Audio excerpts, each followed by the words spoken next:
everyone.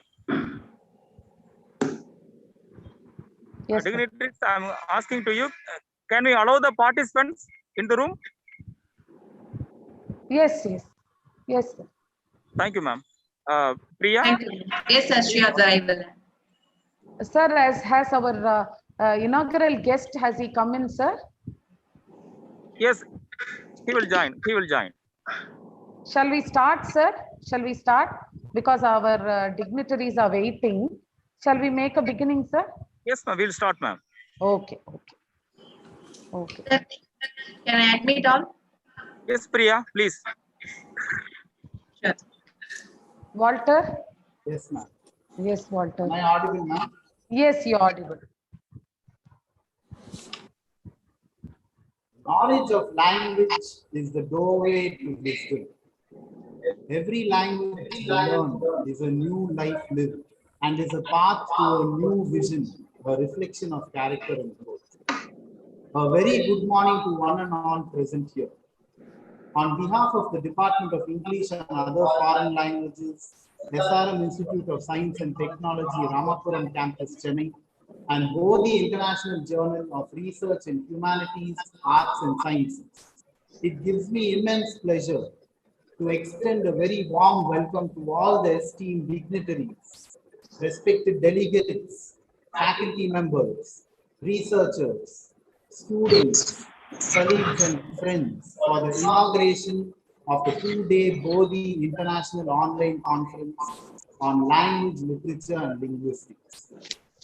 The Department of English and Other Foreign Languages and our esteemed institution, SRM IST Ramapuram Campus, has been very vibrant in organizing several programs like conferences, FTPs, workshops, among other beneficial programs to help develop the skills and expertise of the teaching, research and student fraternity. We have also promoted knowledge sharing platforms and forums like this conference to improve the professional life of the faculty and motivate researchers to take their efforts further and achieve success. Good morning. Bodhi International is an online, peer-reviewed, refereed quarterly journal which is powered by Center for Research and Publications, India. It is committed to bring academicians from all over the world and promote research studies in the field of humanities, arts and sciences. On behalf of Bodhi and SRM IST Ramapuram campus, we sincerely appreciate you all for gracing this auspicious occasion with your presence and thank you for joining us. Prayer is more than a wish. It is the voice of faith directed to God. Let us begin today's program with the blessings of the Almighty. Please join us for the Tamil Thai வாழ்த்து.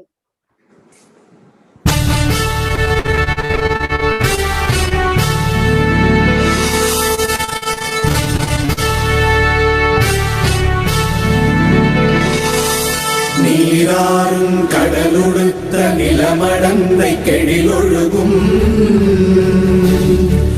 சீராறும் மதனமென திகழ்வரத கண்டமிதில் தெக்கணமும் அதில் சிறந்த திராவிடனல் திருநாடும்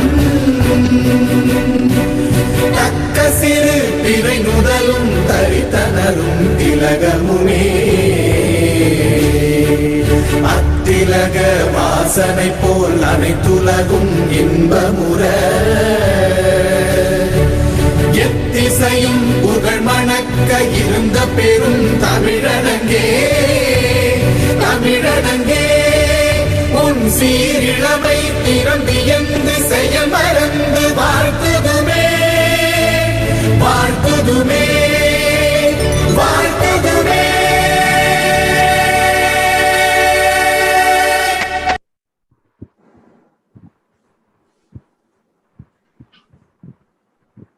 To deliver the welcome address, we have with us our dynamic and enthusiastic team, a great leader and beacon of light, always illuminating the path of success of the faculty and students at SRM IST Ramapuram.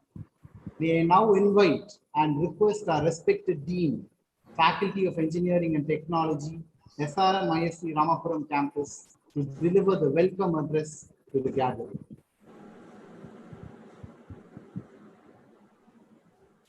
Very good morning to everybody present here in this online session today about International E-Conference on Language, Literature and Linguistics. Honorable Chief Director, Dr. N. Sitharaman sir, and our beloved Director, Dr. V. Subbai Bharati sir, and the resource person, Dr. Mahendran Maniyam, Associate Professor, Department of English Languages from Sultra Address Educational University, Malaysia. Very good morning to everybody present here in this online session. It gives me an immense pleasure say a few words about the today's international conference on language, literature and linguistics. In association with the Bodhi International Journal of Research in Humanities and Arts and Science. In fact, I'll appreciate the Department of English and Foreign Languages Department in SRM IST Ramapuram campus. They have taken a lot of steps. In fact, they have been started this particular process about 2-3 months back. When they approached me, I felt very happy that we have been conducting an international conference with the association of a reputed international journal. And also I'll be very much thankful to the organizers of this Bodhi International Journal of Research, Humanities, Arts and Sciences. And the topic today is a very, very interesting one. So you have been combined these 3 buzzwords in day-to-day life. One is language, literature, and linguistics. So these combined 3 together will give a lot of output, particularly for these 2 days conferences. So always, actually, in my view, actually, language always powers the literature. And in fact, it is fundamental to everyone. It helps in communication, expressing our ideas, our feelings, etc. Whatever it may be, it be in this one. But particularly English language and linguistics, there is an ideal complement to the literature where we understanding of how the language works in important areas. The other one is actually, you have been mentioned about the key difference between the linguistics and as well as the literature. So always this particular linguistics refers to the systematic study of the language, but the study of written works within language always refer to the literature. And in fact, I may be very, very limited to say about anything about today's conference, because in my view, engineers are very poor in English, but they are maybe good in technology. But however, we try to learn so many things from the EFL department. And whenever I get into any sort of a trouble related to any communication, any correcting the sentence, I'll be approaching the Rema madam to seek the support. In fact, the department of EFL, the services to the ENT is enormous.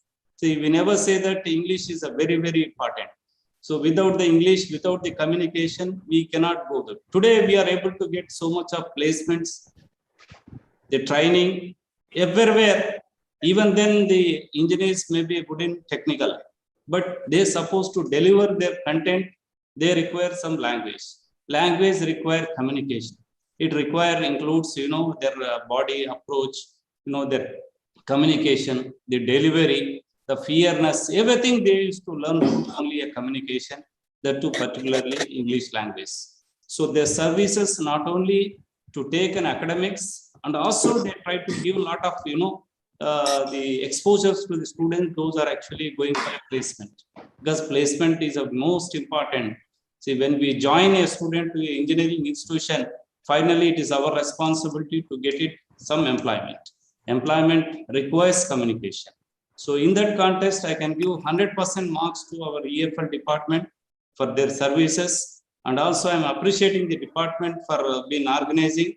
And I must be very thankful to our Chief Director, Dr. N. Sitaraman sir. He is the most eligible person to talk about today's conference, sir. Thank you, sir, for your valuable presence. And also our beloved director, in spite of busy schedule, he joined here today. And we hope that this 2 days international conference will give us a lot of the input to the faculty members and as well as to the participants. Thank you one and all, sir, for giving this opportunity. Thank you so much, sir, for your words of appreciation and encouragement. It means a lot to us. It is my pleasure now to call upon our beloved head, Dr. V. Rama, Department of English and Other Foreign Languages, SRM Institute of Science and Technology, Ramapuram campus, to present the concept note of the 2-day international online conference on language, literature, and linguistics. Over to you, ma'am. Thank you, Nagamani. Good morning to all the August gathering.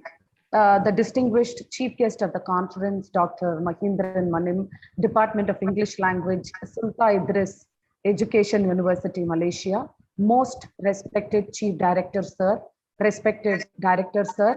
Our beloved Dean, Engineering and Technology, Vice Principals, Admin and Academic, the invited speakers for the conference, delegates, participants, and my dear colleagues and students. Hearty welcome from the Department of English and Foreign Languages, SRM Institute of Science and Technology, Ramapuram campus. Our dream of organizing a conference blossomed in the year 2018 and became a reality the subsequent year with the launch of the first RSRA conference on contemporary trends in language and literature in this robotized millennium. Unlike today, we congregated then in our TRP hall and deliberated on topics on various domains in language and literature. The second conference in 2020 was in the virtual mode, and it was a new experience, but participants got an excellent opportunity to present papers in not only English, but Tamil, German, French, and Japanese. I would like to specifically state that all our faculty members contributed articles to the conference. For this year's conference, while we were looking for a really effective support system in our domain, Dr. Balakrishnan of Bodhi International Journal of Research in Humanities, Arts and Sciences accepted to collaborate with us to conduct this third international conference. It is a milestone for our department, and we are greatly indebted to our collaborator, Dr. Balakrishnan, and his entire organizing team. Meticulous planning, efficient coordination, and constant updation by his team, led by the admin head, Ms. Priya, has made this day possible. This year too, papers in English, German, Japanese, and French will be presented, and they will be published in Bodhi, a peer-reviewed refereed journal with ISSN. This conference aims to provide a platform for researchers to discuss and exchange know-how on language, the learning methodologies and pedagogies, the different forms of literature and aspects related to it, linguistics, its nuances, and the relevance of all these three in the new normal.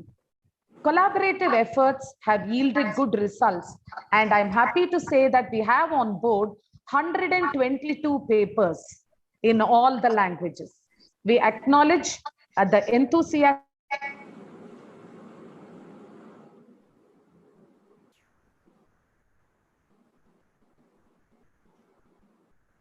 Not audible. Not audible.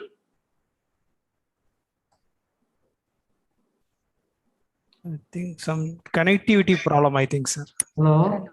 Hello, sir.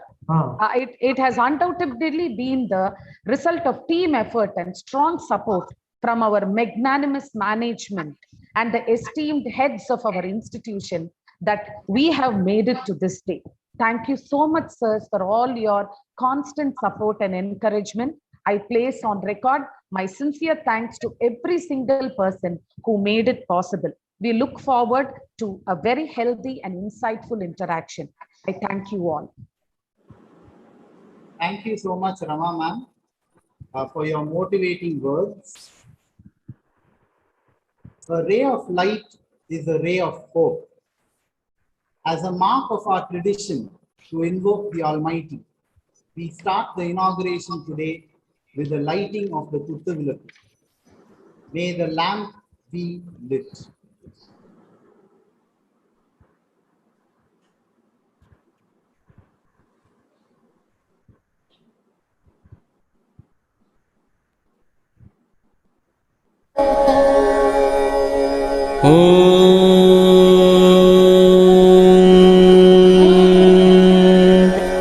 Saraswati नमस्तुभ्यं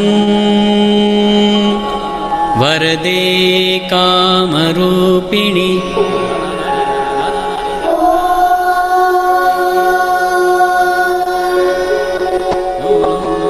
सरस्वती नमस्तुभ्यं वरदे कामरूपिणि विद्यारम्भं करिष्यामि सिद्धिर्भवतु मे सदा विद्यारम्भं करिष्यामि सिद्धिर्भवतु मे सदा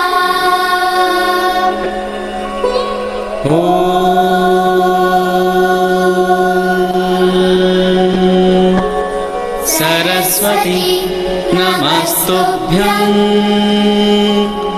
वरदे कामरूपिणि विद्यारम्भं करिष्यामि सिद्धिर्भवतु मे सदा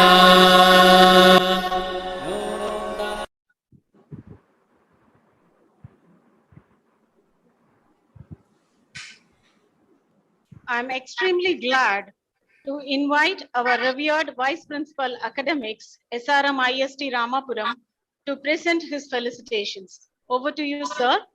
Okay, thank you, madam.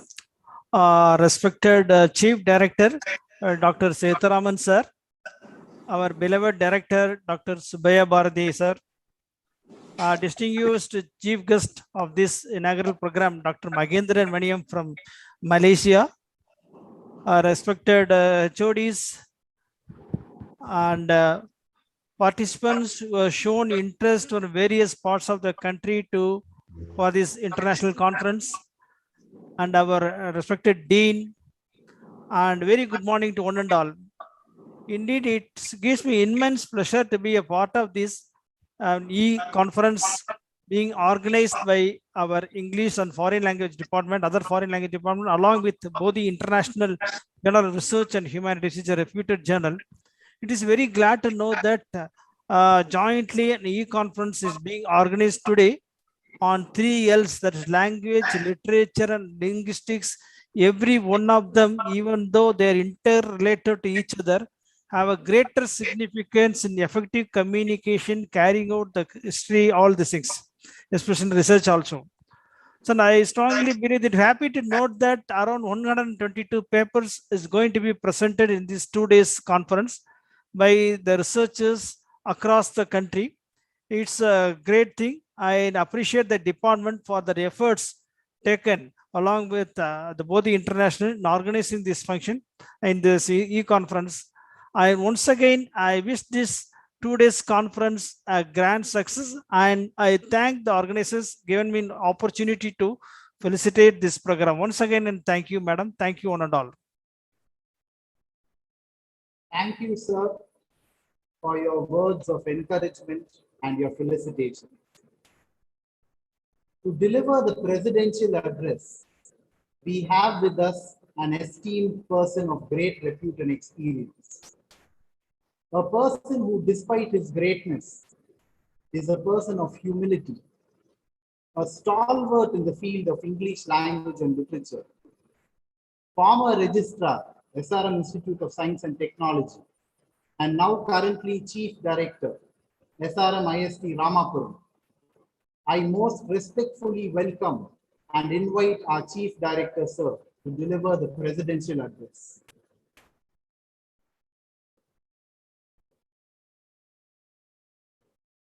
So kindly unmute your mic, sir. Very good morning to everyone. Am I audible? Yes, sir. Okay.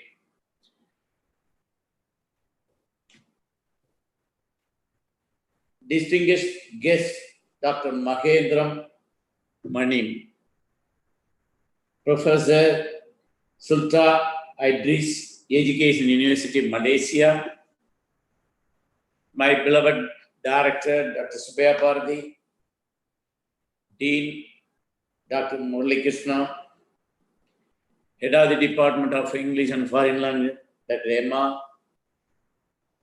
Vice Principals, distinguished guests, invitees, participants who are going to participate in this deliberation from all over the country,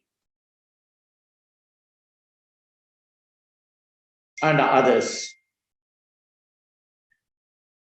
I'm happy to note that the Department of English and other foreign languages under the Faculty of Engineering Technology of SRM IST, Ramapuram, in association with the Bodhi International Journal of Research in Humanities, Arts and Science, organizing international e-conference on language, literature, and linguistics. Though I have been in the teaching profession more than 35 years, in the year 2003, I left the teaching profession, started or coming to administration in various capacities in other places too. Though, of course, having undertaken to guide PhD scholars when I was in the teaching profession, I completed all my research scholars work in 2011. After that, only I had a rare opportunity like this, participating, delivering keynote address, inaugural address in various seminars and conferences. Let me thank the Department of English for having given me this opportunity first. The topic is very interesting. E-conference on language, literature, and linguistics.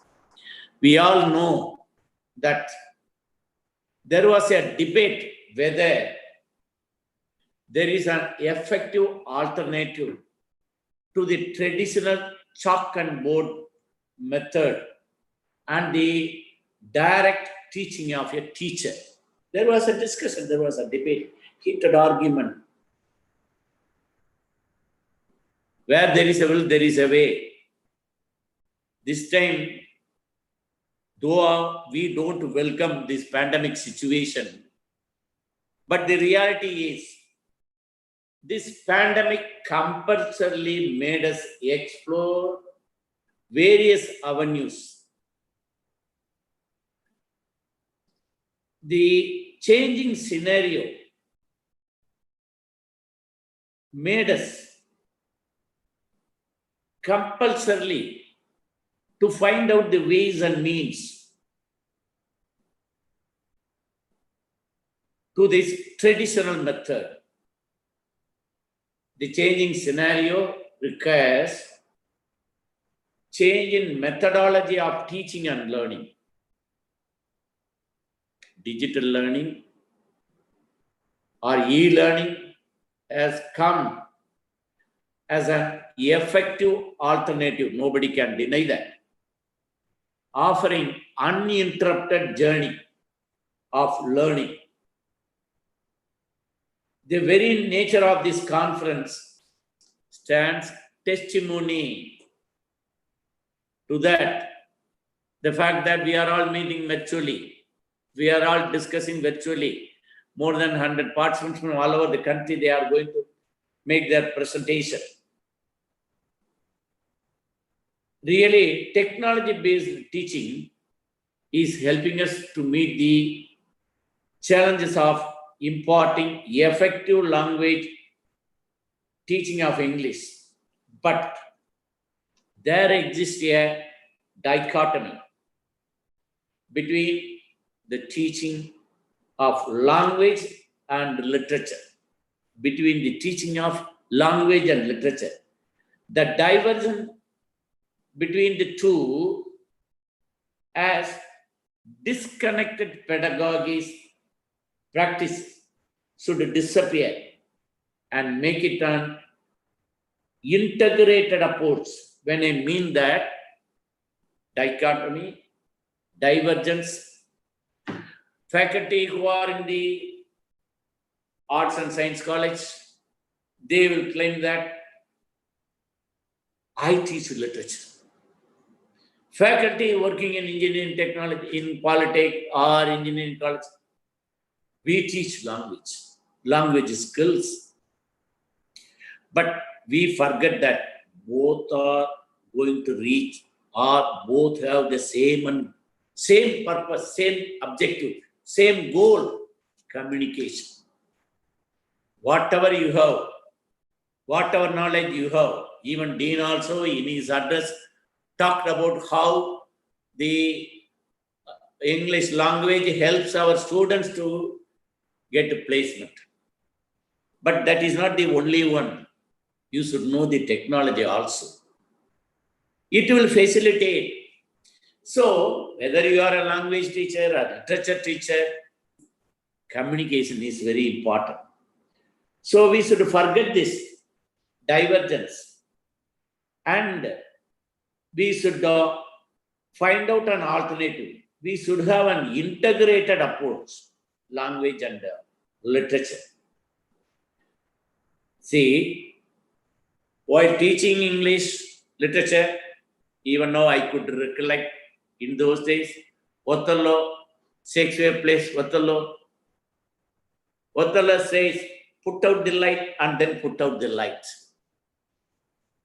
For anybody who is not able to appreciate literature, he will say light.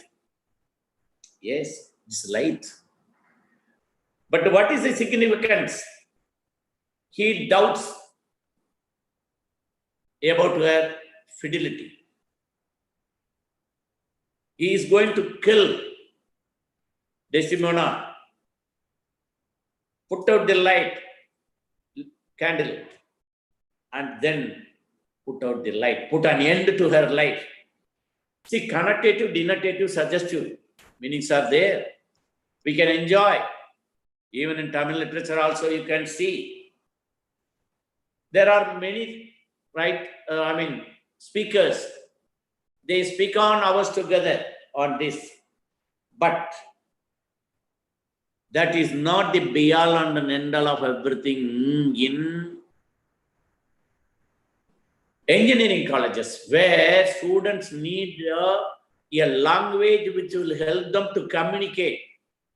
Thereby, they will get an opportunity for their placement. The innovative teaching offers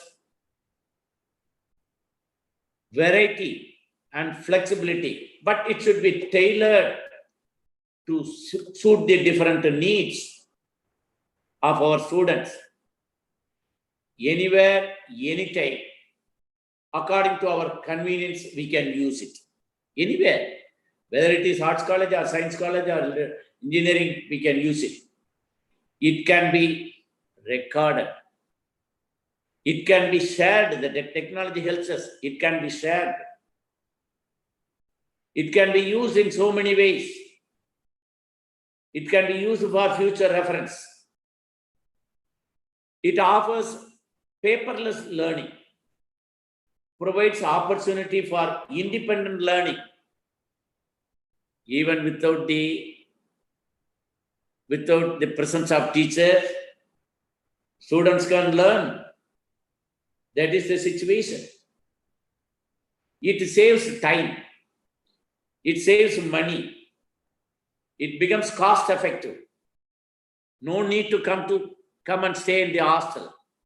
No need to pay for food. No need to pay for transport. But it reduces the expenses, etc. All these benefits are there. But the new methods of using videos, PDF, slides, multimedia, etc. helps, or it provides lot of opportunities. Sometimes that helps the teacher to make the classes enjoyable, stimulating, interactive. Am I audible? Am I audible? Yes, sir. Interactive. They ought to be, but they have to be trained how to use the gadget. See, in reality, if you see an engineering student, why my children, they use this gadget better than what I can use it. That is the situation today. Probably Subbaya Bharati, director, or Muralidharan, they may be using in a better manner as they belong to engineering faculty. But there are some difficulties. Maintaining the attendance, to handle practical classes, to check the authenticity of the project, whether it is done by the individual or done by others. These challenges are there. But just because challenges are there, we cannot say that we will not use this technology-based learning. We should. It requires a strong motivation and self-discipline, whether it is a student or teacher. It requires a strong motivation and discipline.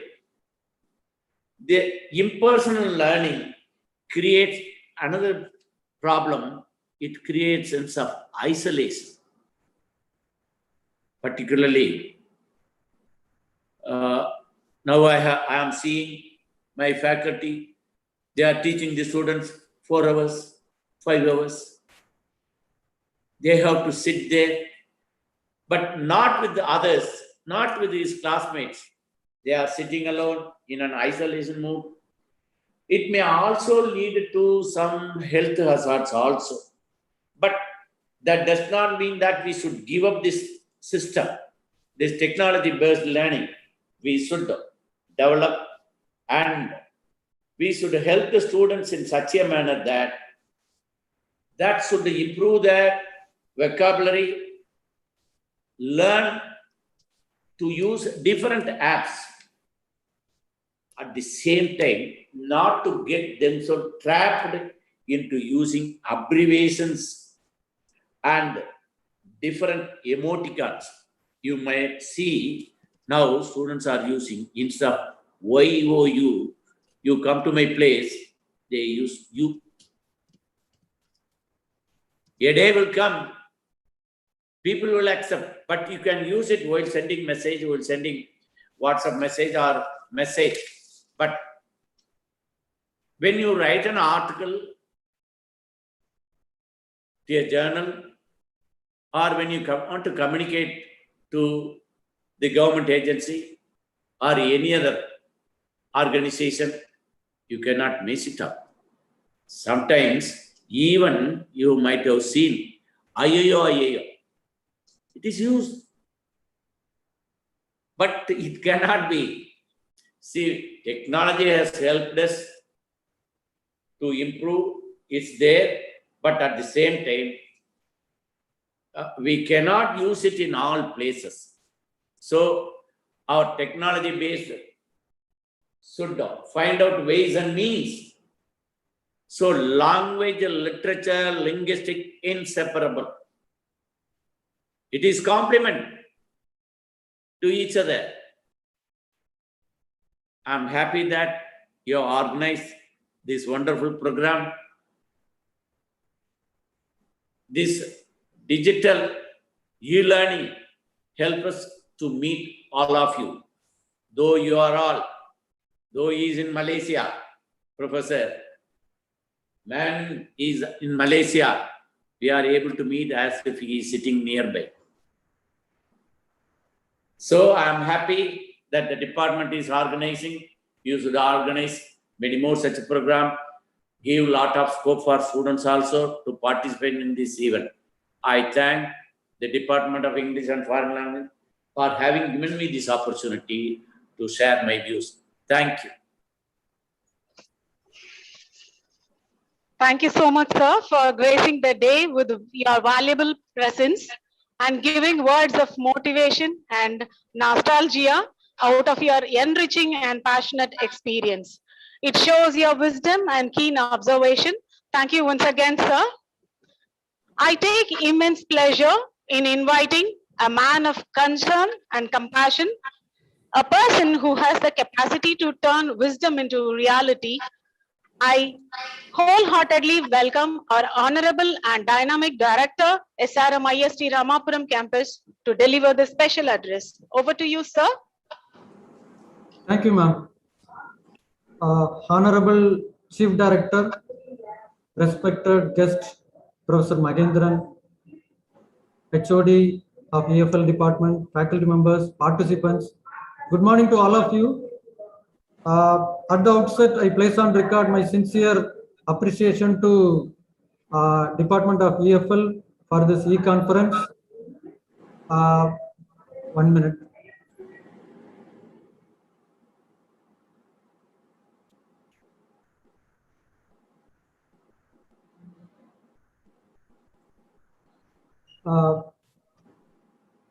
I'm very happy to be part of this program. I will share a few of my random thoughts on this topic, even though I belong to a completely different domain, engineering. But however, I have a little connection with this particular topic. When I was doing my engineering, undergraduate engineering, in my place, when I travel to a place, I happened to see an inscription in a hillock. That inscription belonged to Jains. It impressed me, and then I started reading about epigraphy, a branch of archaeology, reading the inscriptions. Then I developed interest. My research area got diverted. For the past several years, actually, I am into applying technology for transliteration of Tamil inscriptions that I have been doing. After that, I started reading many relevant areas. So I tried to connect the today's topic with whatever I read in the past 2 or 3 years. All these things point to one particular field called anthropology. Anthropology is one area which tries to understand evolution of human beings, the cultures, language, and everything. In state of Tamil Nadu, there is a big excavation going on in a place called Keeladi. So I also visited that archaeological site. I understand one thing. That is, when they excavate any archaeological site, they excavate layer by layer. In a particular layer, whatever artifacts they collect, that will belong to a particular time period. This is called stratigraphy. In archaeology, this particular method of excavation is called stratigraphy. In a particular layer of soil, whatever artifacts you collect, which will tell about the period, time, culture, everything. Similarly, when it comes to language, when I do research in Tamil language, the language that we use today, it is not same as the language which was available in BC 3rd century, 4th century or 5th century. During those centuries, few letters were not at all there. So over centuries, the language evolved. And another thing is, when you closely do research on this language, in several periods, many language got mixed up. So when you analyze the layers of language, there is a mixture of another language. So this is a cultural mix. Again, a research can be taken up from the evolution of the language. It can point to the cultural exchange across countries. The third thing is, again, in the recent theory of literature, post-structuralism, where deconstruction is a technique used to analyze any text, which again deconstruct the text and tries to find out the layers in the text. Normally, when we read a novel, apparently we read whatever meaning it conveys, but actually it has hidden layers of various meanings. So deconstruction is a technique which tries to penetrate into the layers, which gives even contradictory things. An author unknowingly reflects on his subconscious into various layers of the literature. That nowadays the deconstruction is a technique which is able to bring out the layers. So the layers, what I try to say is, be it archaeology, or be it language, linguistics, or be it literature, it has got so many layers. But when we travel, we superficially travel in only one surface. But when you go deeper into different layers, it gives lot of meanings. See, that the novel I read in my college days, when I reread the novel now, after 20 years, it is giving totally a different meaning. So that is the power of literature. This literature this is the highest form of humankind. Once Einstein, the greatest scientist of our times, he received a visitor. During that time, he was playing violin. The greatest scientist, Einstein, he was playing violin. So the visitor asked a question to Einstein. I want to learn relativity theory directly from you, professor, not through any text. I want to directly learn relativity theory from you. Then he said, have you ever read Dostoevsky? The visitor was surprised. He didn't even know who is Dostoevsky. Then he said, Dostoevsky is the greatest writer of Russia. You go and read, then come back. Then later the same visitor asked, why you asked me to read literature for understanding relativity theory? If you cannot understand Dostoevsky, you can never understand relativity theory. That's what his reply was. So what I try to bring out here is art, literature, science, these are all highest form of achievement by human beings. Whereas guns, nuclear bombs, or violence in the name of caste, religion, or nationality is the worst form of the humankind. So choice is ours, choice is ours. So these type of conferences, this should uphold the highest form of achievement of humankind. So this message should go to the student community also. Literature is the highest form of human achievement, but I am very doubtful that the present generation is able to read a novel written by Leo Tolstoy, because they can read only short messages in mobile phones. But this should be a movement. This should be a movement. We have to make our students to enjoy the fruits of literature, and these kind of conferences should motivate our students also. I'm very sure that these kind of deliberations will happen in this e-conference. Once again, I place on record my appreciation to Department of EFL. Thank you very much. Thank you, sir. It couldn't have been said any better. Literature is the highest form and expression of humankind. As always, you have enlightened us with your extremely apt and inspiring words, etched with wisdom of very relevant anecdotes and experiences. I thank you once again, sir.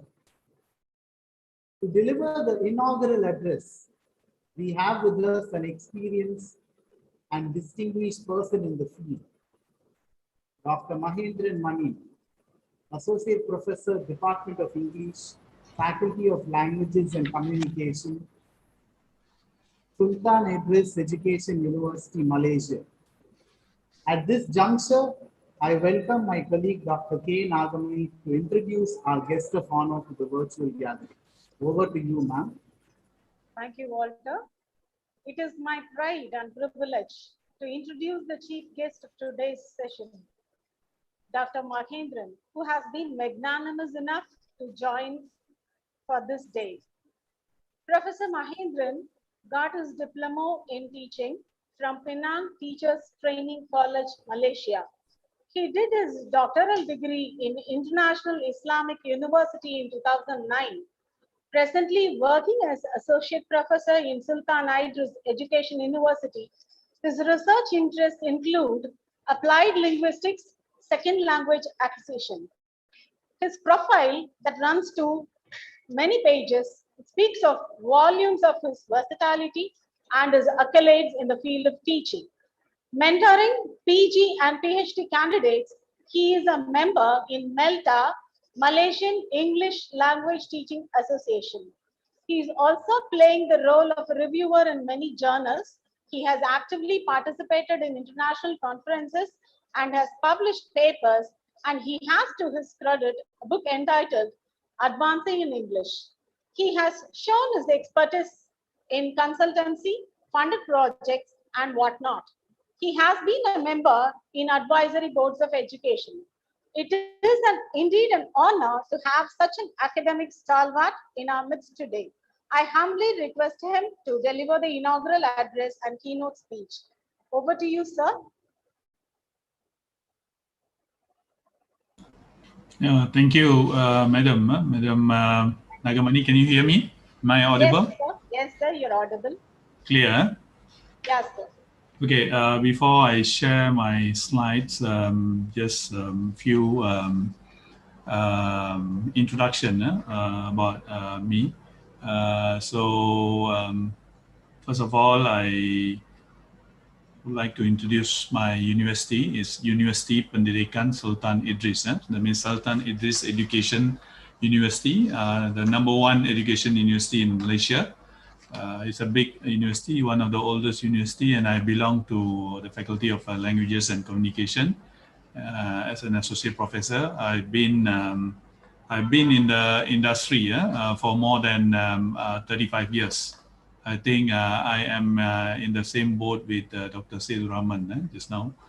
He said he has been in the industry for more than 35 years. I think we should be almost with the same experience after 35 years of teaching.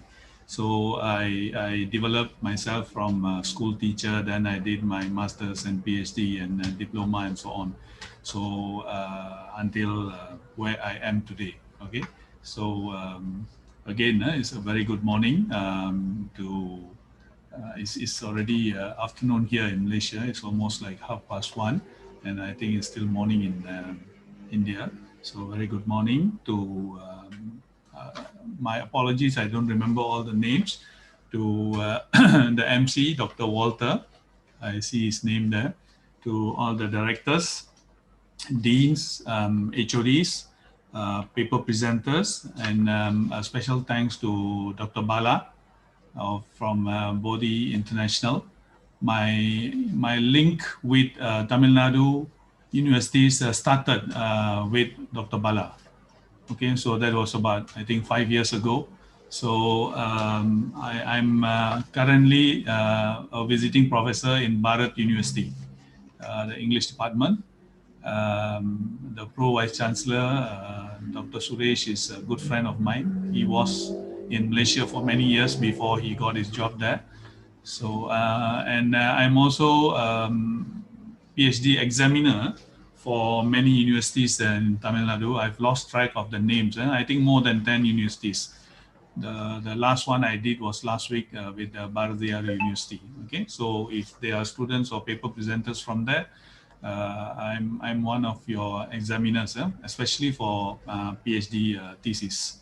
Okay, and also a very good morning. I see some of my friends are here. Dr. Kaviarasu is here, I think. He's from Kanyakumari, Vivekananda College. I can see him. And I've been to many universities in Tamil Nadu as a keynote speaker to present papers, to present my keynotes here and there. So many universities. Okay. So hopefully after the pandemic, if I were to come to Tamil Nadu, I'm quite keen to visit SRM. And I was Googling the English department's profile, and I can see that Dr. Professor Rema is the HOD or Dean of that department. So I'm waiting to see you, Prof. Rema. Hopefully when I come there, we can meet up. And I see it's a very small department. Hats off to you, your department, despite being small, and you're organizing such a big online international conference. Okay, so hats off to all the members and all the staff there in the department.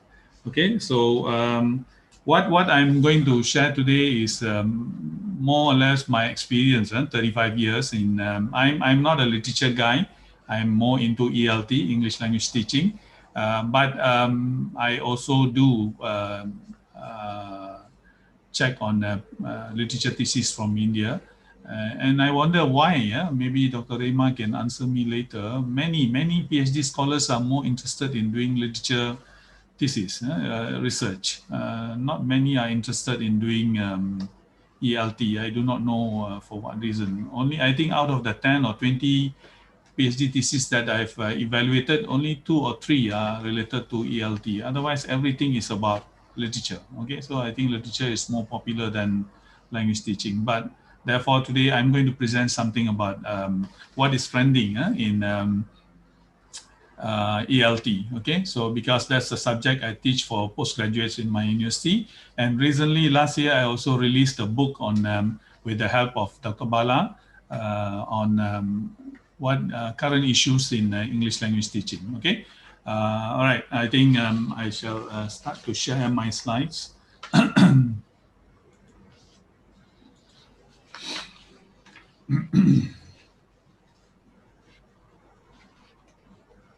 Dr. Walter, can you see the slides? Is it clear? Sir. Yes, it's visible. Visible, huh? Okay, all right. I go to the slideshow. Or is this visible, or shall I go to the... This itself is visible, sir. It is quite clear. It's quite clear. Okay, I think it's easier for the presenters also to see what is going to come next. Okay, so this is about me, and my topic today will be insights into emerging trends in English language teaching and learning. Okay, so some of the, to the participants, to the students who are taking part, to the lecturers, some of the info I'm going to talk about here are from some sources, and mostly the notes are from me, from my experience. Okay, so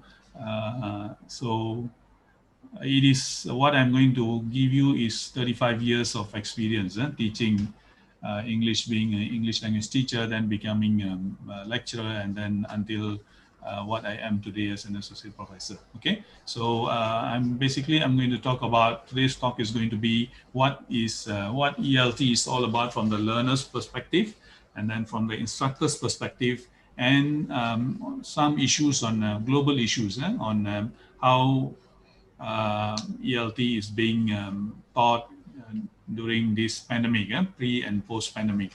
Okay, so this is another slide showing the copy of the book. It's a compilation of some about 20 journal articles that I have published, some with my students, my PhD and master students. So if you need this book, the participants, if you need this book, you can refer to Dr. Bala. I think he's going to put it on Amazon. That's what he told me. And my students are also using this book. Okay, so next one. Let's talk about the paradigm shift in ELT. So during the last 25 years, my experience is about 35 years. But I started in school, but with the universities, almost about 25 years, the ELT field has seen a dramatic change in our views of the role of English language teaching. Okay, so English educators have realized that many language learners know more than 2 languages. Okay, this is a challenge to English language lecturers, because we have students who we have postgrad students and undergrad, UG and PG students who are proficient in more than 1 language. So therefore, it is a challenge for us, because students who come in with more than 2 languages, like what Mr. Dr. Sedu said just now, with that kind of language command and lecturers, we are challenged, because sometimes information is just a click away. They know more than what we do. So unless we as ELT lecturers, we are prepared, it is quite difficult to handle this kind of students. So it's good that we have students with the proficiency of more than 1 language. Okay, so I also like to say something about what Dr. Sedu said just now about people using WhatsApp, and they are using words like emoticon and the word IO and so on. If language is dynamic, to the presenters, language is dynamic. So if the word is used frequently, even Oxford dictionary will pick up our words. Okay, so for the word IO, for Dr. Sethuraman's information, IO has been accepted by Oxford Dictionary in the year 2011. So it is now an English word. Not only this kind of Tamil word expressions, there are also many Chinese Mandarin words that have been taken by Oxford Dictionary as an English word. So that's what language is all about. It has to be dynamic. So with this awareness, acronyms in the field, when I started, TESOL was quite popular, teaching English as a second language. And then it went on to TESOL. Now I've lost track. There are so many: TESOL, TEFL, EIL, TESR. You can see here. I'm not going to read the whole thing. So nowadays, more and more research and discussions have focused on the issues of world Englishes. Okay, so for those paper presenters here, students, if you are postgrad students with any other universities in India, so if you know more than 2 languages, if you are doing, if you plan to do your PhD, go into this area, like world Englishes. That's why now we can see that applied linguistics has become popular. It is very popular nowadays, and I have currently I have about six PhD students and about 20 master students, and out of about 26 of them, many are doing research related to applied linguistics. So this is going to gain popularity. Applied linguistics, topics related, domains related to applied linguistics. So my advice to students, postgrad students who are in this conference, please consider doing topics that are related in applied linguistics, so that you can share your knowledge on applied linguistics to the younger generation. Otherwise, I think more and more people, students will come out with literature, only literature. Okay, so we need more ELT scholars. So therefore, please encourage your friends and classmates to consider applied linguistics. So language teaching today, let's see what language teaching today is all about. Excuse me. Okay, the ideas that came with the communicative approach are still dominant. We are still, most of the teachers and lecturers in most part of where English is used as a second language are still stuck with communicative approach. For example, focus on the needs of each group of students as opposed to using a rigid syllabus based on grammar and the popularity of information gap exercises. Although great teaching comes first and foremost from a great teacher, technology is making a big difference in modern classroom. like what the previous HOD and I forgot his name, the engineering, the head of Ramapuram campus, I think. He comes from with engineering background, I think. So if you have engineering background and you are into language, you should come and collaborate with me. Applied linguistics for English for specific purposes. So English, how to teach English with all the IT facilities. Nowadays, if instructors or students, if you are not IT savvy, you will fail in a 21st century classroom. Teachers will fail terribly in a 21st century classroom if you are not IT savvy. So people like me, I think many of the lecturers here, head of departments and deans are all baby boomers who are above 50. So we are facing children from X, Y generation, so Y and Z generation. So they are actually same age with our children. So they are very much into IT. So people like me, I'm stuck. So I have to come out from my orthodox way of teaching and fit myself into this Y generation. So it's quite difficult in the beginning. It was quite difficult in the beginning, but more or less now I'm settled. So most of the classes in Malaysian universities now are held online because of the pandemic. So we work from home. Even now I'm speaking, I'm presenting this keynote from my house. So unless you are familiar with all these IT facilities, we are out. Okay, so we have to back up and learn on this. So they from British Study Centres identifies the smartphone as a potential tool for the classroom, as the current generation of learners are fluent users of the devices. Okay, gone are the days where handphones were barred from schools and colleges. Now it becomes a necessity. Without handphones, teaching and learning become so difficult. I hear some sound. Okay.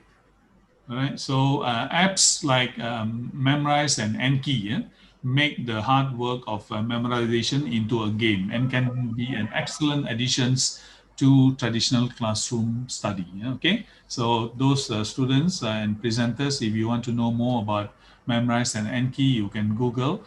They are all about something like flashcards, studying vocabulary, and Memrise and Memrise is an app for studying languages. So if you have these two apps in your phone, learning becomes quite easy. Okay, language learning becomes quite easy. We talk about globalization. ELT now is ELT is very much into globalized world. So you don't teach in a classroom anymore. You can teach students from overseas. I have many students from Middle East. Most of my PhD students are from Middle East, from Dubai, from Iraq, from Jordan. 5 or 6 of them have already graduated, completed their studies, and during their Viva last year, and my teaching, everything was done online, and so it is across the border. So you have to globalize your ELT teaching. Your teaching has to be globalized. If you are not able to globalize, then it is very difficult. For the lecturers, I think if you need to get students from overseas, if you are not IT savvy, if you are not a global person, if you are not internationally visible, you cannot get students. Most of my PhD students and master students are not students who were given to me by my department, but they came to me by Googling me and seeing my CV online, and they came to me because of my CV. Okay, so you have to market yourself, you have to sell your CV so that the whole world sees your capability and they come to you. So they insisted told my university that they wanted me as a supervisor, and therefore I have many students because of my globalized CV. Okay. Even in countries like Japan, they call it just like globalization. They call it Englishization. Okay, they have this term. So they want all these Japanese postgrad students to master English language. So ELT in Japan is also booming. Okay. So this is just for your info. Statistics on language use. You can see that still English is still the most spoken language, followed by Mandarin.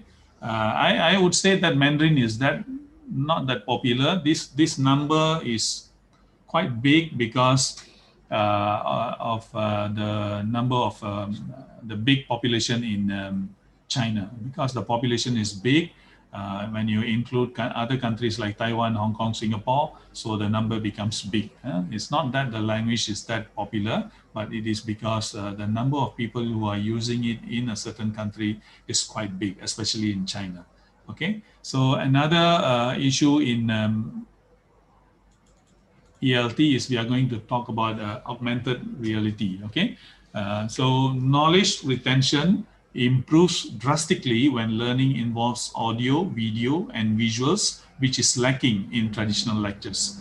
Okay, so nowadays in any 21st century classroom, not to say in the universities, but in a school system, in 21st century classroom, they say that it is not advisable to have a whiteboard in a 21st century classroom because teacher plays the role of a facilitator. We facilitate with Google Classroom and so on. We become a facilitator. So if you want to facilitate, you have to have the IT knowledge. Without the IT knowledge, we cannot become a facilitator because the students, the X, Y, and Z generation will overtake us very soon if we don't catch up with them. So this is one reason why schools have accepted virtual reality with both hands.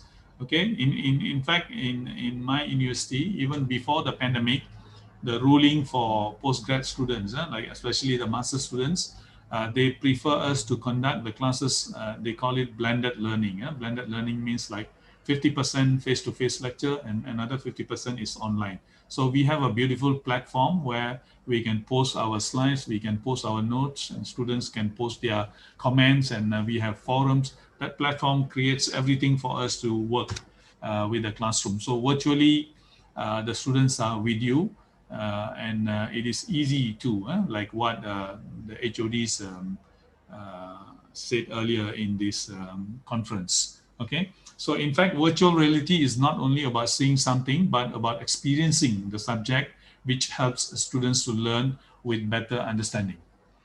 Dr. Walter, you can stop me or signal me if you Yes, need sir. to say. Carry on, sir. Carry on. Okay. If anything, you let me know, because okay, sir, definitely. when I started, if I start with my stories, I will go on and on. So I No got problem, so much sir. stories to say. Okay, teachers can find this as a feasible option to teach them complex concepts with comparatively a lesser time, with additional benefit of knowledge retention. So knowledge retention, it has been proven. We have empirical data to show that knowledge retention is better when classes are conducted with all these IT, audio, video, and other visuals. Okay, so what is important is the knowledge retention. So augmented reality can take learning to a new level as the students just experience the subject. To the participants, after my talk, I will give about maybe 5 minutes or 10 minutes to take one or two. We'll have some Q&A session. So if you have any questions, you can ask me after this, or you can direct your questions to the MC of today's program, Dr. Walter, and he can direct it. He can choose the question and direct it to me if you have any questions after this. Okay, so okay, the goals of ELT have changed from focusing solely on developing speakers to fostering a sense of social responsibility in students. With this growing awareness of the importance of producing responsible citizens for society, teachers now well recognize that the teaching of English is not simply a project to prepare students to imitate native language speakers as language learners, but that it should produce fully competent language users, critical thinkers, and constructive social agents. I was also Googling and checking about the Department of English and Other Foreign Languages in SRM. And I also noticed that if I were to suggest, I would suggest to the department to also to include language and entrepreneurship. Okay, this is something new that we included in our syllabus, because not only we want people who are proficient with language, we also want people who are proficient with language and they should be employable. So if you want them to be employable, then you must also teach them a little bit on entrepreneurship. Okay.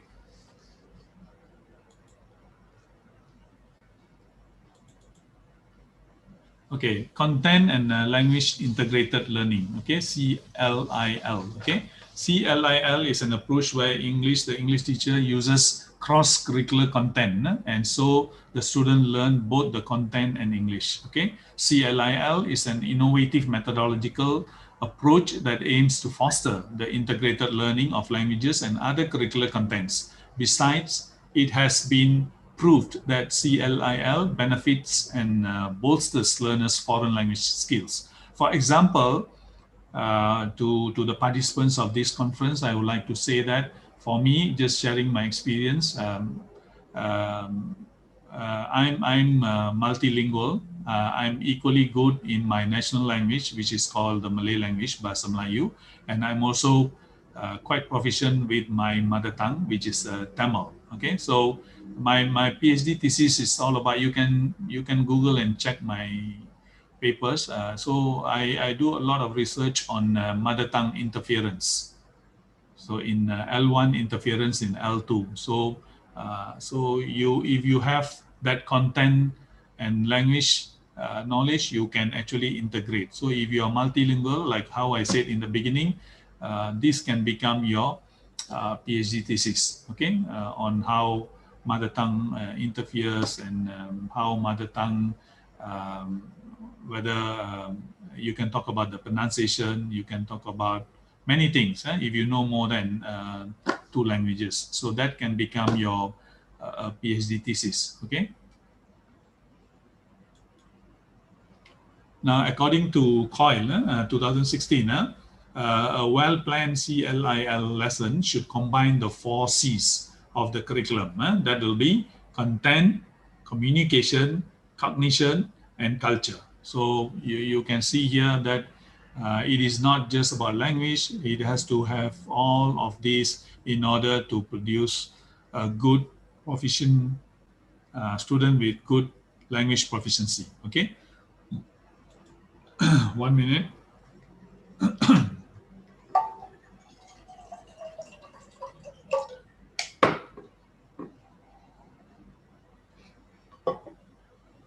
Okay, Linda stated that the vast majority of communication in English happening around the world only includes an L1 speaker. L1 speaker is the mother tongue, and about 25% of the time. The use of English as a lingua franca is important for English language teacher education because historically, much of English language education has taken the native speaker as the ideal in terms of proficiency and accent. Okay, so that's why for example, in my country, probably, I was against the idea of native speakers. And there was a program whereby they hired a lot of native speakers to teach English language to our students. I was against it because native speakers, they come with a good proficiency, good pronunciation, but they do not know the culture of our students. Only we know the culture of our students and the culture of the country. So therefore, it is against my wish to have native speakers to teach English in Malaysia. So I was against the idea. Now we do not have many native instructors to teach English. We rather prefer to have our own L2 teachers. Okay. Global English. Okay, digital teachers. We go to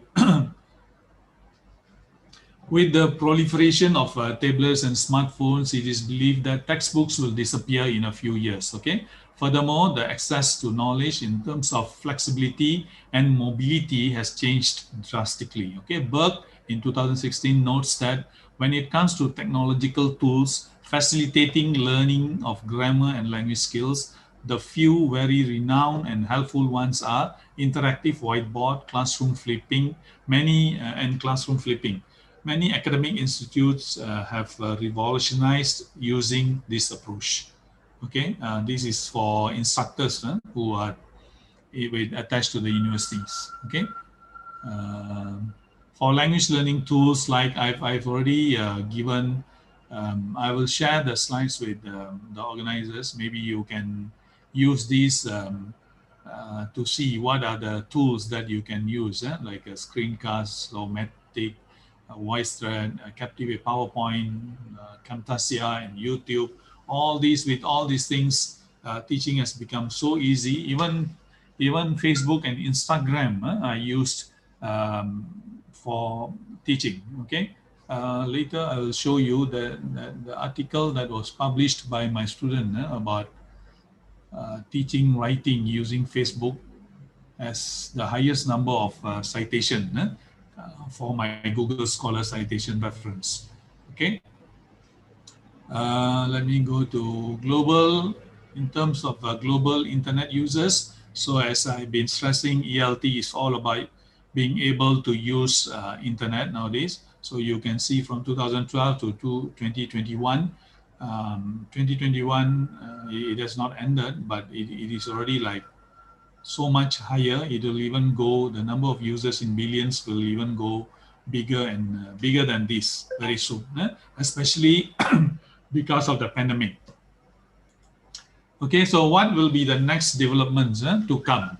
Okay, Lindahl also said that, believes that we might be using real text and real situations reaching across the globe for our communicative practice, working with what students produce rather than creating situations to provoke desired language. Perhaps a methodology will be more participatory than teacher-led.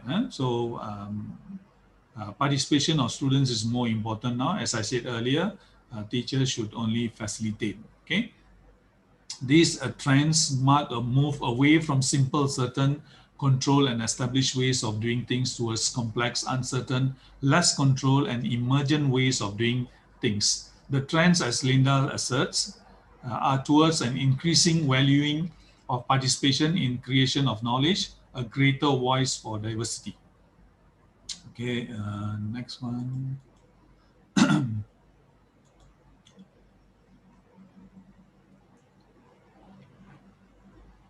Okay, this is going to be notable trend of the year as the students can learn without worrying about device, location, and timing constraints. Okay, this personalized learning, this even changes the way of education delivery or learning process, and students can learn without a barrier of their strength, weakness, or pace of understanding. This is in fact a game changer for students with special needs as they get the flexibility or freedom to learn at their own pace and be competent enough at the end of the academic year. For instance, apps like DrKK are assisting dyslexic students to learn through audiobooks to overcome their limitations of textbook methods. Professional development of ELT teachers. So the educators are, of course, the integral element of learning ecosystem. And that is why it is important to familiarize them with present generation competencies and skills so that students can experience the best of technologies available now.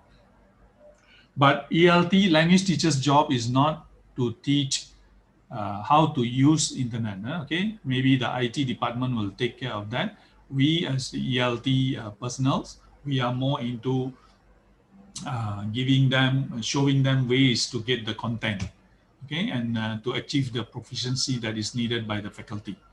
This simply pushes the need for professional development programs when they can get better with the novel teaching learning pedagogies as well as enhance their lateral thinking abilities. School authorities are taking initiatives to organize, one minute. School authorities are taking initiatives to organize such programs and training for teachers for all level classes to help them make an impact on the present learning trends. Surprisingly, the trend is now seen in both private as well as public sector educational institutions.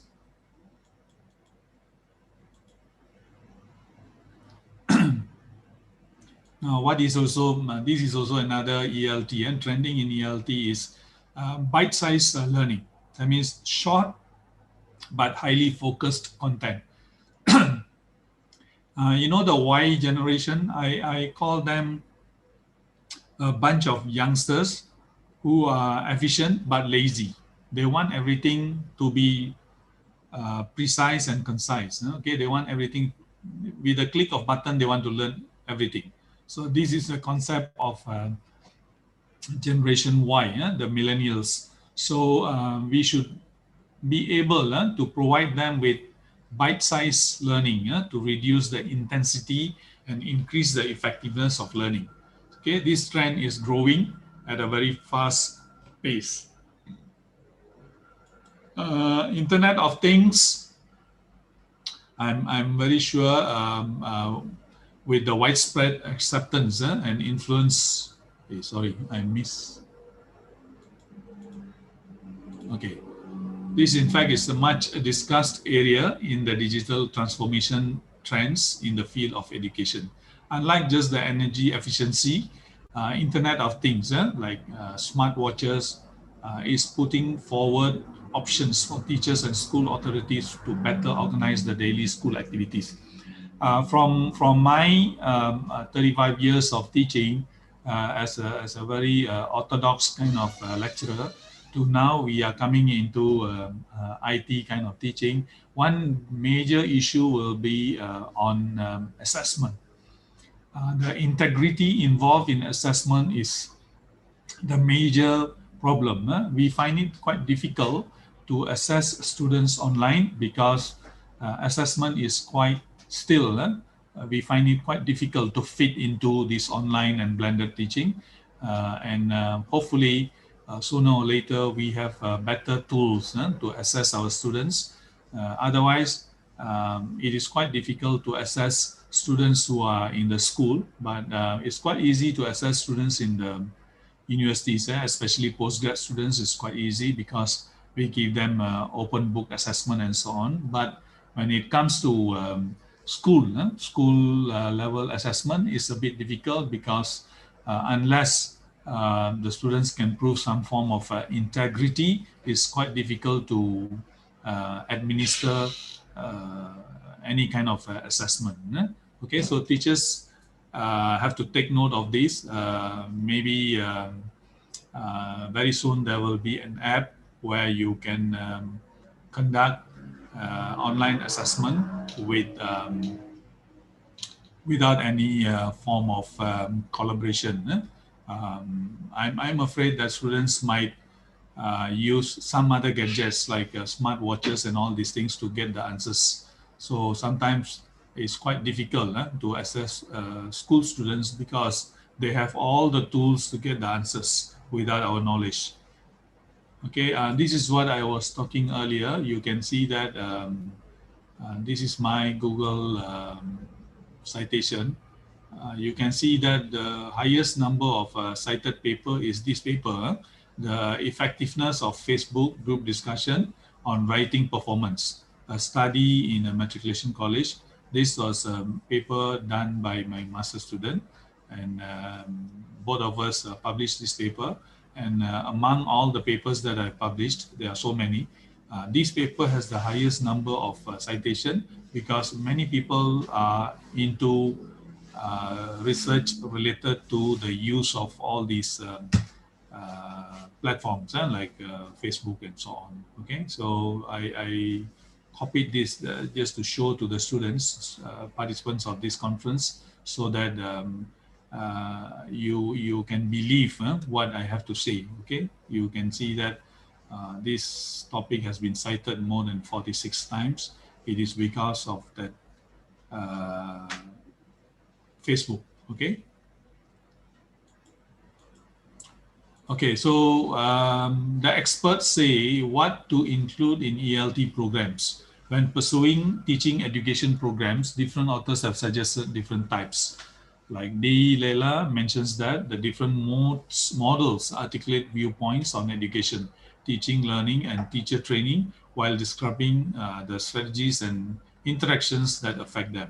He believes that these models coincide and complement each other. Let's see what the models are, okay? So you can, this is more for the lecturers, the practical artisan model, and then we have the academic model, and then we have the technical efficiency model, and finally we have the hermeneutic reflective model.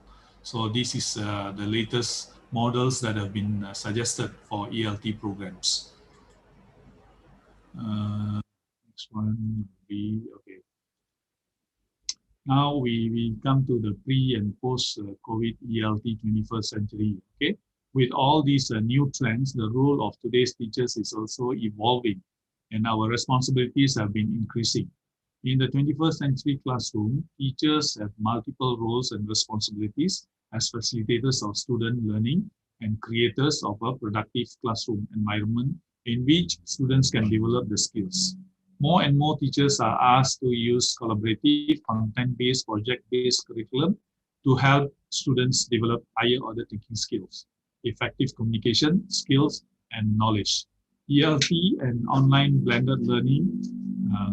My question here is, are we, instructors, learners, government, and institutions, prepared for this, for blended learning and online learning?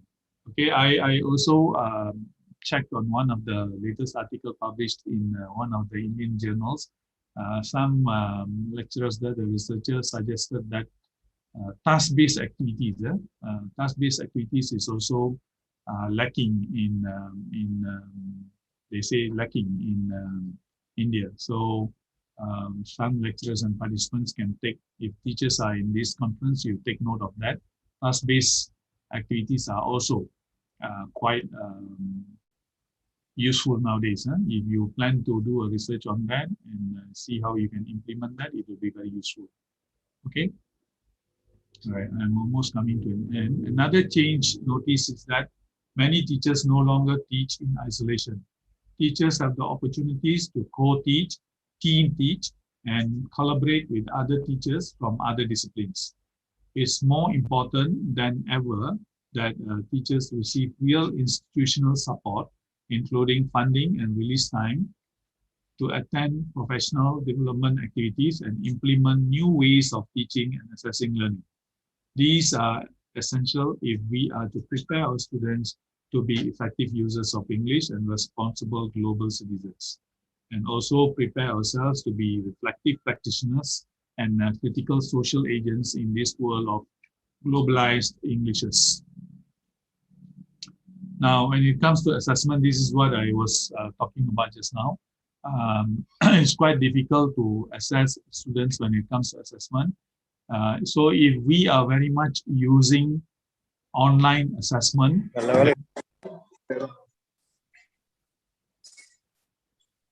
if we were to use this kind of assessment, we have also to consider the Bloom's taxonomy. Last time we based our assessment on Bloom's taxonomy, but now we have Bloom's original taxonomy revised to Bloom's latest taxonomy, and then because of this digital era, we have another thing called Bloom's digital taxonomy.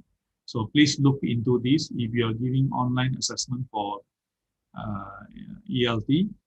So you have to consider Bloom's digital taxonomy when you assess them online. Okay, so I also share here Bloom's digital taxonomy, remembering. Last time when we want them to remember, we ask them to copy something, but now with this COVID pandemic and so on, I just give you an example for the term remembering. Now, if we were to ask them to do something online, to make them remember, we can use the digital world's term like bullet pointing, highlighting, bookmarking, and so on. Okay, these are the terms we use because of digital taxonomy. Okay, you can read up on these, Bloom's digital taxonomy. And I think I presented on Bloom's digital taxonomy in some universities in India. I forgot. I think it's in YouTube. Please refer to this. And there are also books about this that was recently released. Okay. So if you ask me, are we prepared for, as an ELT person, a recent report highlighted several problems facing the educational system.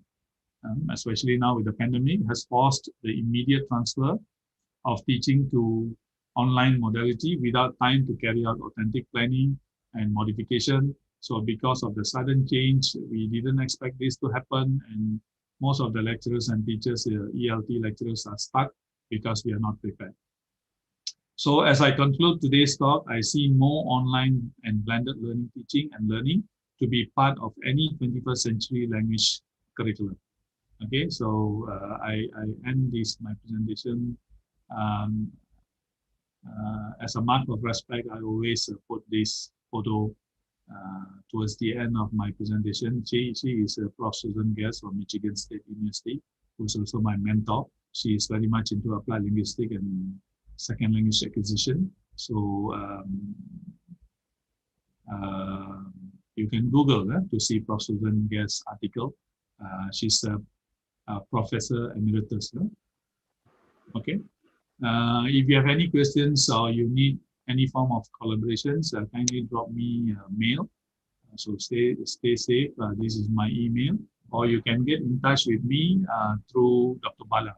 Dr. Bala is the person who will facilitate all these things. You can keep in touch with Dr. Bala, and you can get back to me if you have any other issues. And to lecturers who are in this conference, if you need examiners for your PhD students, please, you can also contact me.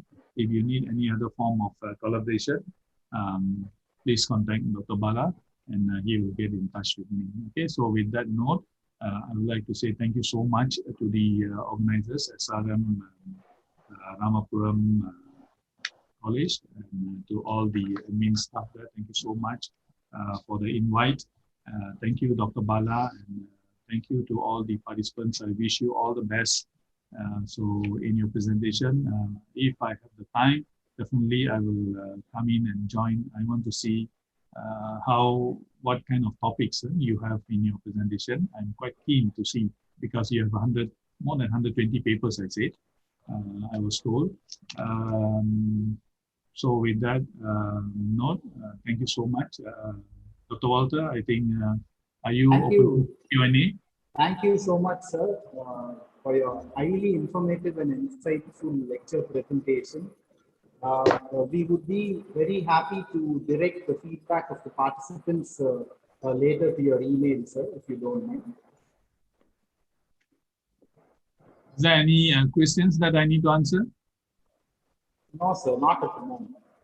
Not at the moment. Okay, so we thank would you be so happy much. to get the feedback from them and pass it on to you, sir. Sure. Thank you. Thank you. Thank you once again, sir. Thank you so much. I stop sharing now. Yes. To extend our gratitude to the esteemed dignitaries, guests, and gathering, let me now invite the organizing secretary of the conference, Dr. S. Savita, Assistant Professor, Department of English and Other Foreign Languages, SRM IST Ramapuram, to deliver the vote of thanks. Over to you, ma'am. Thank you, Dr. Walter. A graceful and warm morning to everyone present here.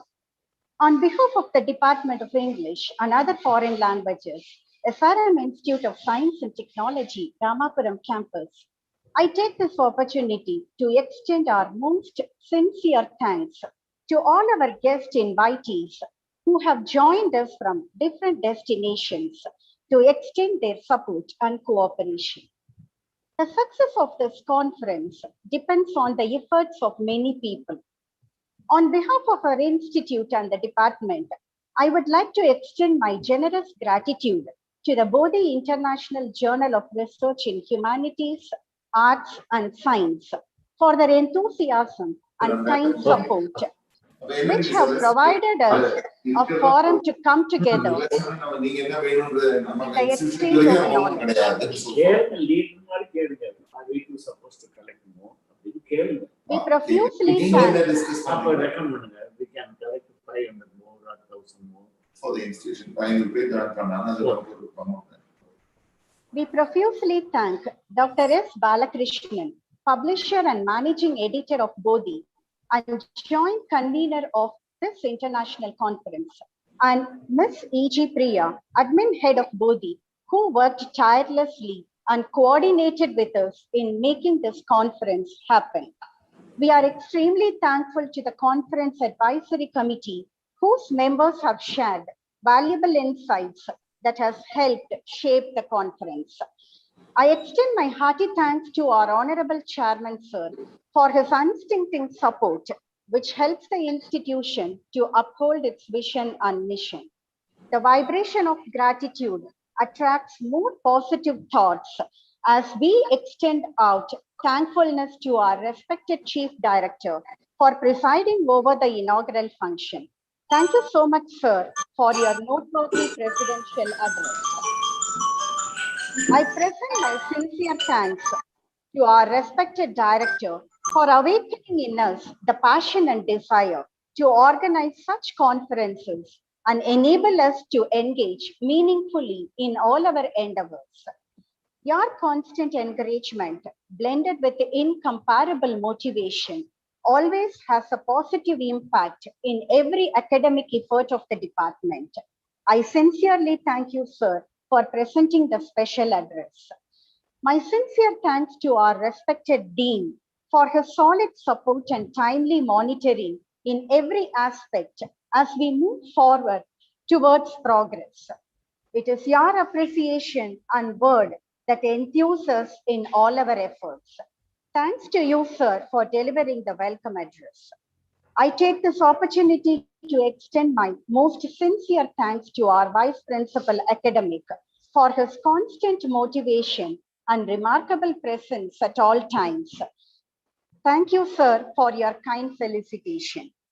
I wish to acknowledge my gratitude to our distinguished guest, Dr. Mahendran Maniam, Associate Professor, Department of English Language, Faculty of Languages and Communication, Sultan Idris Education University, Malaysia, for his kind consent to deliver the inaugural and keynote address. We are fully inspired by your words of wisdom and would imbibe the ideas which you have shared with us. Thank you, sir, for adorning the occasion. I profusely thank all our resource persons, keynote speakers, session chairs for accepting our invite.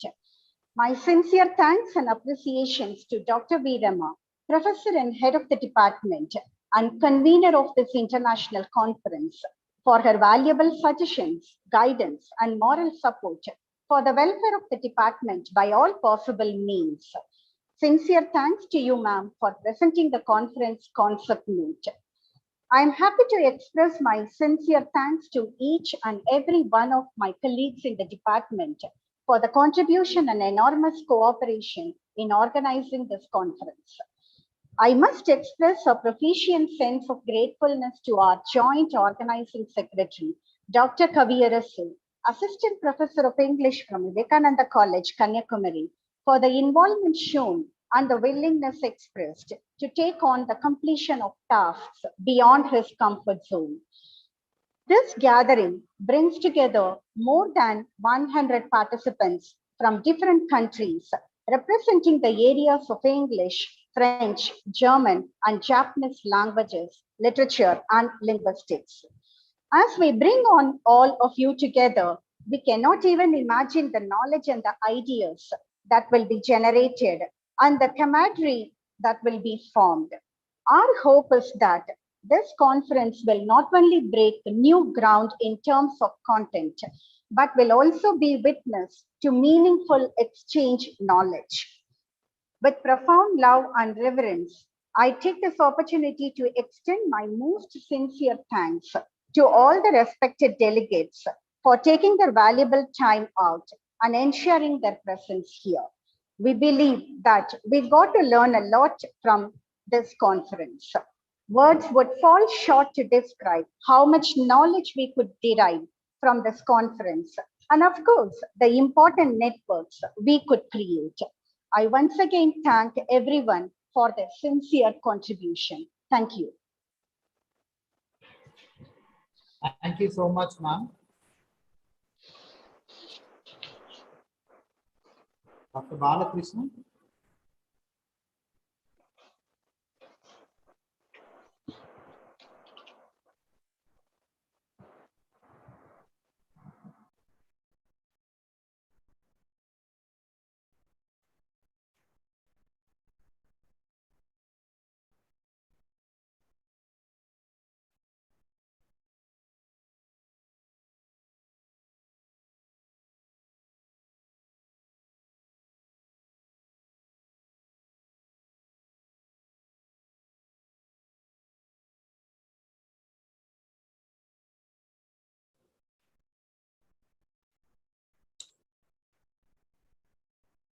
Dr. Moovendran, sir, Professor. Are you there, sir?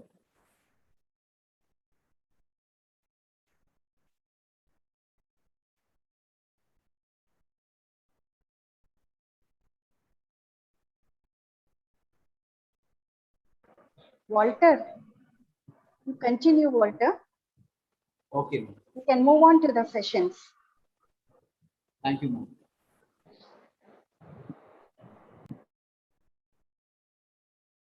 Respected delegates, we have come to the end of the inaugural session. We thank you all for joining us, and now we will move on to the plenary talk today.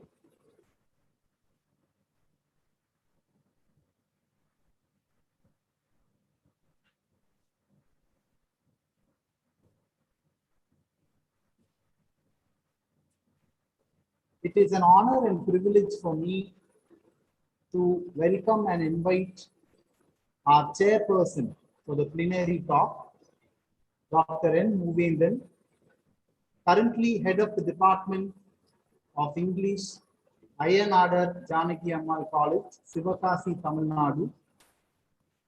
Dr. N. Moovendran obtained his BA and MA degrees in English from the American College, Madurai, MPhil from the Madurai Kamaraj University, Madurai, and PhD from Manoranmaniyam Sundaranath University, Tirunelveli. Besides that, he also holds MA and MPhil degrees in education, MBA in education management, and MSc in psychology. He has been serving as the head and assistant professor of English at Ayanadar Janaki Ammal College, Sivakasi, Tamil Nadu since 2008. In his capacity as HOD, he has organized more than 18 FDPs and other programs. He has edited 12 books, published 25 articles, and presented 35 papers at various national and international seminars and conferences. He has completed a UGC major research project and has organized 2 national level seminars sponsored by the UGC and ICSSR respectively. He has also organized an international conference in 2017 and has delivered more than 40 invited lectures and has been the subject expert in the board of studies of various institutions. His interests are American literature, Indian writing in English, ELT, and literary criticism.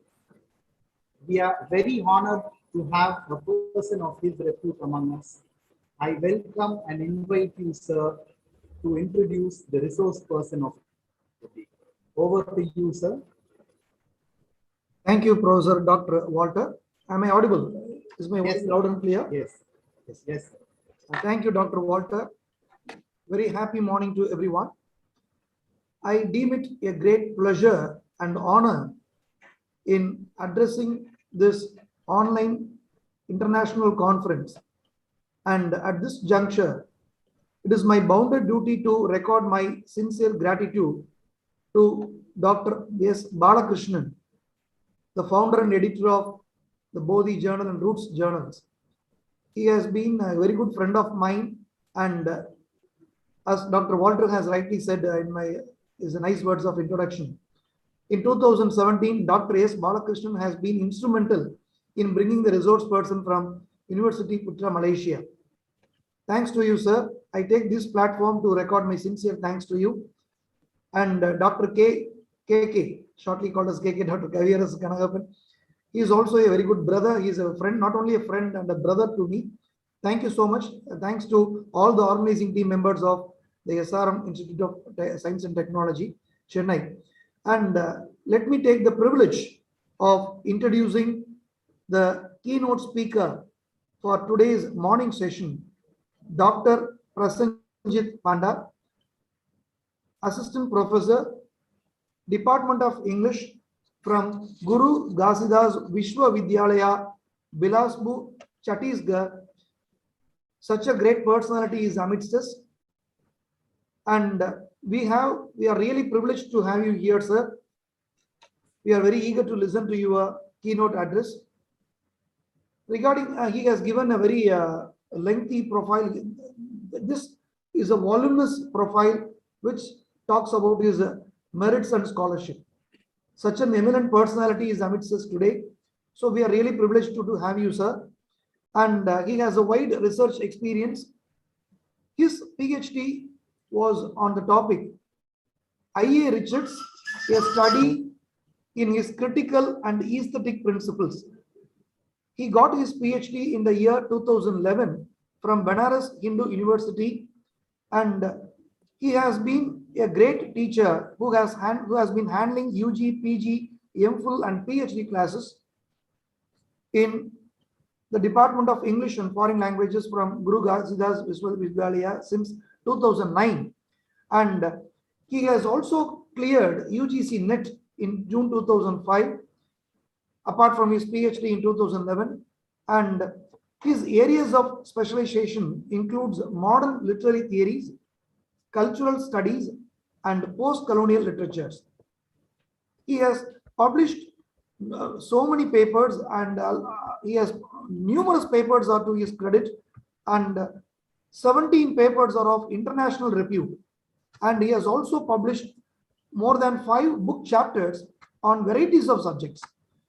He has also presented more than 30 papers in various seminars and conferences worldwide, both in the offline as well as in online mode. And he has been a keynote speaker and chairperson for many conferences, many guest lectures, as well as invited speaker. He has also delivered lectures, invited lectures to participants of various conferences and seminars throughout the nation. And he has been at present, he has been guiding 3 PhD students, and such a great personality is amidst us today. So we are really privileged to have you, sir. A warm welcome to you. And let me also have the privilege of introducing the topic of our keynote speaker's lecture, that is the transgression, transcendence, and ecological post-humanism in Han Kong's The Vegetarian. So Professor Panda will be enlightening us on the topic of ecological post-humanism, which is a very complex topic. We are very eager to listen to you, sir. I openly admit that it is a new area for me, and I will be very grateful. And as far as humanism is concerned, we are familiar. We are a little bit familiar with the humanism, and it's post-humanism is a little bit in correlation with anti-humanism. Since post-humanism marks a very careful and ongoing rethinking of the dominant humanistic or the anthropocentric theories Because post-humanism usually explores who we are as human beings. Apart from the existential setup, it explores what kind of personalities we are. So in the light of post-humanist theory and culture, we are not who we once believed ourselves to be. It has changed the perception to a new light.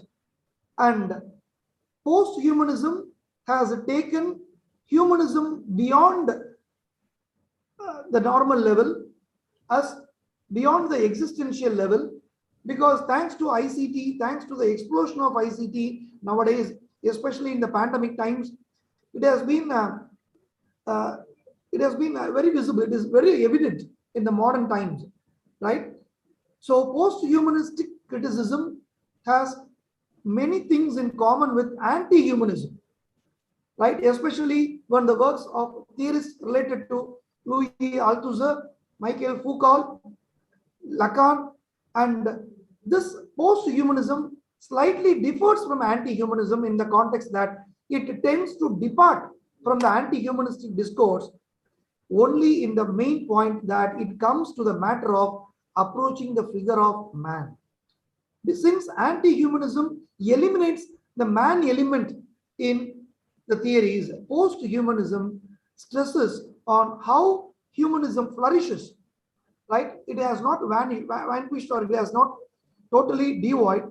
Still, post-humanism stresses on the importance of mankind and how human life has to go on, right?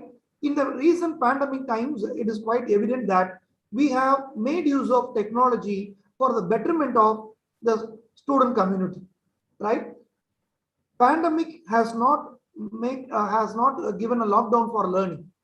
It has opened new avenues. Like at present, we have been making use of the Zoom, Google Meet, and other video platforms, right? We have explored. It is a natural justice. It is a natural order that we have to explore new avenues and new platforms so that we can keep the teaching, learning in continue without any interruption. So nature will evolve new things. Nature will continue to evolve new things. Nature will continue to bring about new changes, right? Positive changes. There may be some lacuna as well as some negative points while we incorporate in ICT in our teaching learning, but still we need to carry forward. There has been a great challenge, not only for the teachers, but also for the learners, right? What kind of learners we are going to address? The learners who have not even visited the school for the past 2 years, they are ready to come into the college. So such is the challenge the teachers as well as the students are going to face in the pandemic times. So post-humanism is not the property or progeny of any particular academic discipline. It touches, it encompasses, right, many fields, and it switches on from one field to another field, from one mode to another mode. So it is certain post-humanism has become a major site of debate in the recent years because anthropocentrism, with its assured insistence upon human exceptionalism, is no longer an adequate or convincing account of the way the world is right now. So this is what the post-humanism usually stresses. This is what I have understood about post-humanism, and let me once again place on record my sincere gratitude to all the organizing team members, especially to Dr. Balakrishnan and all the team members for having given me the honor of chairing this session as well as introducing the today's chief guest, renowned scholar, Dr. Pandey. Thank you, sir. Thank you so much. I wholeheartedly express a welcome to our resource person. The chair and floor is all yours, sir. Thank you. Hearty welcome to you. Thank you very much. Good morning to all. Am I audible? The first question I should ask. Loud and clear, sir. Loud and clear. Wonderful, wonderful. So this is actually becomes a habit in this online classes, you know. The first questions I asked to the students that am I audible or not. Okay. Thank you very much for giving me the chance, and special thanks to the chairperson, sir. You were wonderful, and you introduced me on this platform, and thanks to Balakrishnan, sir. He was very kind to me every time, and we are associated with quite a long time, 4 or 5 years, and it's really, it's a really great platform to speak on issues of post-humanism and anti-humanism and the transhumanism, which is seriously a kind of a new arising or kind of a territory in the literature theory, which the students should know. And yeah, I hope that my lectures should obviously it will help to clarify some of the points, and it will clear the clouds on the literature theory based on post-humanism. Thank you very much, sir. My topic, the title is The Transgression, Transcendence, and Ecological Posthumanism in Hantan's The Vegetarian. Vegetarian is a novella, it's a book of Rice book, and it has been translated from Korean because it is Han-Tang is a Korean writer, and she wrote it, and it is Deborah Smith. There's a writer who actually translated this into English. Now, when we talk about this transcendence and the transgression and the ecological posthumanism, basically, I want to suggest that there is a kind of a transformation. There is a kind of a metamorphosis. There is a kind of a journey from oneself to the other self. Now, before I introduce this technique, the technicalities, the terms, the appointments, basically, I just want to say something about this, about the body, about the vegetarian, the body, the female body, which is much more important. Now go back to the Renaissance. What I'm saying, that go back to the Renaissance time.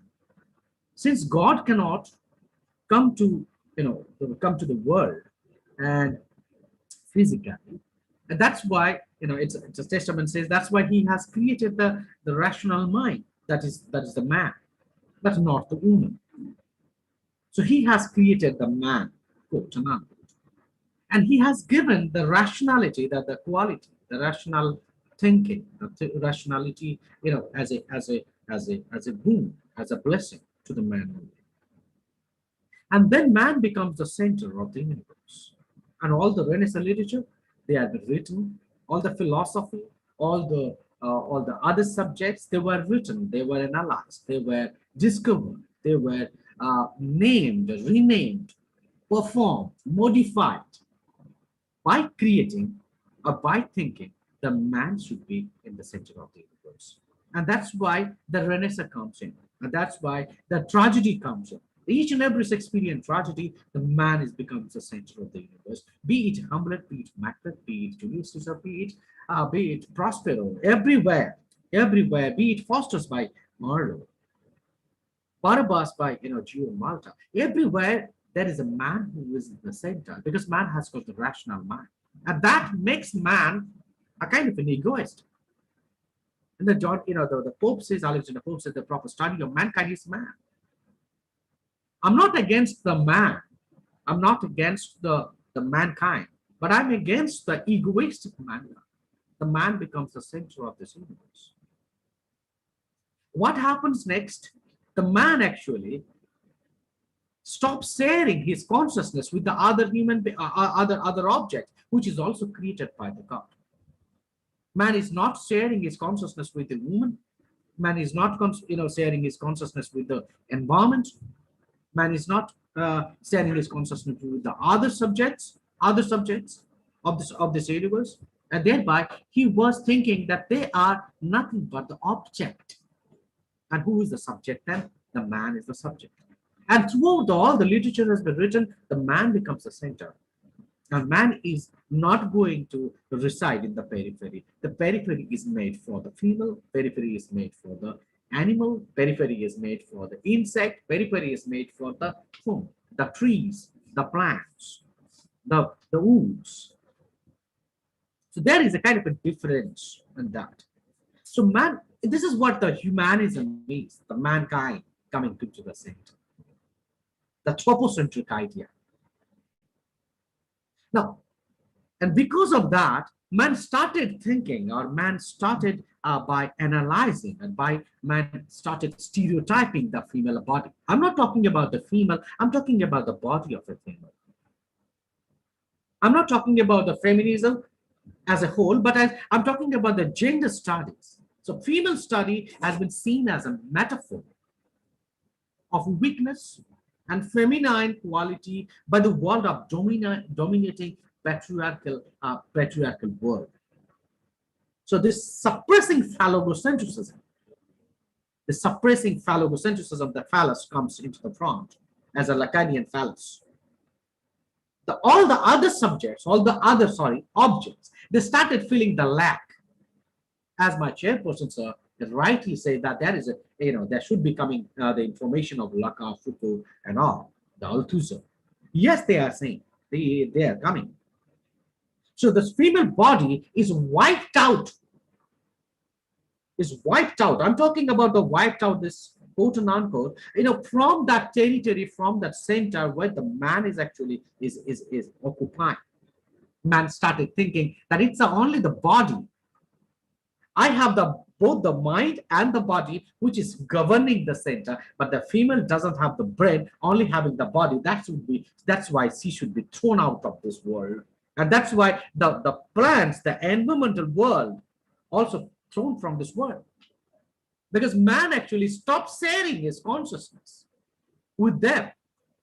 And that's why the people are starting crying for the global, the global warming, the nature is paying it back in the COVID situation. The tsunami coming in, so the nature is paying, nature is giving back to the human, which is, and then the iceberg actually, they are, North Pole and the North Pole, they are melting down. So the world is waiting for the great flood. So the man is actually is becoming the center of this universe, and whatever he was doing some bad.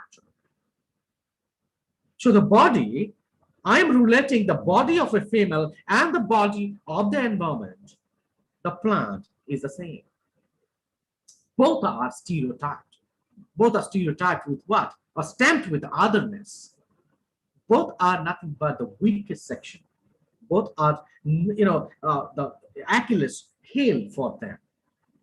The female body is wiped out of the rational patriarchy, so like the environment.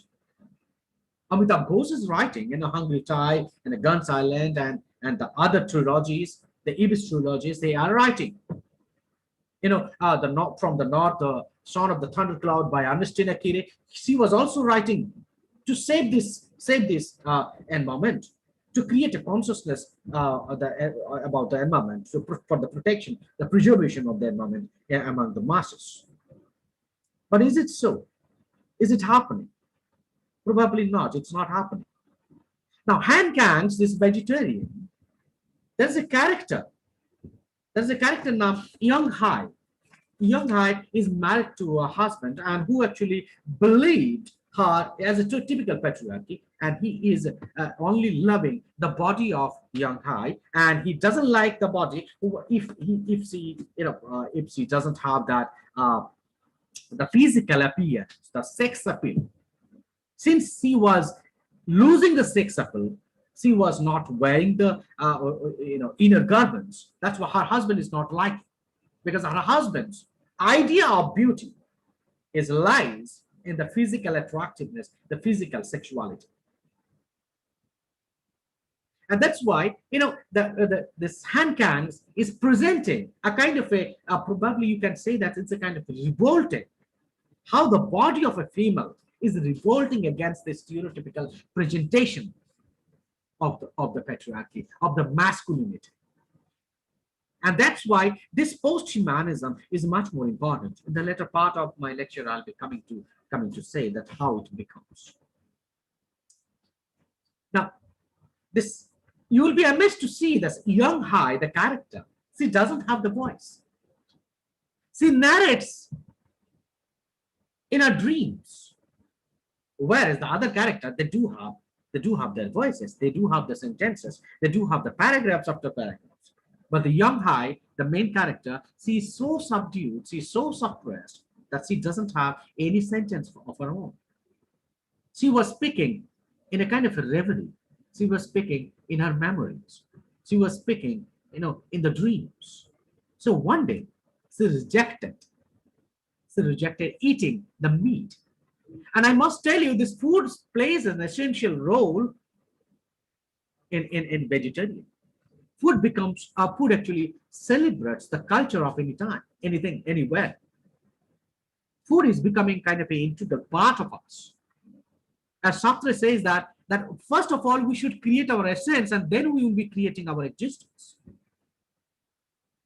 But how the human being is creating the essence is much more colonial, much more dominating. So it needs to be decolonized.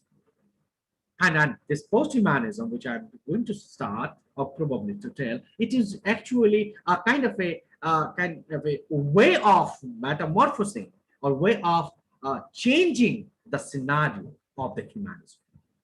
So this Korean word, the eating meat is essential, is a must. Why? Because it shows the patriarchy. It shows the violence. It shows the dominating the masculinity. It should be there. But when Young Hai started, she was terrible in her dream. So one day she saw a dream and she said that I rejected eating the meat. And probably that is the main point. The hurly-burly is started. The revolt has been started. The revolution started. The problem started in the society. Not only in the society, but also in that very world of Young Hai. So in her dreams, I'm just quoting from the novel. Dark woods, Young Hai saw. Dark woods, no people. The sharp-pointed leaves on the trees, my torn feet. This place almost remembered, but I am lost now. Frightened, cold, across the frozen ravine. A red burn like building. Straw matting flipping, leap across the door. Roll it up, I'm inside. It is inside along the bamboo stake strung with a great red gases of meat. Blood still dropping down. Try to push fast, but the meat, there is no end of the meat and no exit. Blood is in my mouth. Blood-soaked clothes sucked onto my skin. But the fear, my clothes still wet with blood. Hide behind the trees. Crouch down, don't let anybody see my bloody hands, my bloody mouth. In that burn, what had I done? Now, I am good to this. So this Young Hai is seeing a kind of a dreams. And she saw that her mouth is full of blood, her clothes are full of blood, and the blood is spilling through while it's torrenting. The blood is dropping down, full of blood. And the blood here symbolizes the patriarchal violence. Blood is always related to the patriarchy. Blood is always related to the violence. Blood is always related to the dominating masculinity. And you can find this. Now I'm telling you that I'll be relating you to the Renaissance. I'll be telling you that how the blood is much more important. That you can go back to the Lady Macbeth and Macbeth. I'm obsessed with this text. The bloody image in Macbeth is much more important. Lady Macbeth wants to be as bloody as Macbeth. That's why she's saying that unsex me. She wants to be a man. She wants to be as violent as a man because violence is always related to the man. So she wants to change her essence. She wants to transform. She wants to be a kind of a like Macbeth or beyond Macbeth. So she wants to invoke the power of witches. She wants to be witch. She wants to have the power of witch. She wants to be transhuman because witches having both the gender. So she wants to reject the human quality and she wants to accept the beyond human quality or above human quality.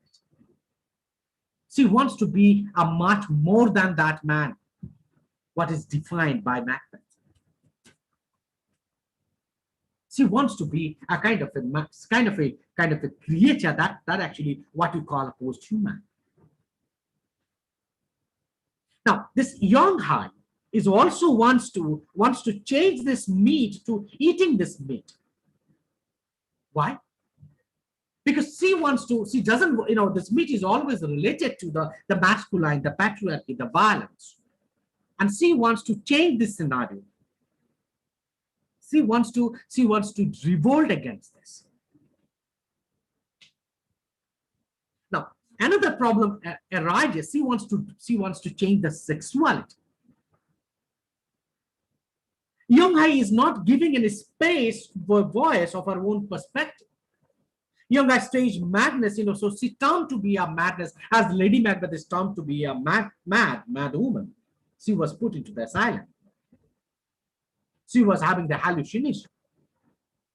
Like the same way, Young Hai's rejection of eating meat, Young Hai's rejection of eating any kind of a meat is put or putting her into the asylum.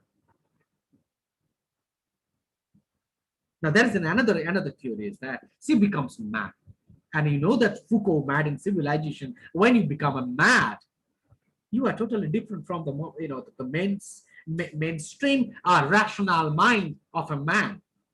So she automatically transforms into a post-human character.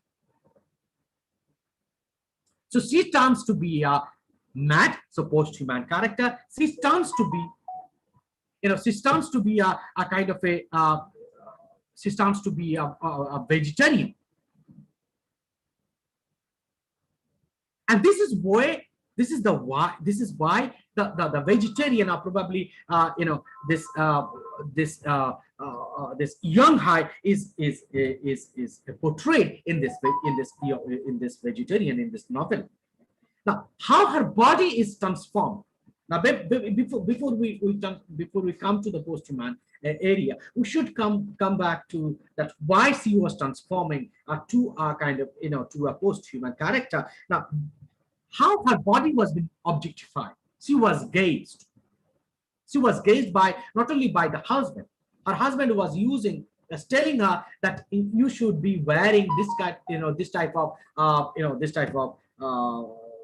undergarments so that it will be looking beautiful. You will be accepted in the society. So that kind of a gauge is there for young Hai. Like the same thing, like the same way, she was also saying, he was also saying that young Hai's husband, that before my wife turned into a vegetarian, I would always thought of her as completely unremarkable in every way. To be frank, the first time I met her, I was not even attracted to her.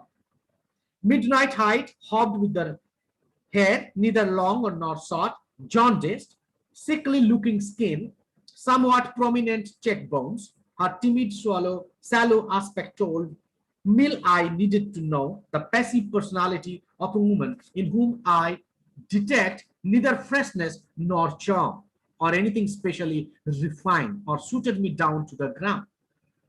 So thereby you can find that this young Hai's husband, who is the member of this patriarchy, even he doesn't like her own wife, only because she doesn't have that very body. So here the mind is not controlling. Look, the man is forgetting. The mind is only giving you your existence, not the body. So here, see, the young Hai's husband rejected the mind of her husband. His wife. And that's why young Hai is left out with only the body which she had. The Sikh body. The body doesn't have that attractiveness. The body doesn't have that much of the sexuality. It causes the sexuality. It causes it attracts the human being. So she was automatically transform into a kind of a body only, minus the mind. So she lost her, probably you are getting me. So she lost her place to be, in the mankind, because the man is having the mind and the body. Here, the young high doesn't have the mind, rather she was only having the body. Now she decides that why should we take the body? If my mind is not appreciated by the mankind, by the man, by my family, then it is better to reject the mankind. And that's why, and that is the reason that she transformed herself to be a vegetarian.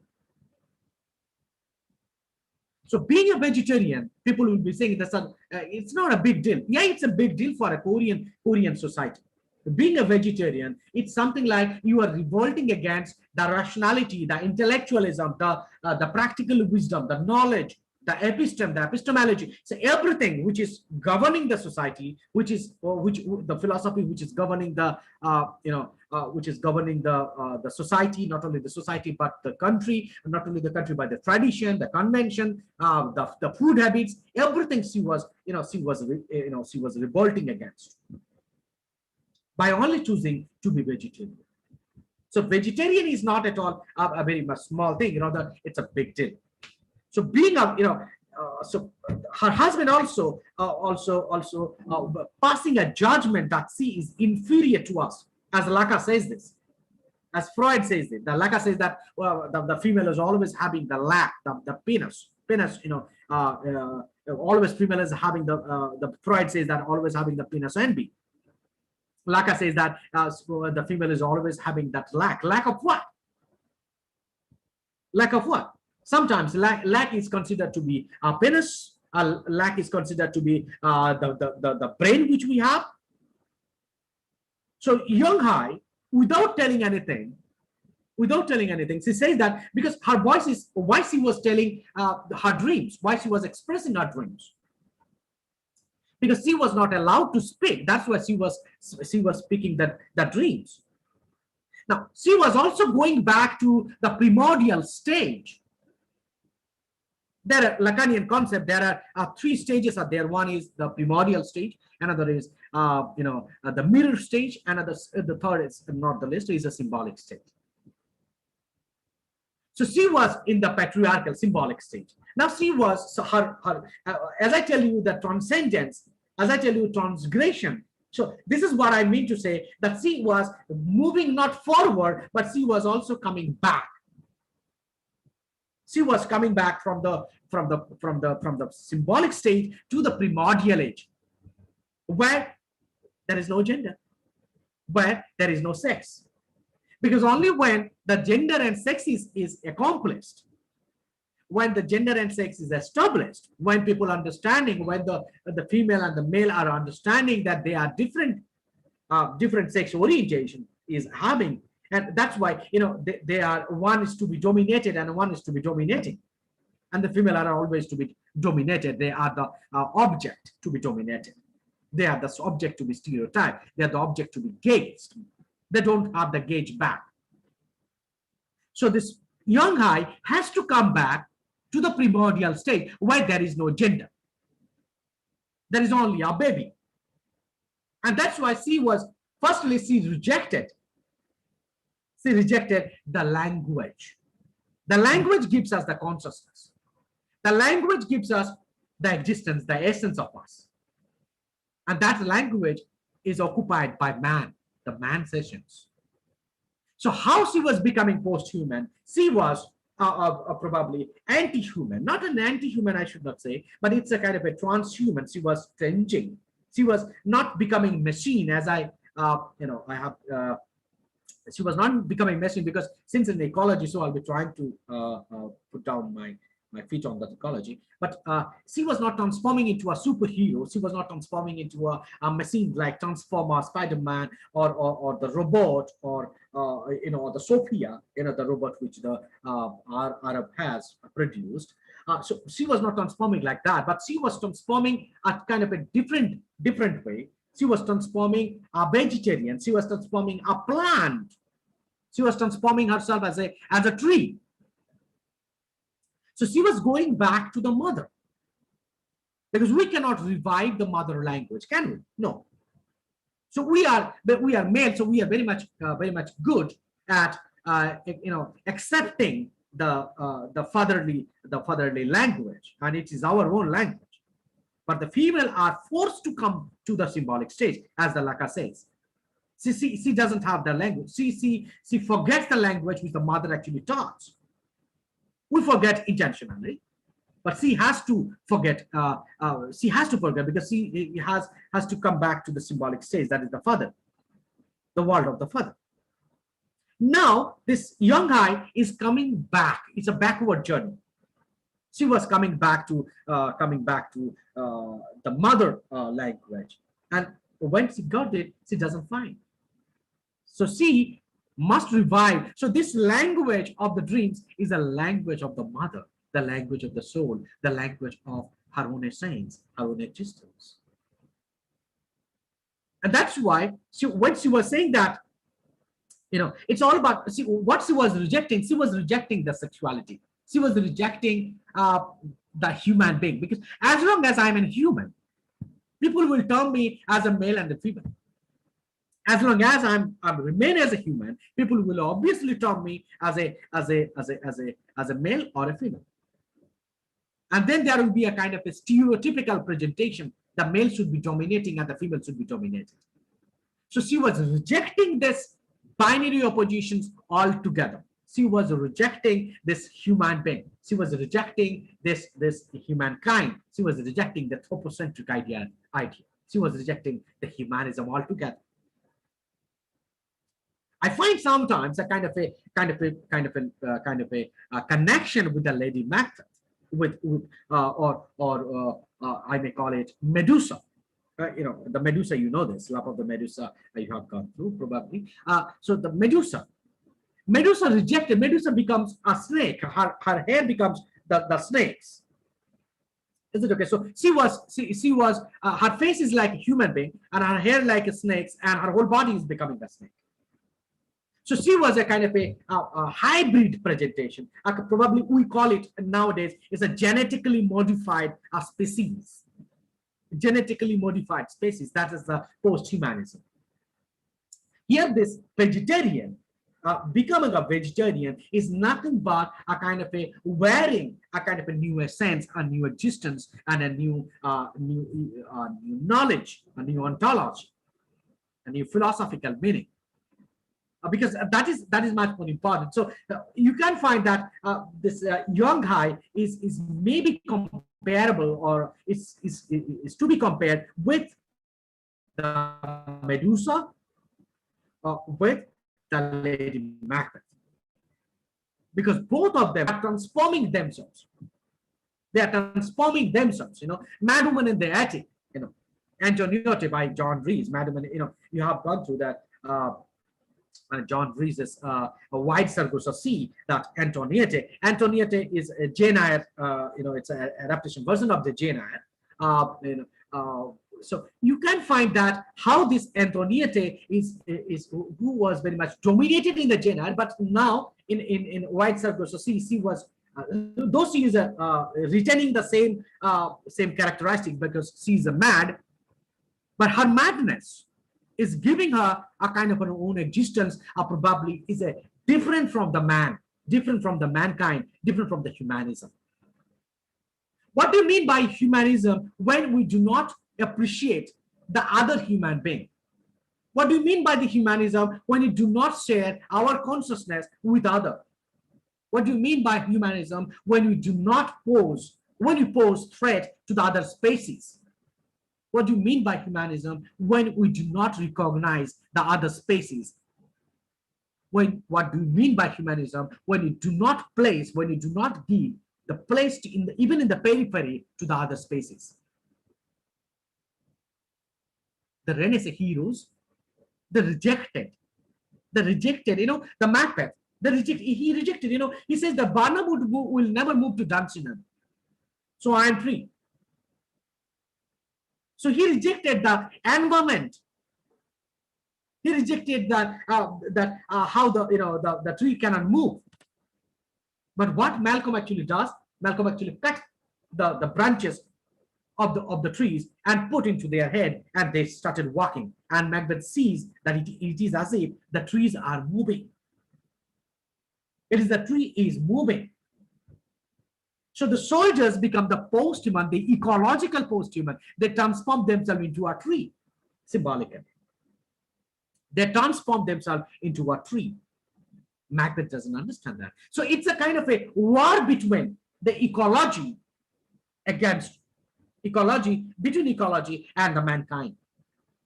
And so it's happening outside world. The flood is coming, the tsunami is coming, the slides is going on, the COVID-19 actually rotten down our whole academia. They have robbed our schools and classes and the kids and the future of the kids. The more and more ICT is coming, but it cannot be kind of a substitute for our classrooms and the chalk and duster. But this vegetarian, let me come to this point. So this vegetarian, she transformed into she was again in a reverie, in a dream. The morning before I had the dream, I was mincing frozen meat, remember? You got angry. Damn it. What the hell are you doing squirming like that? You have never been a squeamish before. If you know how hard I always work to keep my nerves in check. Other people just got a bit flustered. But for me, everything get confused, spits up. Quicker, my hand chopping both the meat and then the knife, slicing cold into my finger. Later that day, when you sat down to meal a bulgogi, you spat out the second mouthful and picked out something glittering. What the hell is this? You yelled, a chief of the night. So this is above the statement, this is what the husband is doing. See, he was not even he was loud when in his behavior.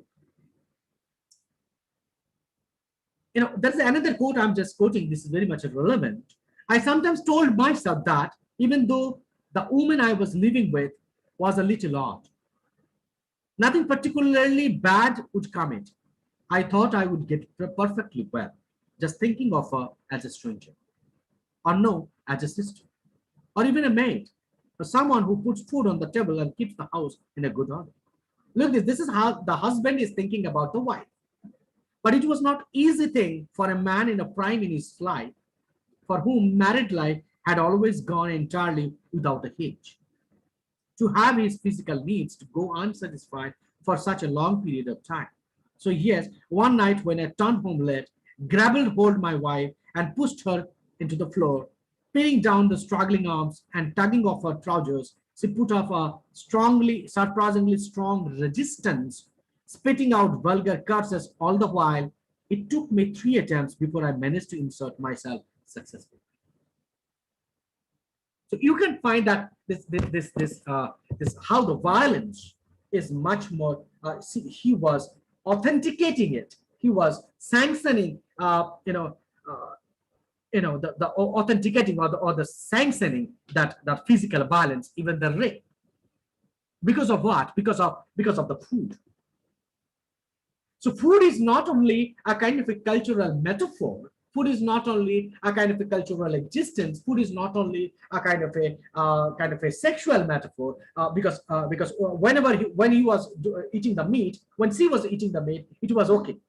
But when she transformed herself to a vegetarian, she automatically becomes a kind of a she becomes not to be touched down, or probably she to be violated physically. So before that, and another thing is that when she was there in her own house, father's house, her father actually forced her to eat the meat with a chopstick, and she was struggling a lot. She was not eating at all, and she was being beaten by her husband like anything. And she was termed as a man because she was rejecting to eat the meat. She doesn't have any problem. But what's the problem is Abeng, she is rejected to be a non-vegetarian. She rejected to eating the beef and pork or maybe the chicken and maybe the meat and the other. So only thing is that meat is how the meat is more important for giving him the giving a man as its essence. It's not about that it's not about that she's rejecting the everything. She was only rejecting that I will be not eating the meat, and that actually posing a threat to the a threat to the humanistic attitude, or probably you can call the egocentric, the male ego, the patriarchy. So where is this humanism? So where is this that humanistic freedom? So where is the individuality of the humanism? Why the man become a colonizer? Why the man becomes colonizer? Why there is no decolonization of the mind and the body? So she rejects that, and therefore, and then and she when she was in the asylum, she was transformed herself. She rejected eating even. She rejected eating even, and people are very much scared of her. That why she was not eating. Now people are not understanding that eating actually is nothing but eating actually is a kind of a cultural thing which gives you the identity in the society. So when you are not eating, you are deliberately going against the patriarchy. So young high, both the body and the mind both get metamorphosed into a tree, a Lacanian pre-Oedipal stage where there is no binary oppositions. Because if you are becoming a tree, then obviously there is no male female. There is no such a differentiation. There is no such domination. And therefore, she transcend and transgressed that limitation of which actually the humanism actually dreams for, or humanism actually created for such a long period of time. And now she becomes a post-humanism, the ecological post-humanism. She was addressing, she was standing on the floor, rain is coming down, pouring down, and she was drenching, and as if, and her hands are open, and she was drenching herself, and she was thinking that probably my root will come, and my root will go deep down to the soil, and so that I will be a tree. So she transformed herself. Physically, she wants to transform herself to be a kind of a tree, and that's beautifully done by this young guy. And this is what the practically she was starting to do, or probably she was doing it. It may also suggest that she consciously rejects the essence of both mind and the body, which gives the identity of the human being. So she was rejecting the human sphere, the anthropocentric world. The body of Yonghai is used as a mirror that reflects the cultural connection in male supremacy and female subjugation.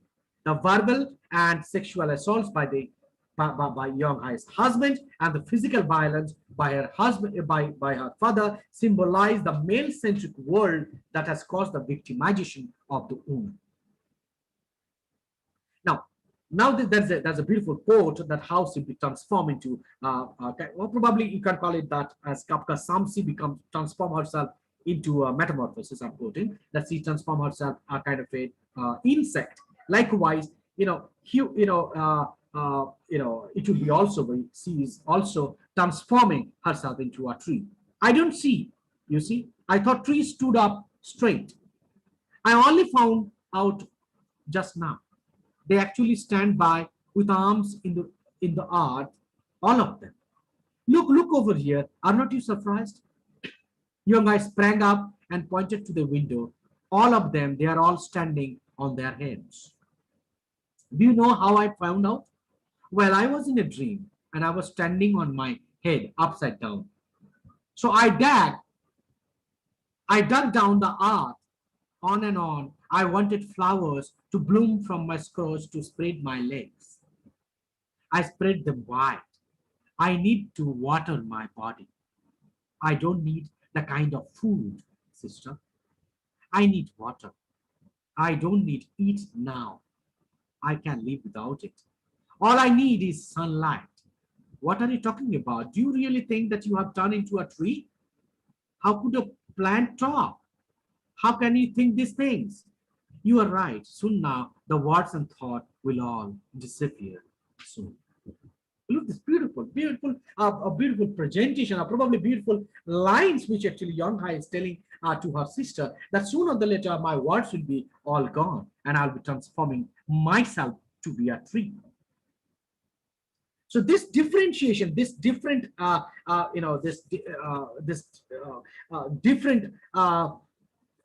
different from the human being, that as I told you many times, that the soul and the body actually they are the existence, they are the means of existence. And Sartre's philosophy, if I'm quoting, that the existence precedes essence.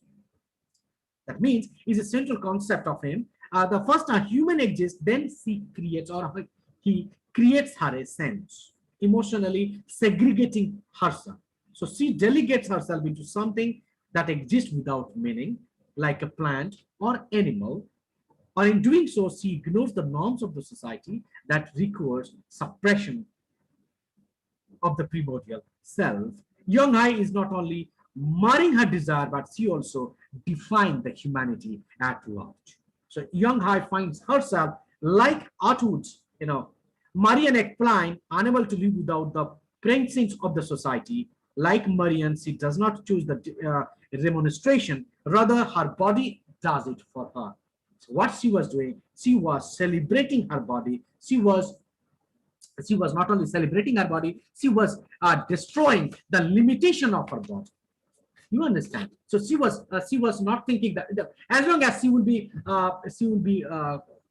covering her body, as long as she will be conscious about her body that I'm a female, then obviously she will be termed as a human.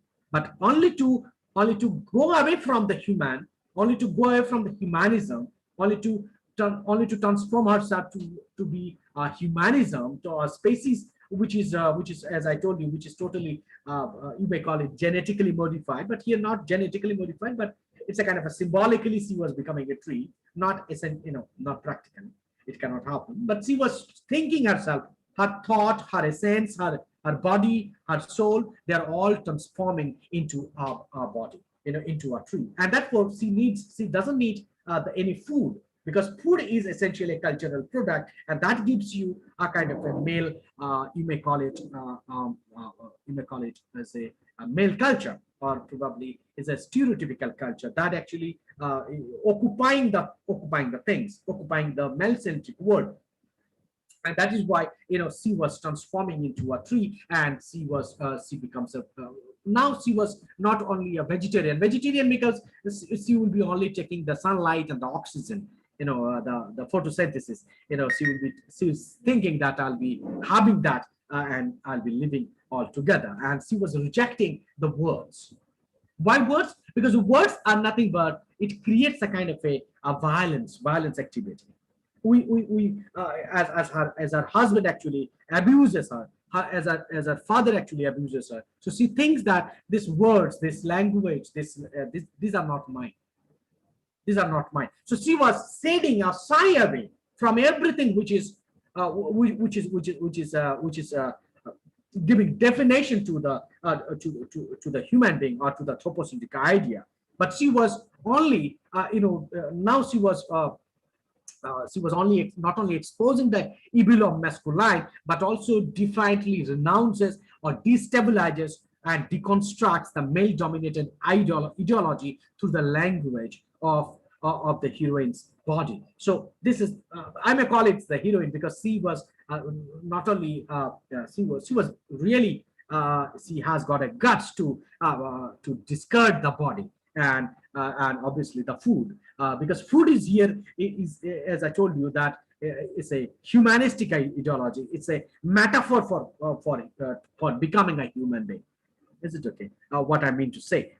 So it is important to see that when Young Hai's voice is unheeded, her body becomes substitute to her voice. The heroine's body expresses her thought in languages of horrible suffering. Young Hai's response towards male violence validates her detestation towards the intimidating and horrible system of male dominance. The frantic act of assertion and defeating the male sovereignty. Young Hai exposes the severity of the patriarchal tradition and the ferocity of male violence by representing her body and also denying her body and then transforming into a post-human human self. I'm not talking about that anti-humanism, but she doesn't have any choice but to accept or mingle with the nature, with the environment where there is no binary opposition exists, where she doesn't have anything like the structure of primordial, mirror stage, or symbolic stage. She is very much happy when she was in the mirror, in the primordial stage. You understand that? So this is what actually I mean to say in my paper. I thank you. This is all from my side. Now I hope that I am successful enough to justify my paper and the title. And if there is any questions, any doubt, I'm ready to answer it.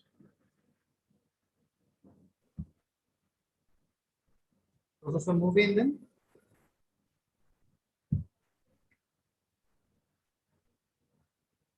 Sir, thank you, sir, for your insightful session. Thank you, sir. Thank you so much. Participants, if you have any questions, you can post them in the chat, or you can unmute your mic and ask the sir directly. You can address the speaker directly by unmuting your mics. You can also post your questions in the chat.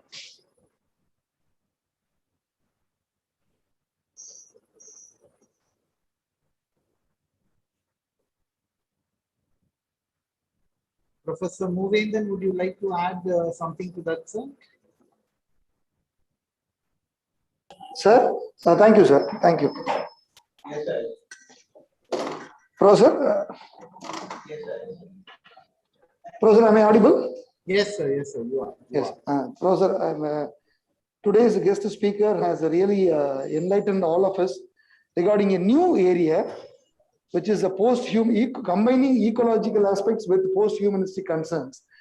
And this is a new arena. This is a new area for all the research scholars, but also for the teachers, right? And this session was really enlightening and thought-provoking. So on behalf of the organizing team, I place on record my sincere gratitude to Professor Pandey for highlighting the key issues in ecological post-humanism. Thank you, sir. Thanks for the opportunity. Thank you. Thank you. Thank you so much, Professor Moviendan, for chairing this wonderful session. Thank you so much, sir. Thank you, sir. And thank you, Professor Panda, for enlightening us on this topic. Thank you. Thank you, sir. Thank you, sir. Thank you very much for giving me the chance to speak on this topic. With that, Professor, we come to the end of the plenary talk. Yes, sir. Can we have any, is there any clarification session, sir? Yes, I have requested participants to either unmute their mics or post the queries in the chat. Wonderful. So far, though, we have not received any queries. Yes. Participants, if you would like to interact with our speaker, please go ahead. Please feel free.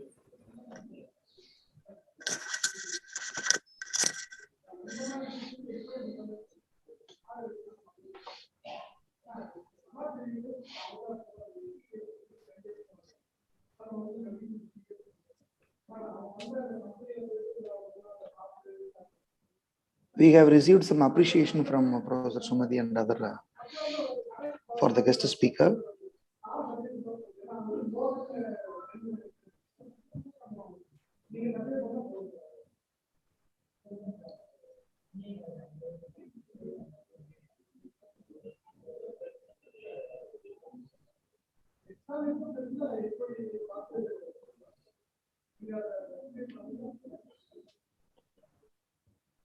It seems there are no questions for the speakers. Many participants have recorded their appreciation.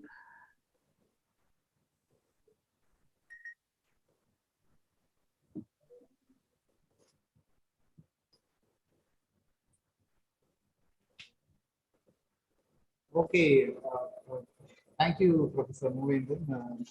Shall we take a short break before we commence the paper presentation session? Sure, Professor. Yes, as you have mentioned in the chat box, let the presenters start presenting their papers by 1 o'clock. Is it okay, Professor? Yes, yes, sir. Yes. Excuse me, sir. Excuse me, Partha, sir. Yes, yes, sir. Yes, ma'am. Good afternoon. Very sorry to disturb you. Sir, I just wanted to make a very humble request. Is it possible to for you to allow us to share our screen for a minute so that we see that there are no troubles or problems when the paper session starts? Can we just try it as a rehearsal? As a rehearsal, that's all. Okay, madam. Okay. Yes, yes. Please go ahead. Can I do it for a minute?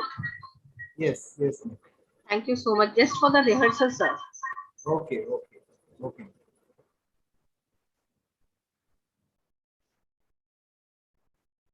Professor Walter, I will be ready by 1 o'clock. Thank you. Okay, okay, okay. Thank you. Yes, it is visible, madam.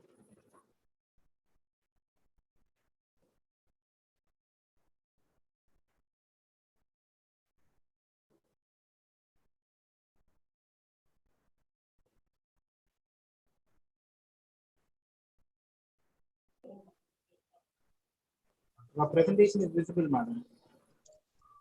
Madam, we can see your presentation. Please wait for your turn. We need to give a short break to the participants also. Yes. Excuse me. Yes, you can stop sharing now, ma'am. Your presentation is visible. No, this is not my presentation. Okay. My name is in the first on the list, I believe. Yes. So I just wanted to check. Okay. I don't know who's presenting. Professor, I will join you by 1 o'clock. Thank you. Okay, okay, Professor Movendran. Yes, sir. Sir, I'm not finding an option to stop share. It will be there at the bottom, madam. Stop sharing will be at the bottom. Yes, it is done. Thank you.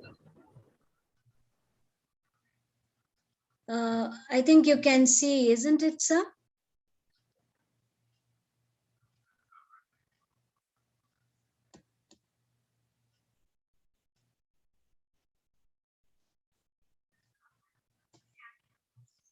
Can you see the presentation, sir?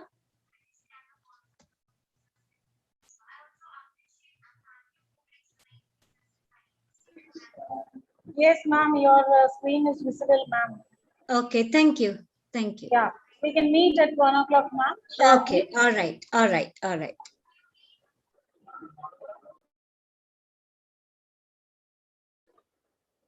The paper presenters of the first slot can join exactly at 1 p.m. Thank you. Thank you, ma'am. We are not disconnecting because we are very nervous. No issues, ma'am. Just take it as quoted. Ma'am, should we disconnect the meet or we are not disconnecting it? Yeah, you can disconnect and you can log it again. The same link. If it is from your end, it is on, then we will try to keep it on, ma'am. Thank you. Ma'am? Okay, okay. Madam. Walter, shall we? But it is, we can wait for a few minutes now. Okay. Should we read out the list then? No need. Okay, okay.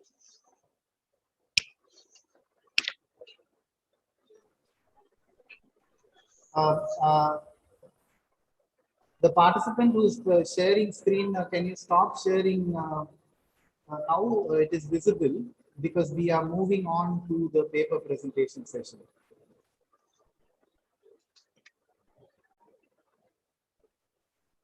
Thank you.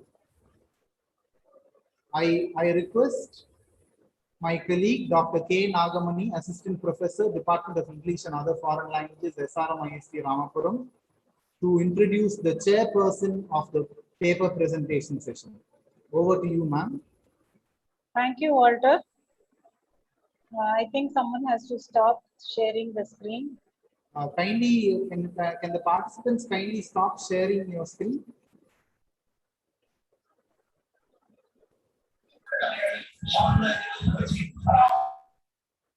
Yes, thank you. Yes, thank you. So welcome you all for the paper presentation session of day 1 of our 2-day international conference. I'm indeed glad to invite the chairperson of the session, Dr. Suganti, Dean of Arts, Mangairkarasi College of Arts and Science, Madurai, and guest faculty at BITS Pillani, Regional Campus, Madurai. She started her teaching career in 2009, and she has rendered her service in many premier institutions across Tamil Nadu. She is a qualified trainer for a proficiency and diagnostic tests conducted by Cambridge Assessment English like BEC, IELTS. She is also the examiner for BEC Preliminary. She is an avid reader and admirer of literature, and she has published several papers in national and international journals.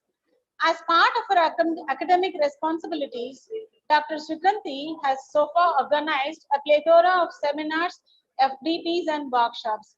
It is our pleasure, ma'am, to invite you to be the chairperson of today's session. Over to you, ma'am. Thank you so much, ma'am.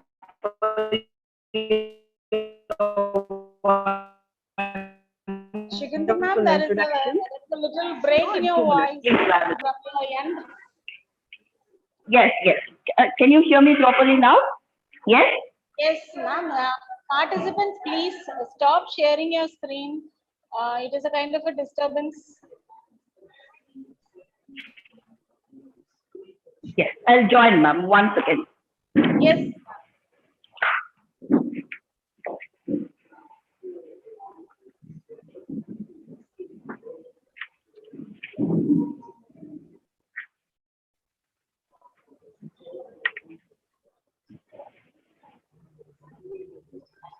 Can you see me? Yes, ma'am. It's a pleasure to have you here, ma'am. Yes, ma'am. Continue, ma'am. Yes. Yes. Thank you so much, ma'am. The presentation starts by 1 o'clock.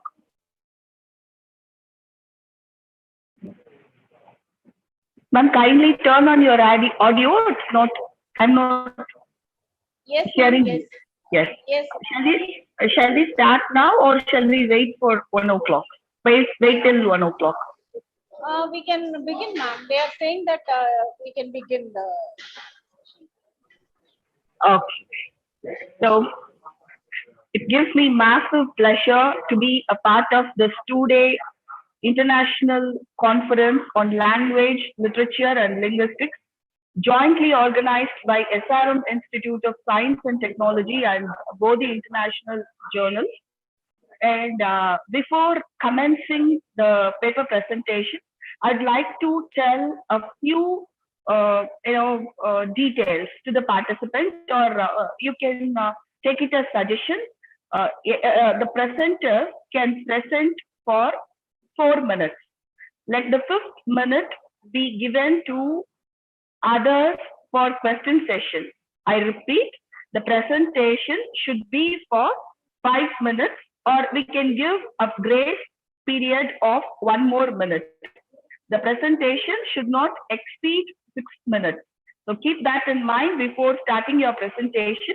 And if someone is willing to ask questions, kindly click the hand symbol in the meet so that we can know. Otherwise, if you are not interested in speaking, you can type your questions in the chat box.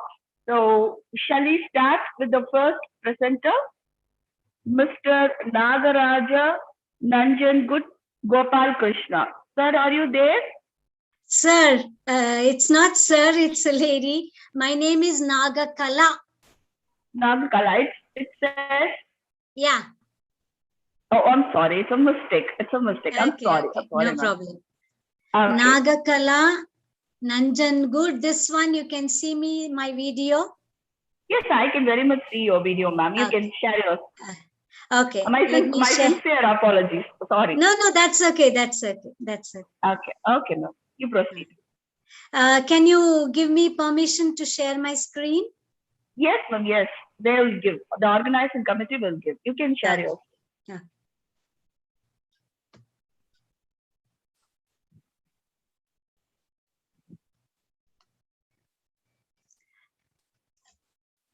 Professor Walter, how many participants, paper presenters do we have now for this session? Sir, the list is with ma'am, sir, and the list is also there in the WhatsApp, in the program brochure itself. Today's session, I think it is 60 participants. The first session will be having 15, I think. 15, okay. Yes, sir. Yes, sir. So participants, please stick to the timing so that others also can get their chance, and we may not be delayed by too much of time. Yes. Yes, yes, yes. Okay. Proceed, ma'am. Your screen is visible. You can go ahead.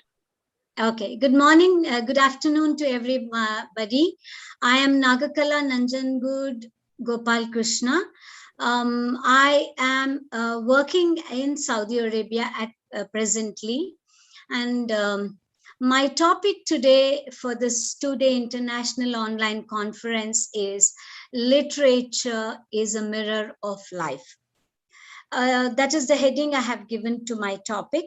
And before I start, I would like to thank all the organizers of this institution and the conference team for allowing me or for giving me an opportunity to speak about this and share my expressions and feelings about the topic. As we see, like, you know, what is happening nowadays, linguistics and language is taking a major place in most of the institutions, because engineering colleges and whatever the professional colleges are, and College of Arts is, I think, is very low in number.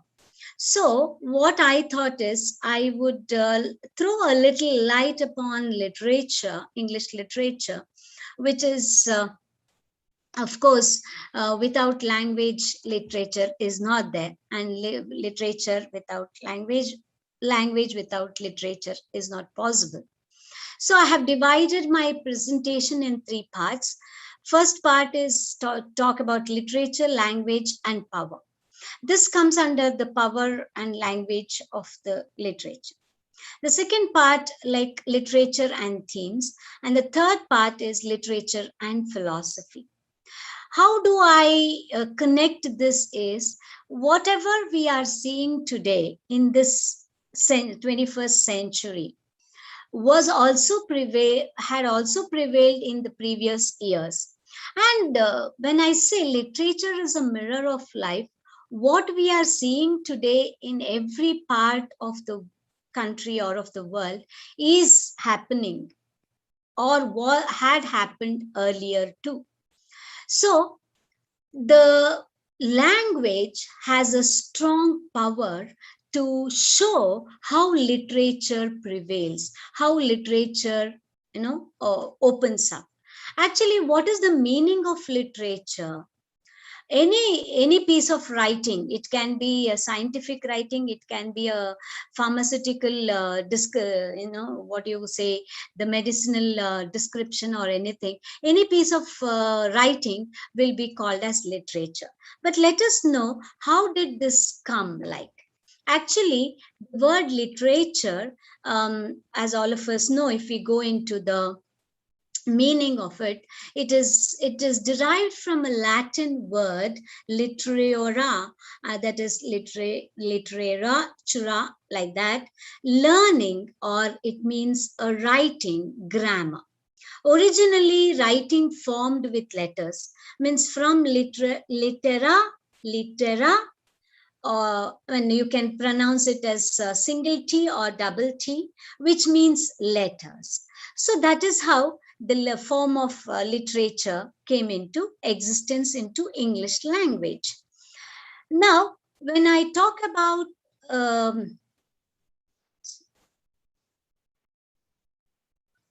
when I talk about this language, English language, there are other people, I think, who are talking about history of English literature and history of English language and all.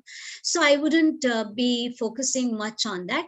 I would just like to draw your attention on one of this I have just taken as an image. I'm not going to read all of them, but I'm just trying to explain them. It is Gerald L. Burns who writes about language and power. He says a good way to begin thinking about language and power is with one of the essays written by Blanchot. So he means to say it is in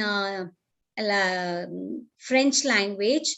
The name, what is valuable here is that he wants to make us understand the language not only analytically, but in the manner of grammar, with the help of grammarians and with the help of logicians. So that is what I would like to draw your attention. Means to say here, the power of language is essential and is more inevitable that we need or we can produce our literature, in the sense like our feelings, our aspirations, our assumptions, whatever it is, we can put it in a form of literature only when the language has a strong power. So what are the language, when I say language power, it is LP. There are some components about it. What are those key components of language power? That is aptness or capability to speak and be understood. And the second one, an aptness to listen and understand. So there are two things. One is you should have the capability or the ability to speak, and it should be understood. So the second part is to listen and understand. If we do not comprehend properly, we are not able to, give whatever we think. I just like to draw one simple example. People nowadays, like WhatsApp messages are coming. They don't, lots of forward messages are coming, and people, most of them, they don't have patience to read all the whole passage. So maybe it is a condolence message or maybe something like that. So one person gives a response, the other person just looks at the response and answers. So he has not read, he has not listened what it was, even the video or anything. If somebody says it is a good video, they'll say it's a good video. If somebody has said it's not a good video, they'll say, all of them will follow like that. So it's not that way. There should be an aptness of speaking and understanding, and listening and understand. Means both the ways. When one who speaks, you must be able to understand. When who listens also must be able to understand. So language acts as a power to communicate. It can be either in written or in spoken.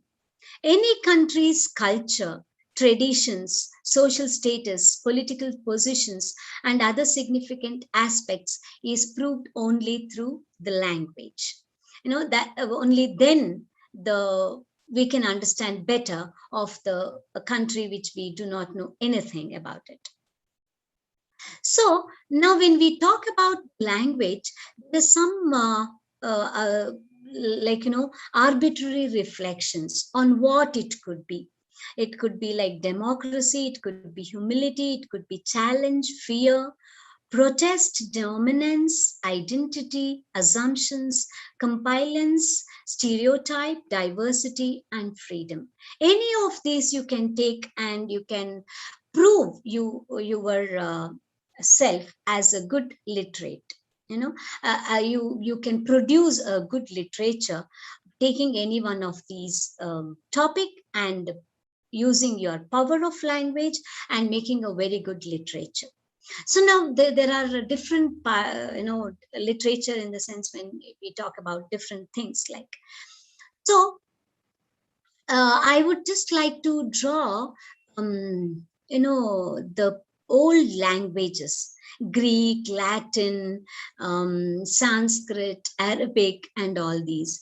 What happened is they were not easily understood.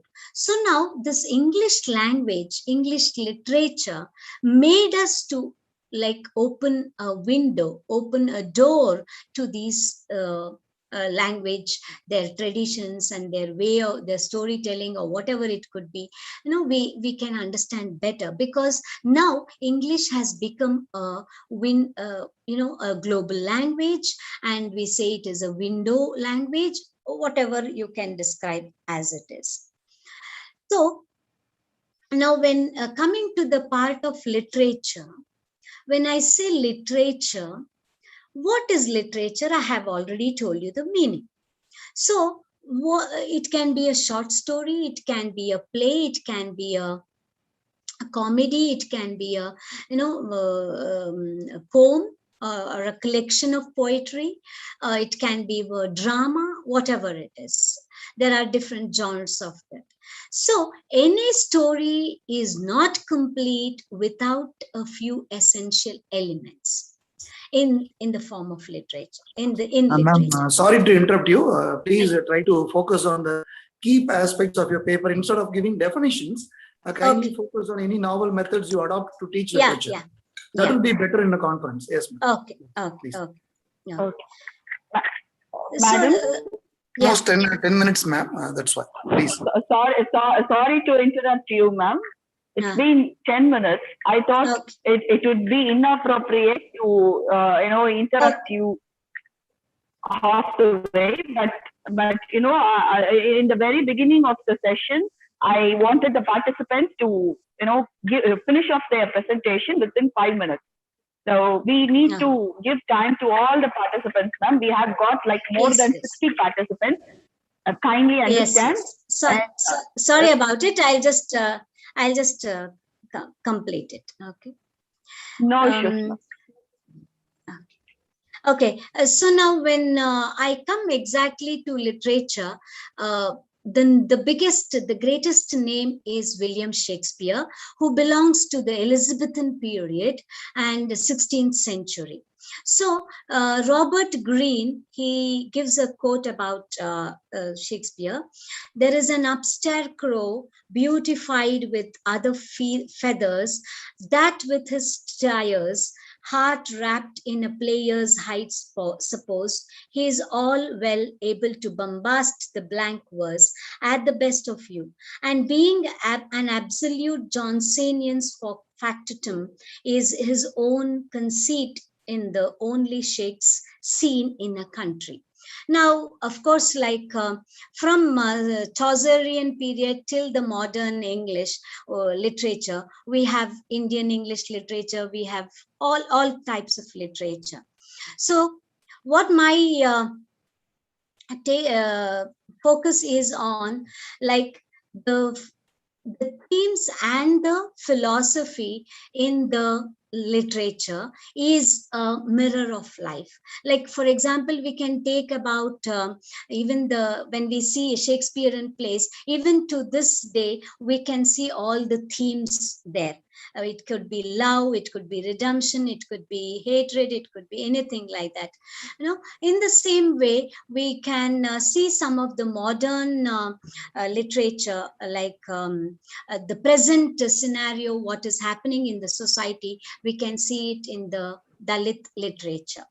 So when we talk about philosophy, there are so many philosophical literature, I mean the novels or the dramas or the poems which has been depicted. Dear ma'am, please. Yeah. So I just would like to give last So we need to unlock the power of English language, and that is what he says, Graham Miranda. So I would like to end up my presentation by saying thank you, because there are a lot of things that I cannot. Okay. And Okay, thanks a thank you. lot for giving me, and sorry for exceeding the time. I'm very sorry about it. It's okay. Thank you. Thank you. Thank you. Okay, ma'am. Thank you, ma'am. Thank you so much. And gentle reminder to all the participants, presenters, kindly stick to the time limit. 4 minutes for presentation, 1 minute for question session, please. Otherwise, we'll have to remind you after 5 minutes. So I'm glad to invite Dr. Shashi Srivastava, Assistant Professor, Dayal Bhatt Educational Institute, Agra.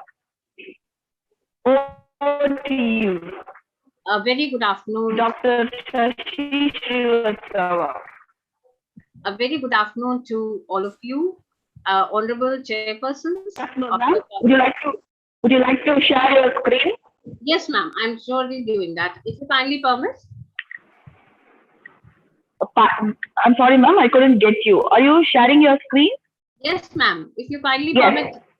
Yes, I could see. Yes, it's visible, ma'am. Please.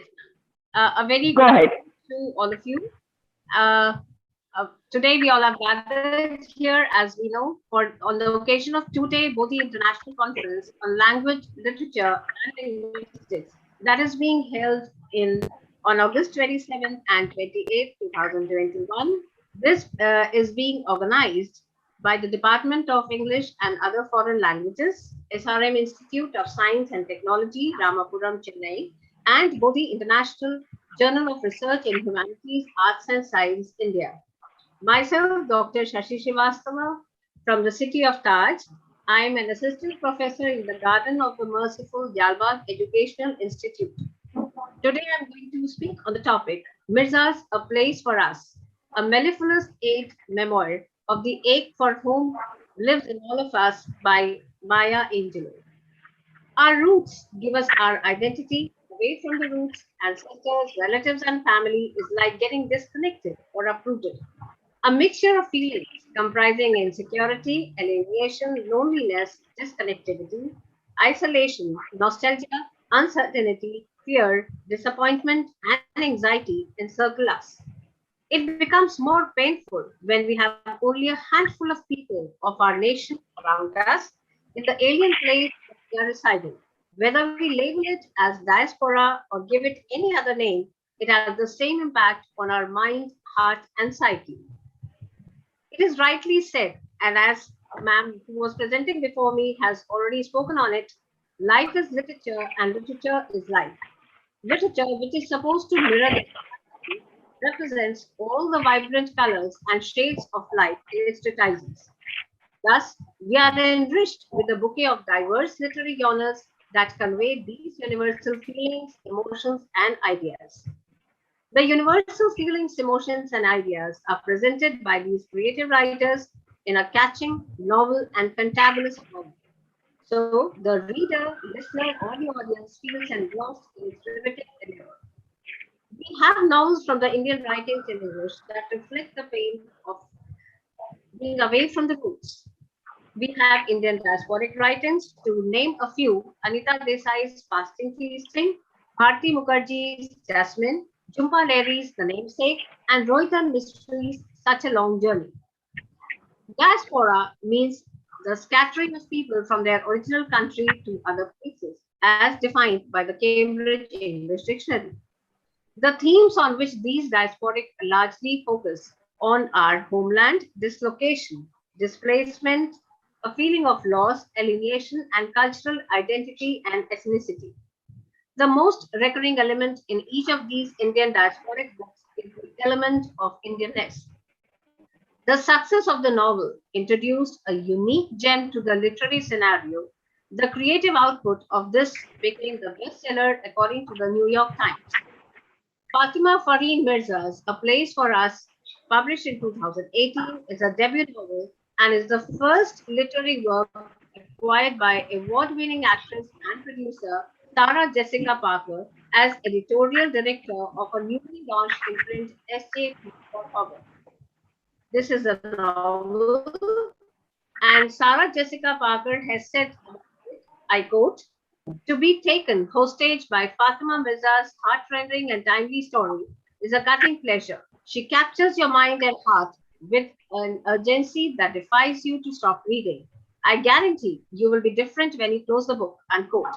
Another quote is by Ann Taylor. She says, I quote again, "I'm particularly interested in stories of immigrants, and I loved Fatima Fareen Mirza's A Place for Us about an Indian-American family living in America." Fatima Fareen Mirza was born in California, US in 1991. Both of her parents are of Indian descent. She graduated from the Iowa Writers Workshop, where she was a recipient of the Missionary Corpus Fellowship. She is married to the British actor Riz Ahmed. She had started writing a novel at the age of 18. The novel focuses on an Indian Muslim family living in Northern California, striking a balance between tradition and modernity. The family has 5 members. Their children sometimes get stuck or confused between the life and culture of the place where they are, on one hand, and the lives that their parents want to follow them. The parents strive to pass on their cultures and traditions to their children, and the children in turn struggle to balance authenticity in them with loyalty to the home they came from. The respect for the parents, the importance of their blessings Sorry to and interrupt. presence. Yes, ma'am. One minute to go. Right, ma'am. The values and culture of India are not forgotten by the family. The mother is very happy because her daughter is getting married, and she wished that her parents would have been there for the wedding of their grandchild. These people remember the memories and articles of their ancestors, and they want to pass on their customs and traditions. This is a quote from the novel. It is comforting for them to come back. The issues like immigration, parenthood, cultural conflict, forgiveness, familiar love have been dealt very sensitively by the young novelist. In the words of the novelist herself, she says, and I quote, "I was trying to look honestly at a family like mine, trying to capture the details that are dear to them, and not flinch from or reduce their difficulties in the hopes also shaped who I am." Thus, the mellifluous narrative by Fatima Mirza has touched the readers with the resonating ache for one's home by people and who are in foreign lands. This is a link for the video clip about the novel. Thank you all for your very patient hearing, and very thanks for giving me an opportunity. Thank you so much, ma'am. It was a wonderful presentation, and thank you for understanding, and thank you so much for your time management. Any questions? Thanks, ma'am. Thank you. Thank you, Thank ma'am. you. Thank you. If there are no questions, let me call the next presenter, Dr. Arun Kumar Singh, Assistant Professor of English, SSDR Government College, Chhattisgarh. Over to you, sir. Hello. Yes, sir, you're audible. Okay. I am Dr. Arun Kumar Singh from Chhattisgarh. Yes, yes. My topic is cultural disparity. Sir, 1 second, are you sharing your screen? 1 minute. Yeah. And a kind suggestion to the participants, you don't have to thank SRM and Bodhi Journal. That can be done in the chat box. Go straight to your presentation. Thank you. Is it visible?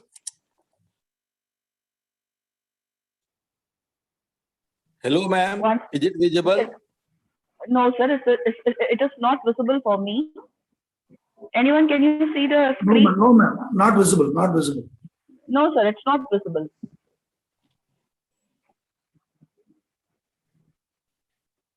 But otherwise, no issues. You start your presentation. You can summarize. Okay, ma'am. Go ahead.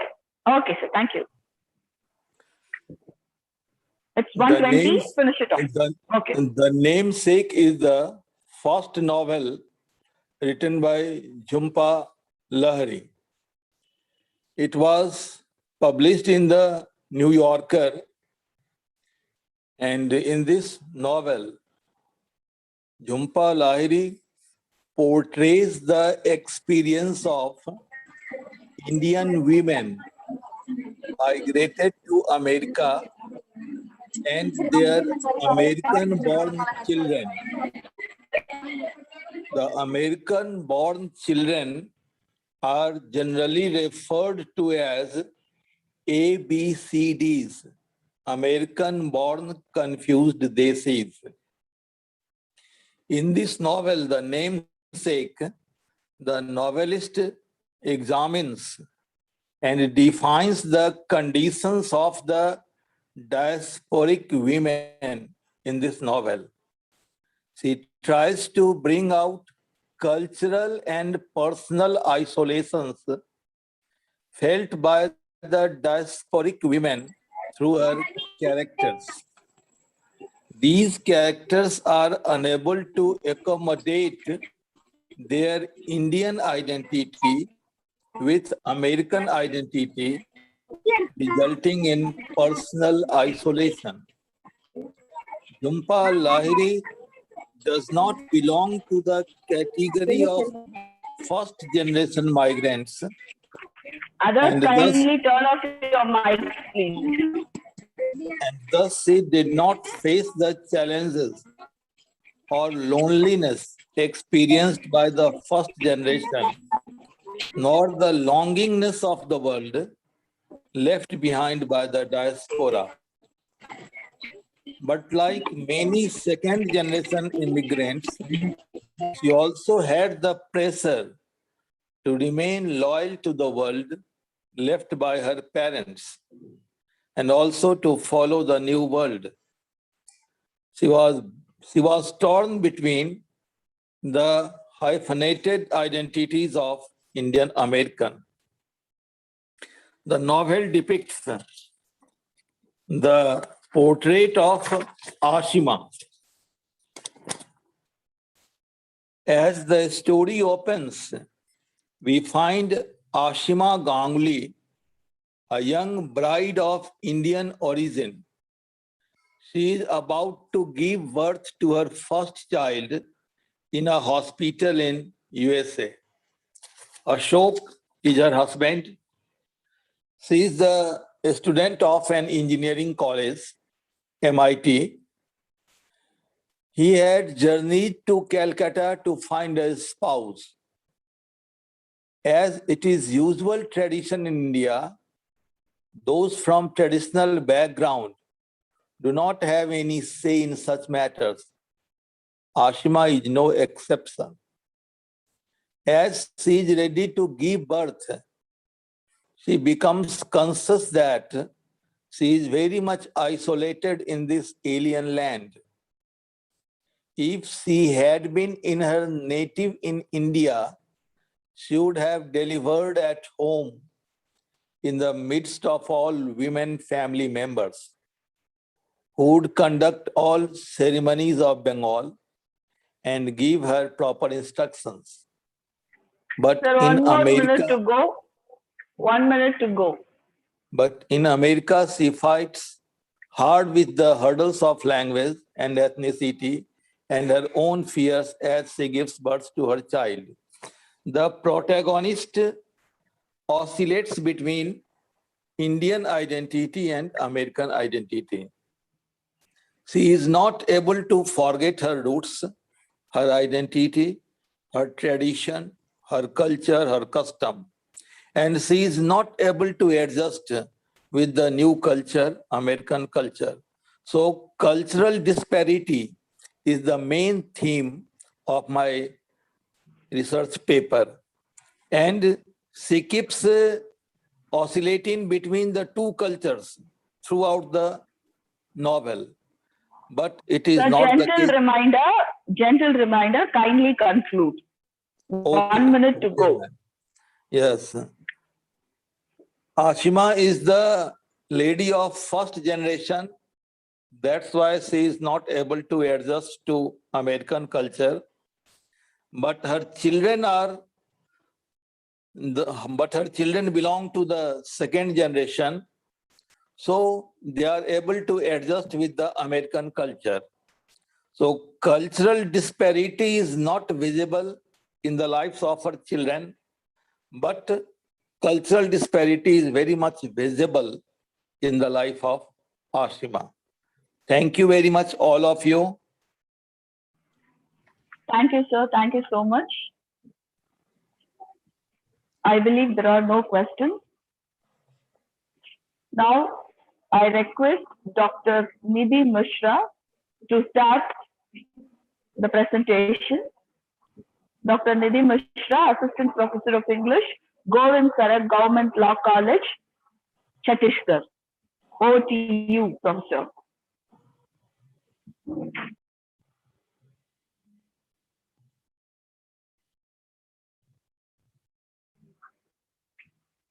Dr. Nidhi Mishra, are you there?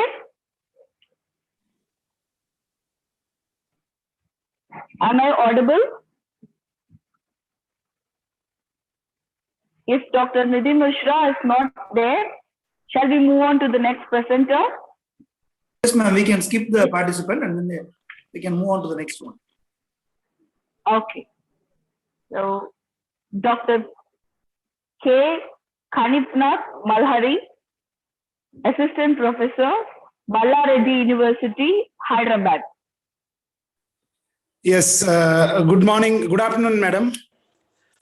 Good afternoon, sir. I You can start your presentation. only one Word document, and I will talk mostly because it is on oral literature. So I'll prefer to talk instead of giving any presentation. So my title is Oral Literature of Nomads, Library on the Move. This is the title of the paper. And my main argument in the paper goes like this. See, we read literature, we have written form of the literature available, and we have got the libraries for written forms. So what about the nomadic people, how they are exchanging their cultural knowledge or their own literature? So this paper is about oral literature. This paper actually basically my post-PhD work that, I'm working on the community from Maharashtra, that is Dhangar people who are nomadic people, but how the different aspects and different themes of the literature, how they have taken different forms during the subsequent regimes that I would like to talk. See, first thing is that it is not like written literature, it is oral literature. So forms of this transmission are also oral.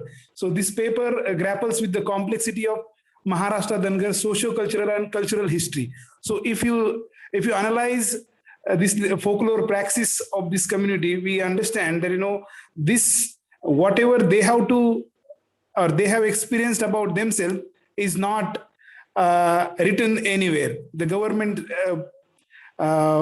registers or the government analysis of the community is completely different than what they observe or perceive about themselves.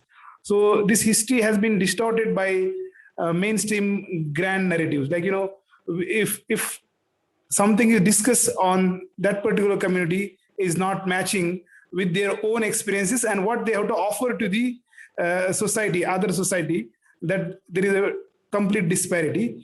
But even if it is distorted by subsequent regimes and mainstream grand narratives, the people have maintained the folklore tradition, very strong folklore tradition and oral traditions. These traditions played diverse roles in the life of Dhangars. These traditions are not just form of entertainment, but they have transmitted from one generation to another the historical traditions, mythical stories or cultural history, and social, political and economic history also of the community. In Maharashtra, especially I'm talking about. And this community has oral literature, like it is called OV. In Maharashtra, these people sing a song, and where this library is located, it is not like virtual library or the physical library. The library of these oral literature is their social gatherings and cultural gatherings, where they exchange in the form of songs, and they have long stories, almost about one story goes for, let's say, complete 10 hours also. Such kind of long stories are available in the form of oral format. So they sing there, and there are cultural places or the spaces where they display their library.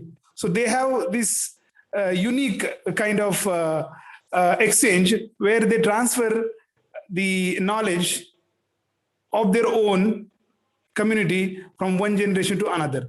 So it is not just literary form, but facilitator or the promoter for various socio-cultural and political engagements in the life struggle of Dhangar. So it is not like they did not face any problem.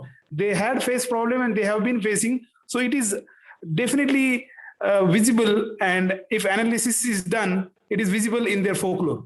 So it digs out the hidden truth of the community history, but also it tries to reconstruct their own history according to their, how they want to be perceived. It is there, even if outside people or the government or the critics or the scholars, they don't perceive in that format, or the anthropologists in the past, how they perceived the nomads. It is not so. They had their own perception. Gentle reminder, sir. Gentle reminder. 1 minute to go. Kindly wind up. Okay, madam. The folklore not only digs out the hidden truth of the community history, but also it reconstructs the history of Dhangas through various evidences. They have not only OVs, but they have different songs which they sing. They have women songs. They have songs for different occasions. So my conclusion is that, the cultural resistance in the form of these songs help the community to understand and analyze the oppressive system. The orality and the cultural resistance help the community to mobilize and unite at different levels, and they have their own demands, and they are displayed through their songs. And it is very interesting to understand their life struggle through their own songs. Thank you so much, madam. Thank you, sir. Indeed, it was a new avenue, hitherto unexplored, and we had great insights thanks to your lecture. Now, I'd like to call Dr. Sheila Ganta, Assistant Professor, Department of Law, Mahindra University, Telangana. Professor? Hi. Am I audible? Yes, ma'am, very much audible. Yes. Could you please confirm if my screen is visible, ma'am? 1 second, ma'am. Hello. அடுத்த 6th இப்பதான் present பண்றாங்க. நான் உங்களுக்கு கேள்வியே கேட்கல. கவனிச்சீங்களா? Kindly others turn off your mic, please. Others turn off your mic. 8 நிமிஷமா present பண்ணிருக்காரு. தெரியும். இதுக்கு நோட் பண்ணுவோம். Time 36. Yes, madam, I could see your presentation. Yes, ma'am. So I'll go ahead. Yes. Good afternoon, Others everyone. turn off your mic and speak, please. Yes. Good afternoon. I'm Shrija Ganta. So today's presentation is on Land and Mine, Indigenous Views in Indahogan Solar Storms. So I assume that my PPT is visible to all of you. So I just have one question. This word environment has been evolving over the ages. So the first picture, these 3 pictures, images on the screen, are 3 different perspectives of environment. Now, if you could, because we have not much time to discuss and deliberate an idea or a thought of it, so I'll be revealing the answers as well. So the first picture, if you could look at it, it's a man-made environment that we build up ourselves, say gated communities, flats, whatever it is. The second picture is about natural environment. Yes, this is far more outreachable to us with evolving ages of time. The third picture, if you could see, the non-human world. the non-human world. Usually, when this word, let me first talk about what this third picture is about. It's actually a cobweb. If you could look at it intently, it's actually a cobweb. Now, what is the purpose of a cobweb? Cobweb is very rich in vitamin K, and cobwebs, the silk that the spider produces can be used as a wound to treat wounded people. Any wounds. So that was a rich source. So the word environment technically, as I was just saying, you all, means it is usually attributed to the physical environment. Now, so is ecology. Eco is from the word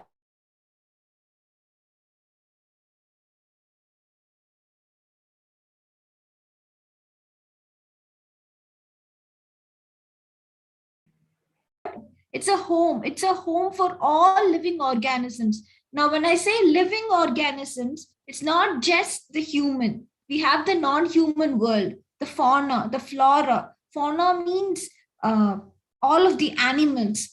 Flora is all of the plants. Without the photosynthesis, we would have only had carbon dioxide. Without oxygen, I don't think not just us, in either of the species would have been alive today on this planet. So I've taken all of these, I've tried to contextualize all of these elements that I've talked about on Linda Hogan's solar storms. So what did I actually try to contextualize to discourse of the paper? It's like, trying to move back into the views of these indigenous, the aboriginal people. I'll just tell you a small incident of a particular aboriginals in North America, like during the tsunami hit in 2011. These aboriginals, they happened to read the signs and they were able to save the entire of the tribe sect of their community. So is the knowledge of these indigenous people. So I've tried to figure out the various perspectives, the civilized, the indigenous have. What exactly development, in the name of development, what have we underdeveloped from the view of, the rural environment, the conversion of rural environments to urbanism? What are the effects of urbanism? So what connections? Most importantly, now when I talk of this word environment, usually associate with land, yes. Now imagine— Gentle reminder, ma'am, 1 minute to go. Yes, ma'am. I just wind up. So in the name of development, we've most often unrooted lots of lives of people. So this is it. Thank you. Thank you, ma'am.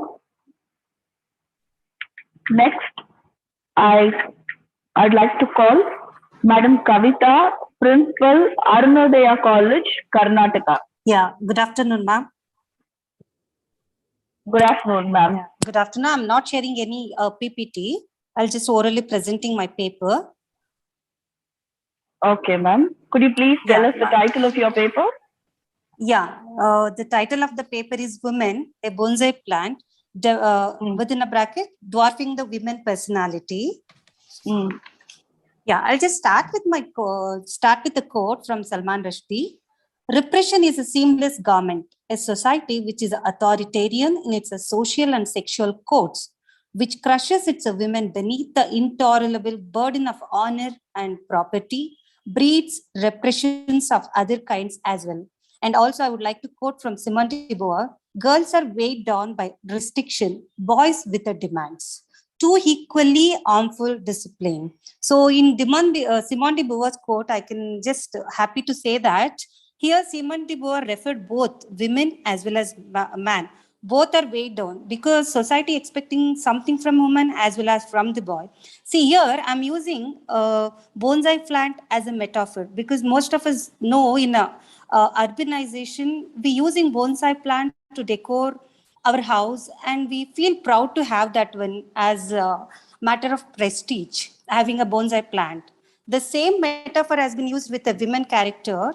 So because here that women rights are, whether it is a moral rights or legal rights, we try to cut down, and we're making the dwarfing the personality of women. To refer that one, I just taken 3 authors' work, that is Shashi Deshapande and Anita Desai as well as S.L. Bhairappa, because I have selected the three different genre of writer as well as 3 different era, because I just wanted to emphasize the point, as time passes, the condition of women has not been much changed, because I have selected the novel from 1960, 1970, 1980, and very recent novel in a 2007.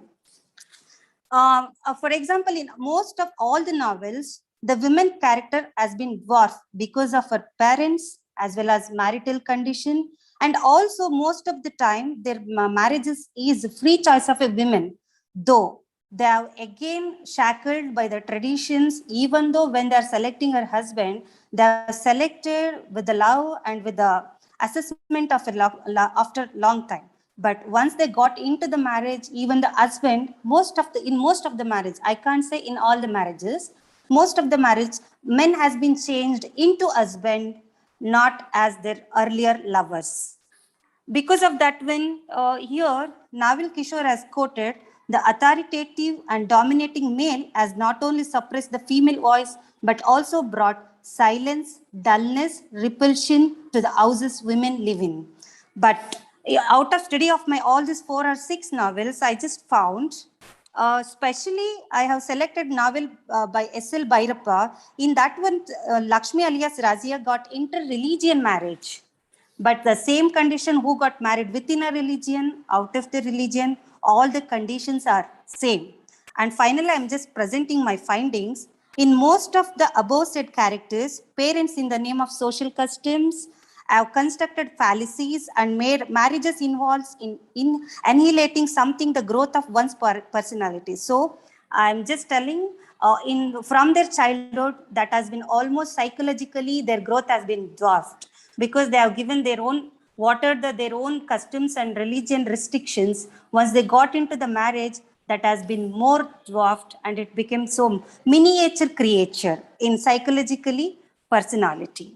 So conclusion, women were dwarfed into a small signs of her personality since many generations due to the deprive of their real sense in the name of male constructed taboos, and they are watered, the same has been watered by parents as well as their marriage. And finally, I just would like to quote Simone de Beauvoir, one is not born, but becomes a woman, because according to our society, women has been defined in a different angle, unlike male. Thank you. Thank you so much, ma'am. Yeah. It was a crisp and nice presentation. Thank you, ma'am. Thank you. Now, I welcome Dr. G. Pavani, Associate Professor in English, KKR, KSR Institute of Technology and Sciences, and Dr. A. Pavani, Assistant Professor of English, KL Deemed to be University. How are you going to do the presentation? Ma'am, I'm giving oral presentation. First of all, am I audible, ma'am? Yes, very much, ma'am. Very much. What about the other presenter? Yes, ma'am. She's also available. She's also available. Dr. G. Pavani from KSR and KKR Institute of Technology and Sciences, and myself, Dr. A. Pavani from KL University. Both are from Andhra Pradesh. Okay, yeah. Proceed, Very good ma'am, afternoon.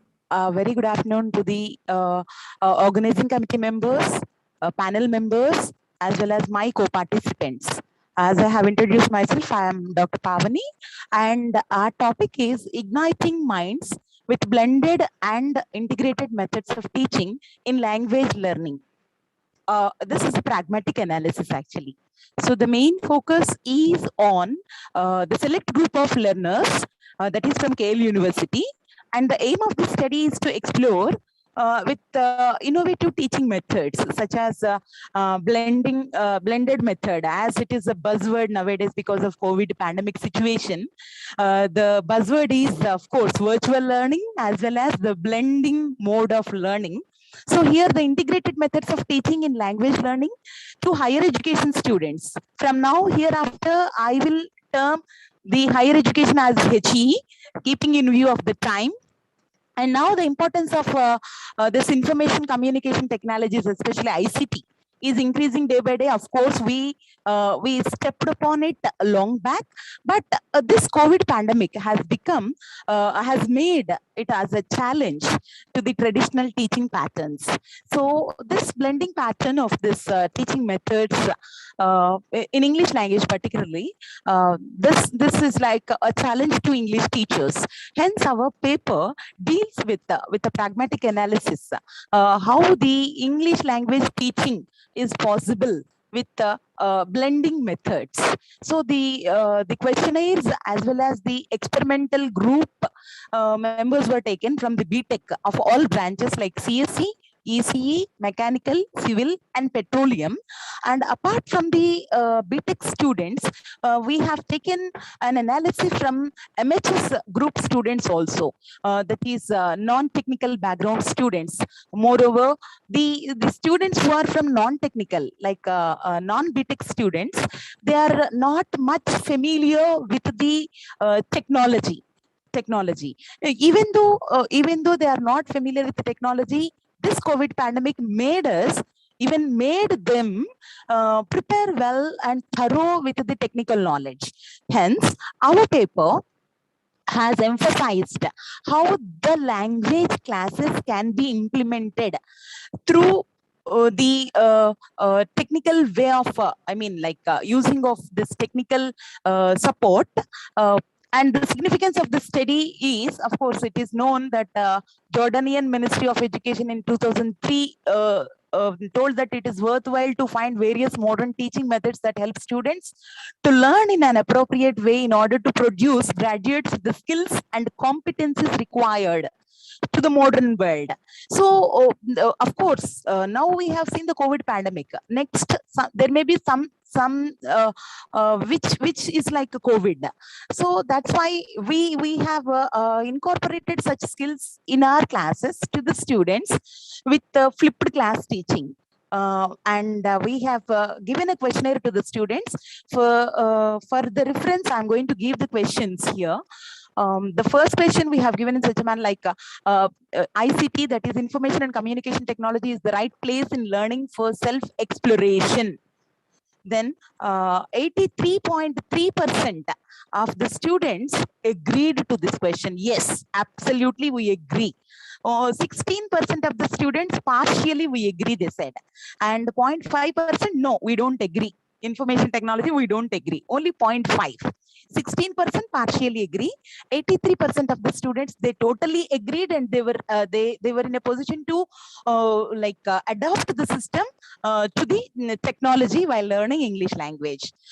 Few questions I'm going to give here for your reference. Various academic activities, whether various academic activities are possible through virtual classes, especially in English language learning classes. Kind reminder, 1 minute to go, ma'am. Sure. Thank you for the reminder, ma'am. For this question, various activities, 63.9% of the students agreed. Yes, we are absolutely. Likewise, there are n number of questions, but out of all the questions, I'm much impressed, and both we authors are impressed with one question, especially English vocabulary. Excuse me.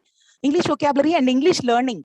How do you feel? Whether you feel virtual learning is better or on offline practice? Then 85% of the students nominated for virtual learning, because we are much impressed with many answers. Like, ma'am, we don't feel any shy, hesitation, fear, anything, because it is alone. We are alone and we have that confidence. That's why we can participate well and we can learn more, and many apps are available and Google is there, references are there. That's why definitely it is very useful, they said. So likewise, many questions we have given and the responses were positive. So finally, in our paper, we have come out, the findings of this paper is, the questionnaire results gave the statistical analysis which showed that there is a lot of significance is given to online and virtual learning. So here, the conclusion at the outset, this analysis gives clarification on various concepts of information communication technologies as well as the blended learning, which gave much scope to the students, which we need. Only the thing is the limitations. There may be a problem of technical issues. There may be a problem of usage of technical aspects of the students. We have to keep in view. These are the limitations we have found in our paper. And finally, I would like to thank all the panel members once again, all the dignitaries as well as co-participants, and any questions, you are welcome. Thank you so much, ma'am. Thank you, ma'am. Indeed, it was a session. And any questions from the participant side? No. Thank you, ma'am. Thank you, ma'am. Now, I'd like to call Dr. Shobha Lisa John, Assistant Professor, Department of French, Sacred Heart College, Tevara, Kerala. Professor, are you there? Dr. Shobha Lisa John?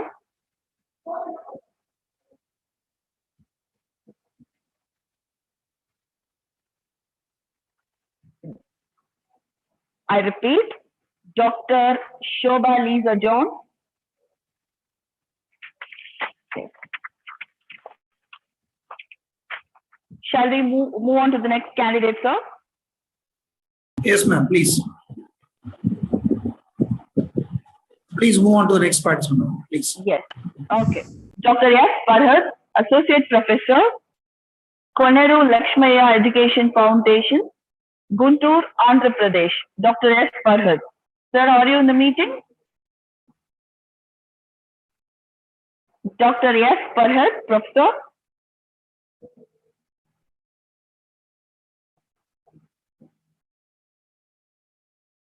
What about Dr. Vibha Juneja? Yes, ma'am, I'm present here. Yes. So if Dr. S. Farhad is not there, we'll proceed with Dr. Vibha Juneja from Gujarat, right? Yes, ma'am. Yes, ma'am. You can. The platform is yours. You proceed. Yes, ma'am. I present it orally. Good afternoon, everyone. Myself, Dr. Vibha Juneja from Gujarat. The topic of my research paper is Flipped Classroom, an effective methodology for enhancing learning in the classroom. In the recent years, the educational paradigm has shifted. Yes. Yes, yes. Hello. Yes. Hello, ma'am. Am I audible? Yes, you're audible. May I know your name, please? Hello. Yes. Hello, ma'am. Is this Dr. Farhad? Hello, madam. Yes, ma'am. I'm Dr. Farhad, ma'am. Ma'am, no issues. You will be given chance after Vibha Juneja's presentation. Please wait for 5 minutes. Okay, ma'am. Okay, ma'am. Thank you. Shall I continue? Ma'am, you proceed. Vibha, ma'am? Yes, Yes, ma'am. you proceed, ma'am. Okay. In the recent years, the educational paradigm has shifted from teacher instruction mode to student-centered learning. Based on this kind of innovation, more technologies have been integrated into the educational scene, and multiple learning modes have provided students with various kinds of learning. So among the various learning modes, the flipped classroom is regarded as a potential and extraordinary learning method that engages students in applying the learning knowledge and conducting higher order thinking rather than receiving direct teaching instruction. Now, I would like to first of all say the definition of flipped classroom. What is flipped classroom? A flipped classroom is a type of blended learning where the students are introduced to content at home previously and practice working through it at school. This is a reverse of more common practice of introducing new content at school, then assigning homework and projects to complete by the students and independently at home. The term flipped classroom represents the learning approach that exchanges the time used to deliver basic knowledge in class and out of the class time for applying the knowledge or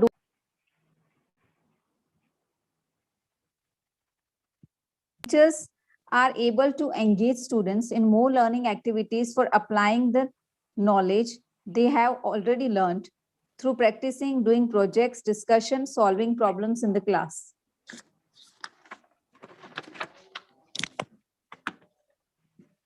Now, the study of flipped classroom was based on the theory of Bloom's revised taxonomy of cognitive domain.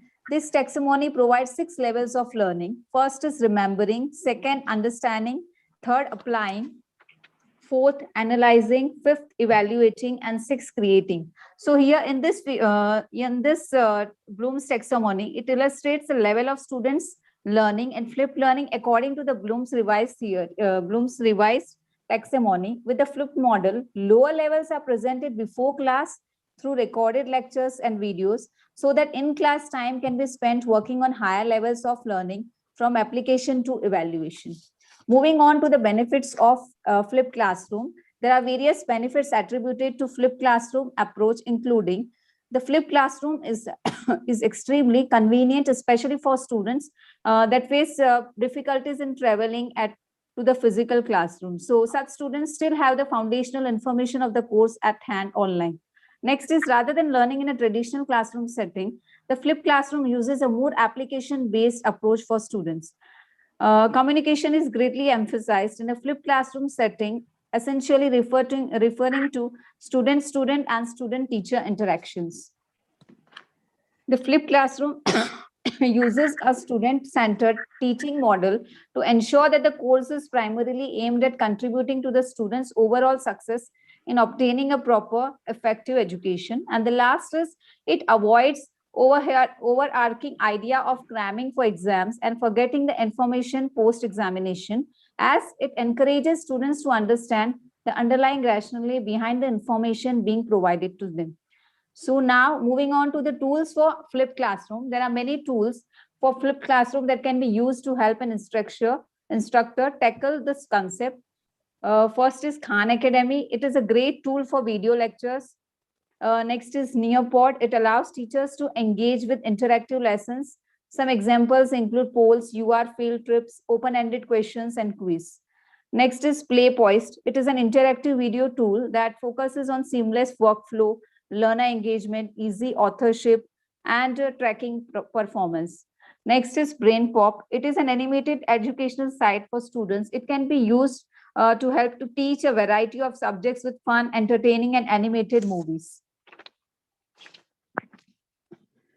Now, flipped classroom activities.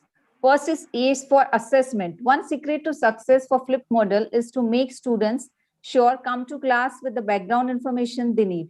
So in addition to make sure that... One more minute. Okay, ma'am, thank you. Next is question generation. It allows students and give chance to cheer up confusion early in the lesson with an active Q&R session. It allows students write questions on the pad and have students vote via sticker or for the ones they all want to answer. Next is fishbowl practice. And the last one is role play. For example, for complex topics, a role play can let students get to heart of an issue by representing different perspectives and assign role to them and have students often debate or discussion. And here I would like to conclude here that a flipped classroom model is becoming a popular way to increase the interactive of the instructional format. When using the flipped classroom model, there is more effort needed on the part of both the learners and the instructors to prepare materials and videos before a lesson, lecture, class, or session takes place in comparison to the traditional model. Thank you, ma'am. Thank you. Over to Dr. S. Farad. Ma'am, are you there? Yes, ma'am. Thank you, ma'am. Shall I start, ma'am? Yes, please. Yeah.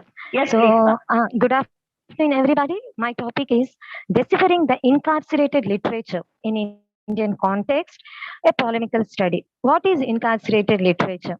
Incarcerated literature is the works produced by the victims during their imprisonment tenure, also called as prison literature. It comes in various forms like memoirs, letters, diaries, autobiographies. So what are the themes in incarcerated literature? Issues of authority, providence, resistance, witness, trauma, healing, remembrance, cathartic, grief, inspiration, belonging, otherness, etc. So focus of this literature.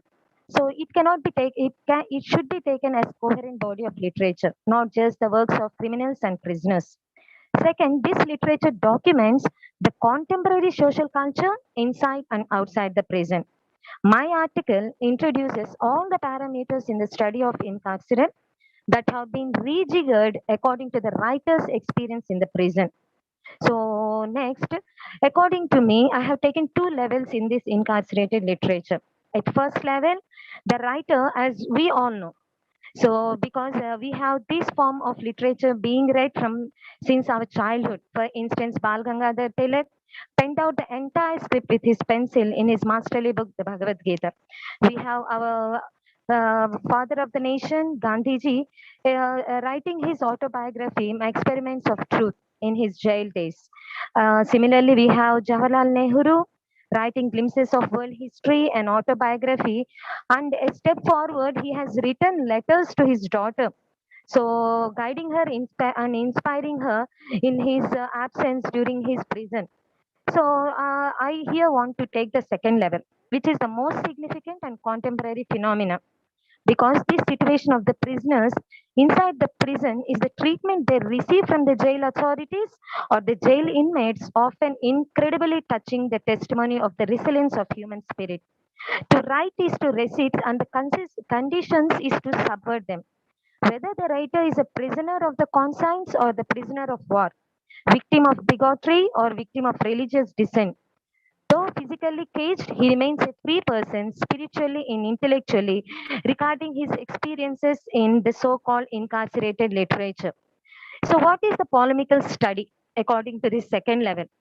So a prisoner, after all, is the most popularly acceptable manifestation of justice here. The bad guy commits a crime and he has to be served the punishment. But what about the victims who are just cannot be the harbinger of more crimes? This is the statement of polemical issue. So I have taken a few books in this regard. So just to prove the polemical study of incarcerated literature. Here I discuss the Sunetra Chowdhury's the new book Behind the Bars, which makes a satisfactory attempt in finding out the answer. Chowdhury has chronicled the lives of those behind the prison walls, a heavily guarded place away from the public eye. She took the task of unraveling some most controversial stories of the convicts in her book. So major works are, one more book is Mary Tyler's My Years in Indian Prison. So she has underwent to Hazirabad jail. It was a lot in terms of Naxalite prison in every corner of India. She records the treatment she meted out to them and to her co-mates. So where the whims of individual sadistic jailers or wardens, but was formulated as a uniform pattern by the central decision making body at the top level too. So what is the crux here? This also includes the records of the journalist Iftikhar Jilani, My Days in Prison. So one of the most talked about the book in incarcerated literature. So he has been confined to jail.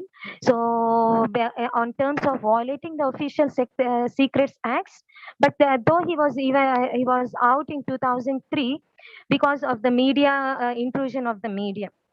So literature behind the words. So these are the few books, and one more book I like to discuss before I end my topic is the Life Mantra, written by Subrata Roy in Delhi when she was in Tihar jail. So he being one of the chief of Sahara group. So he records all the things that he has himself encountered and the real life stories of the women too locked up in Indian prison who have been alleged or actually, ma'am. Madam. Madam, kindly okay, ma'am, conclude, I'll please. end up. Sure, ma'am. Sure. Thank you, ma'am. I am about to conclude. So we have other more few very major and masterpieces of incarcerated literature. So which have to be need to be brought out under the study of this literature. I like to conclude this act of writing such a piece of art therefore signifies the way in which this text lives on. So moreover, this incarcerated literature opens the room for other forms of literature too, like gender studies, feministic, legal, alike studies.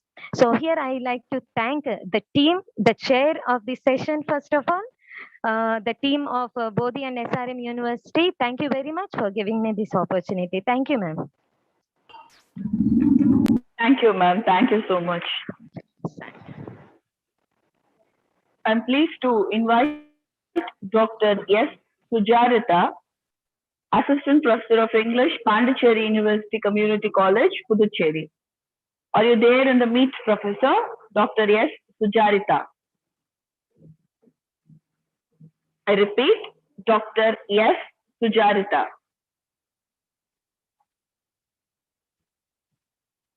Thank you. Madam is not in the meeting. Now the next presenter, Dr. S. Ram Manohar Pari, Assistant Professor in English. Yes, ma'am. I am ready to present, ma'am. Yes, KG College of Arts and Science, Coimbatore. Correct, sir? Yes, ma'am. Yes, ma'am. Yes, sir. Please proceed. Yes, ma'am. I would like to share my shared screen visible, ma'am. I am sharing my screen.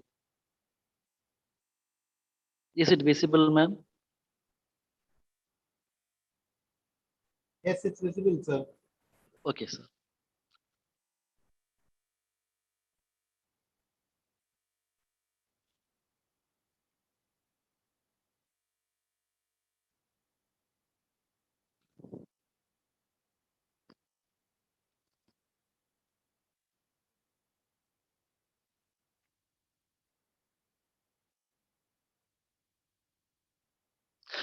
Yes.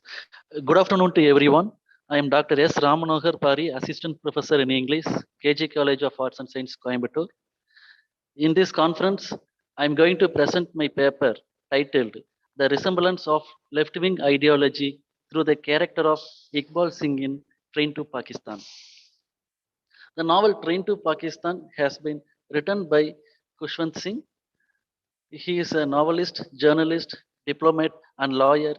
He is today best known for his literary works. Winner of Padma Vibhushan and Sahitya Academy Fellowship, he wrote his most notable work, Train to Pakistan, in the year 1956, recounting his experiences of the partition of India. In this paper, I try to find out and convey the left-wing ideology through the character Iqbal Singh. Iqbal Singh is a foreign-educated political worker who is falsely charged for killing Lala Ramlal. He comes to Mano Majra from Delhi to raise awareness about the land reform, economic and political rights for the patients. He is also falsely identified as a Muslim League political movement member. He shares a jail with Jagat Singh. Despite all this, he is respected by all. And another character is Meet Singh, an old Sikh priest who privately admits that he joined the clergy only to avoid regular work. Meet Singh is a friend of both Iqbal Singh and Imam Baksh, a relationship that is described as having an undercurrent of friendly rivalry. Meet Singh was born a peasant and lives of earnings from a small parcel of land that he leases out as well as the offerings from the temple. Here, Kushwant Singh has portrayed two different characters. One is Iqbal Singh, another one is Meet Singh. These two people having different opinions, different ideology. Meet Singh is the follower of in Sikh religion, but Iqbal Singh is completely a rationalist. He wanted to change the attitude of Mano Majra village people. He is a highly educated person, but who never gets chance to meet village people and talk about the significance of rational thought. Unfortunately, he has been arrested by the police as suspect only. Meet Singh also says Iqbal is an innocent who arrived from Mano Majra after the death of Ramlal. Finally, he has been released. After the release, Iqbal reaches and stayed at Gurudwara with Meet Singh when Muslims, everybody has left to Pakistan. Here, while in the conversation, there is a misunderstanding between Iqbal Singh and the Meet Singh. Meet Singh doesn't want British to leave India. He wants British continue their administration in India. But Iqbal Singh says, no, they have to leave our country. My party will come to the power, and we wanted to change the entire system for development of our nation. So in this place, Meet Singh is the supporter of the British administration, but Iqbal Singh is not interested because Meet Singh says, my elder brother was an army man, commander in rank. He was well treated by the British people. They are very nice people. They treated every people as in good manner. But in this place, Iqbal Singh is not ready to accept. They are politically very, very cunning people. He suggested to Meet Singh. what our Kushwant Singh is trying to say in this space, for the development, the people or the political party have to follow certain idea for our development, but India it is not possible. It is a one nation we cannot say, but we cannot say one language. We are following one culture. It is a multi-language and multicultural country. For following the principle, following the policy, the people is not ready to understand what the leader are saying, because we have language problem and cultural problem. These are all detaining us for our development. And another side, he says, in India, people are following different political philosophy, but at the same time, no one is the staunch follower of the particular political philosophy. Here, everything is mixed, and the people are forgetting the thing when the arrival of new things. It is the nature of the society. India is constipated with a lot of humbug. Finally, he concludes this one, because what leader are saying in one place, but they are not following in another place. The leader themselves not following the particular idea. As Kushwant Singh has said in the end of this novel, these are my findings in this novel. Any questions, ask me. I thank to the management of SRM institution and Bodhi International Journal provided me this wonderful opportunity to present the paper. Any questions? Thank you, sir. Thank you so much. Any questions? No questions. Thank you, sir. Thank you. Thank you for your wonderful time management. Yes, ma'am. Thank you, ma'am. Thank you. The next presenter, Dr. B. Madhu, Assistant Professor, Department of English, JBAS College for Women, Chennai. Yes, I'm Professor, available. Are you there in the midst? Yeah. Yes. Okay, ma'am, over to you. I'm available. Just a minute. Okay. I'm just sharing my screen. It's in the desktop.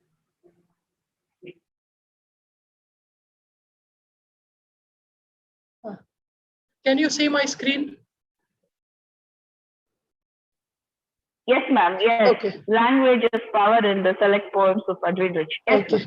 Okay. Thank you so much for giving me this opportunity. I'm Dr. Madhu, and this is Adrian Rich, who was born in 1929 and 2012. She died. So this is her various facets. She was basically a language theorist, which is the focus of my study here. My paper focuses on her language theory. And these are the books that she has been contributing to literature while she was alive. So just to show you the books that I have also taken up for study. So my presentation begins as language as power. She says, this is the oppressor's language, yet I needed to talk to you. She writes it in a poem called Burning of Paper Instead of Children. So the aim of my study of this paper is, language is generally defined as a vehicle of self-expression. And these are various definitions by various language theorists and literary personalities, Matthew Arnold, John Ashbery, Judy Grant, Harold Bloom, etc. Owing to the paucity of time, I'm just highlighting the important features. She feels that language is an important tool used by society to deny women their legitimate history and rights. She actually began her career and wrote poetry in the male language, which was dominant, and she took inspiration from many male masters. But later she realized that the language she has inherited is not suited or inadequate to express herself. So being a female poet and using a masculine language, she felt it is a double voice discourse.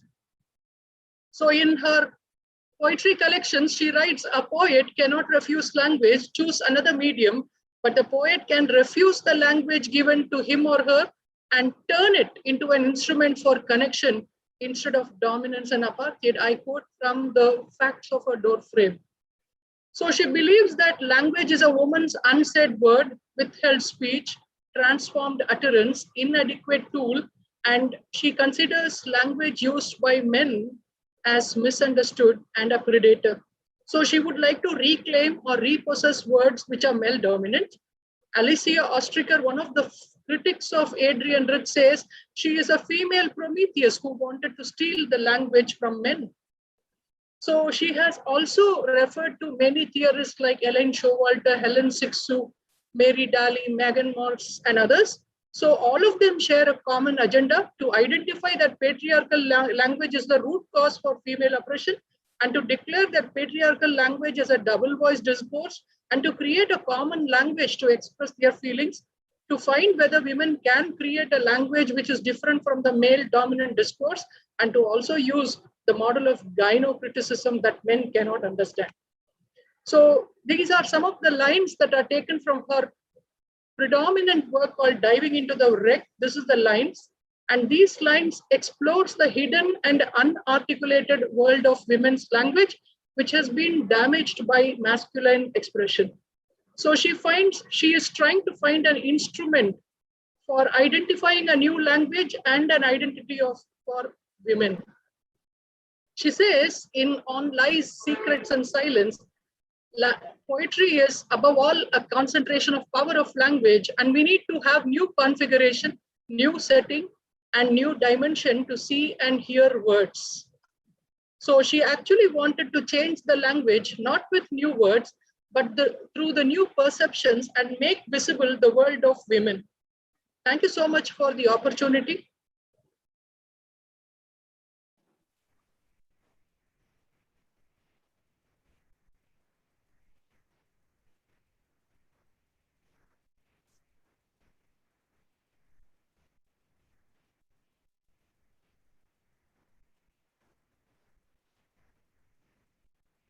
Professor Suganti? Sir, madam has left it. Yes, sir. Yes, madam, are you available? Yes. Time is already 2:20. Yes, thank you, sir. After Professor Neeru finishes, I think Dr. Vinod Kumar sir is going to moderate the next Thank you, sir. presentation. I just wanted to inform you. Thank you, sir. Thank you so much.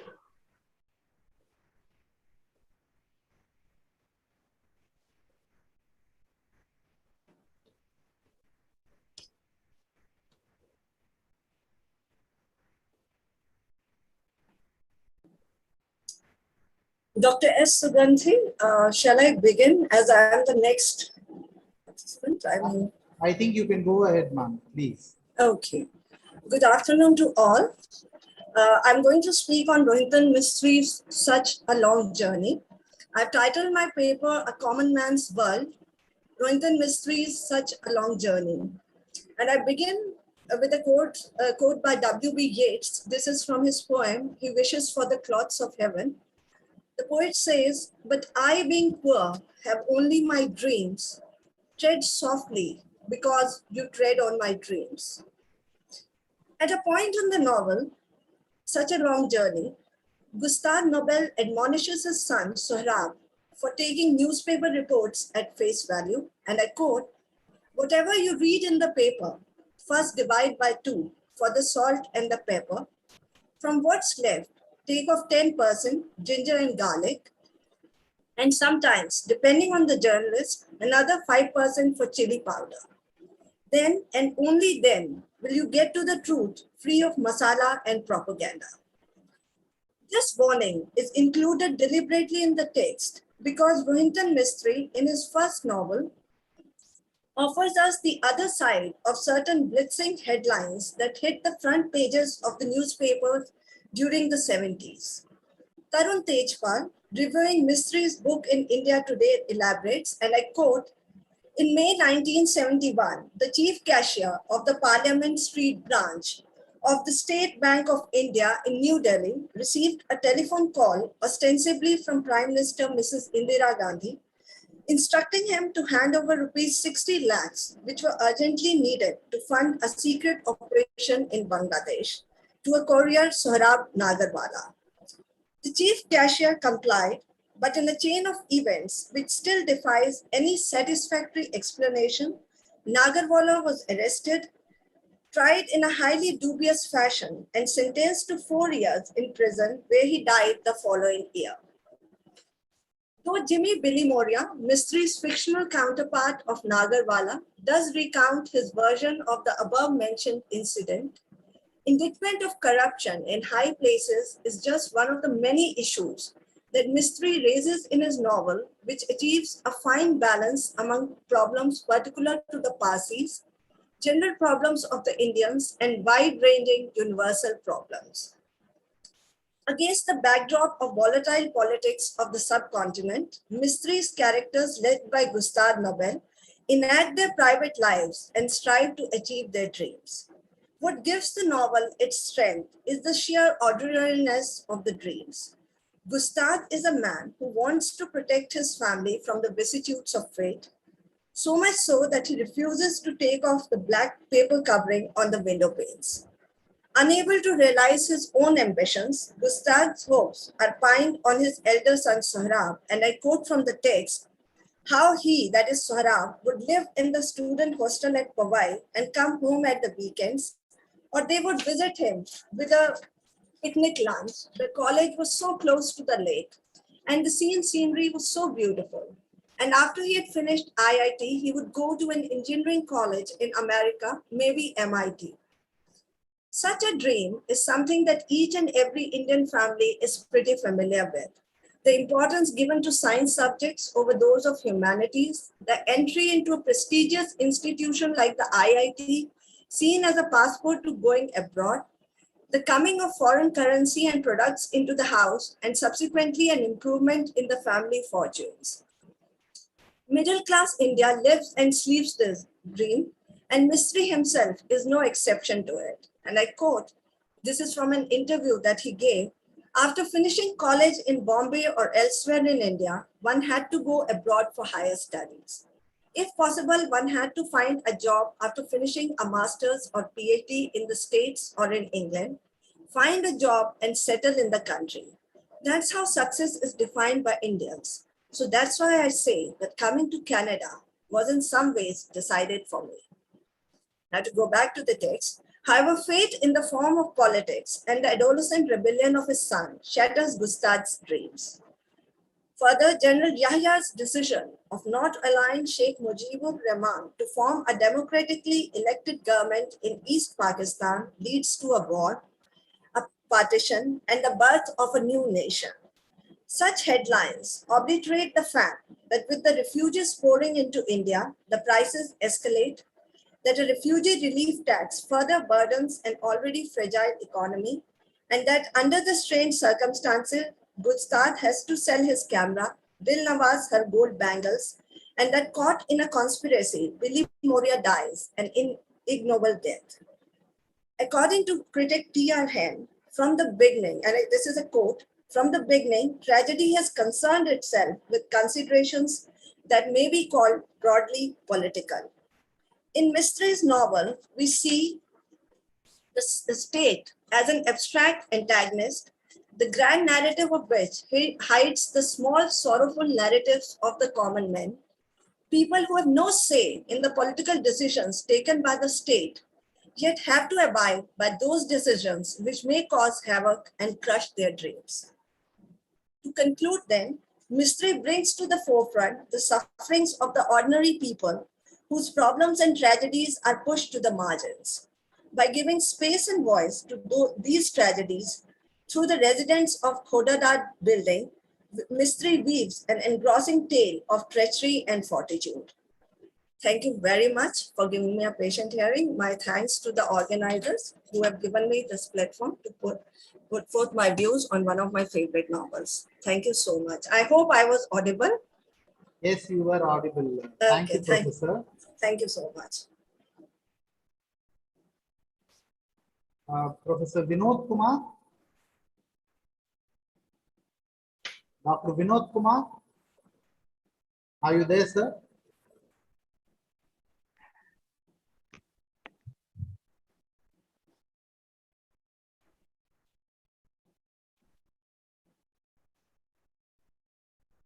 I think the next paper presenter can start.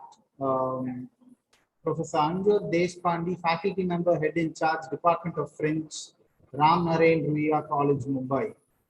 Yes, sir. Is my screen visible? Yes. Yes, All right. ma'am. You can go ahead. Good afternoon and bonjour. I'm the head of the department at Bonjour, Ramnarayana bonjour. Autonomous College. My research topic is motivation as a challenge in teaching and acquisition of French as a foreign language in the Indian classrooms. Let us quickly have a look at what is motivation in foreign language. It is quite simple. Motivation is the desire to do something. One of the famous researchers in this field, it is the inner drive. He said that it is the inner drive and the persistence with which one agrees to continue a particular action.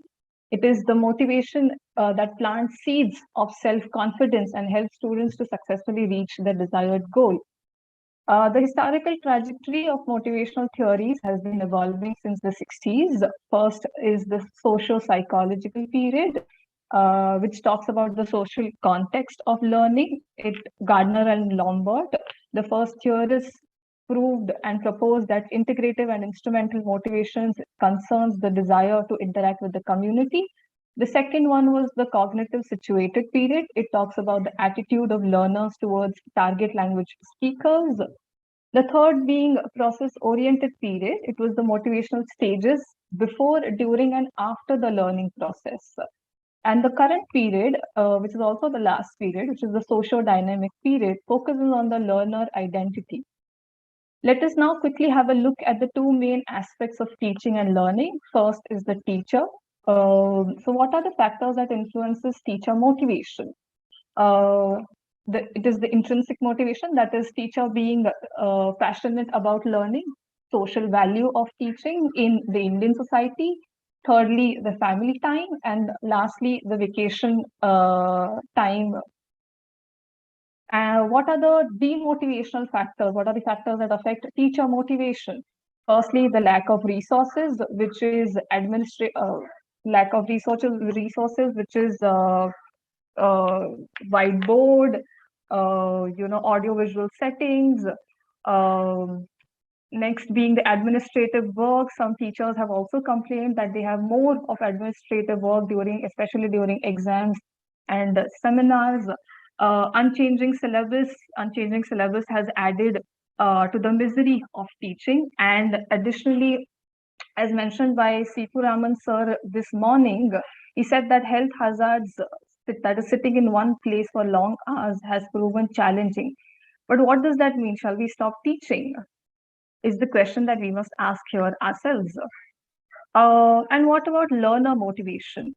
I had passed on at around a questionnaire, and I had received some 200 responses to my questionnaire.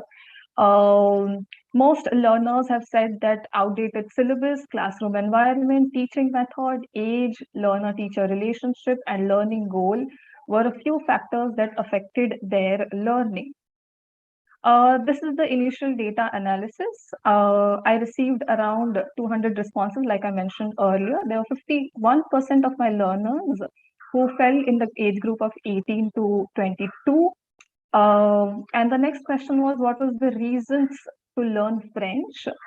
36% have cited that love for foreign language has been the major reason for learning French. A few others being higher education in France, want to continue with their career in French, and then immigration to Canada. What were the reasons for demotivation for learners? 30% have said that clash of time and lack of self-confidence has been the major concerns, other than grammar that was frightening and expensive course fee. So what do we understand? What does it tell us about the current situation? For the teachers need to adopt current teaching styles. Institutes need to train teachers in teaching online, as well as make them aware about motivational strategies. Secondly, we need to build rapport with the students, and institutes must ensure that there is a balance in administrative work and academic work. For students, we must encourage autonomous and peer group learning. Designing the course must be done with the students, and students must also be taught self-evaluation techniques. Lastly, learners lastly, to just conclude my topic, the link between teaching and learning of a foreign language and motivation is interrelated. Motivation definitely does play an effective role in teaching and learning. Teachers must ensure a positive learning environment and create a drive in learners to acquire the targeted language, because unless there is energy and the learner energy is unleashed, there will be no progress. Thank you so much. Merci, madame, pour votre intervention. Merci. I take this opportunity to introduce our next chairperson who will take the moderation further, Dr. G. Vinod Kumar, currently Assistant Professor, Department of English and Foreign Languages, Bharatiyar University, Coimbatore, Tamil Nadu. Dr. G. Vinod Kumar completed his PhD in 2016 from Madurai Kamaraj University, Madurai. He holds various responsibilities at Bharatiyar University as a member of the Board of Studies, the coordinator of foreign languages, university nominee of PhD online Viva Voce, university representative for CPP courses, external examiner for various universities and colleges. He has been honored with the award for the best faculty in 2020 GMRAF on February 29, 2020. He has an ongoing funded project and is currently guiding 4 PhD scholars and has guided several MPhil and MA students. He has a rich research experience and has presented several of his research papers at many national and international conferences and seminars. And he has several research publications in reputed journals to his credit. I invite and welcome Professor Vinod Kumar to take over the session.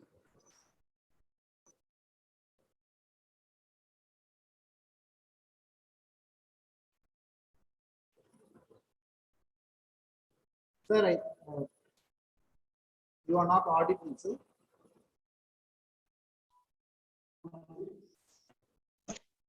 Thank you, sir. Thank you for your attention. Yes, sir. Yes. Are you able to hear me? Yeah. Thank you. Good afternoon to all. First, I'd like to say thank you for giving me this opportunity as a person for this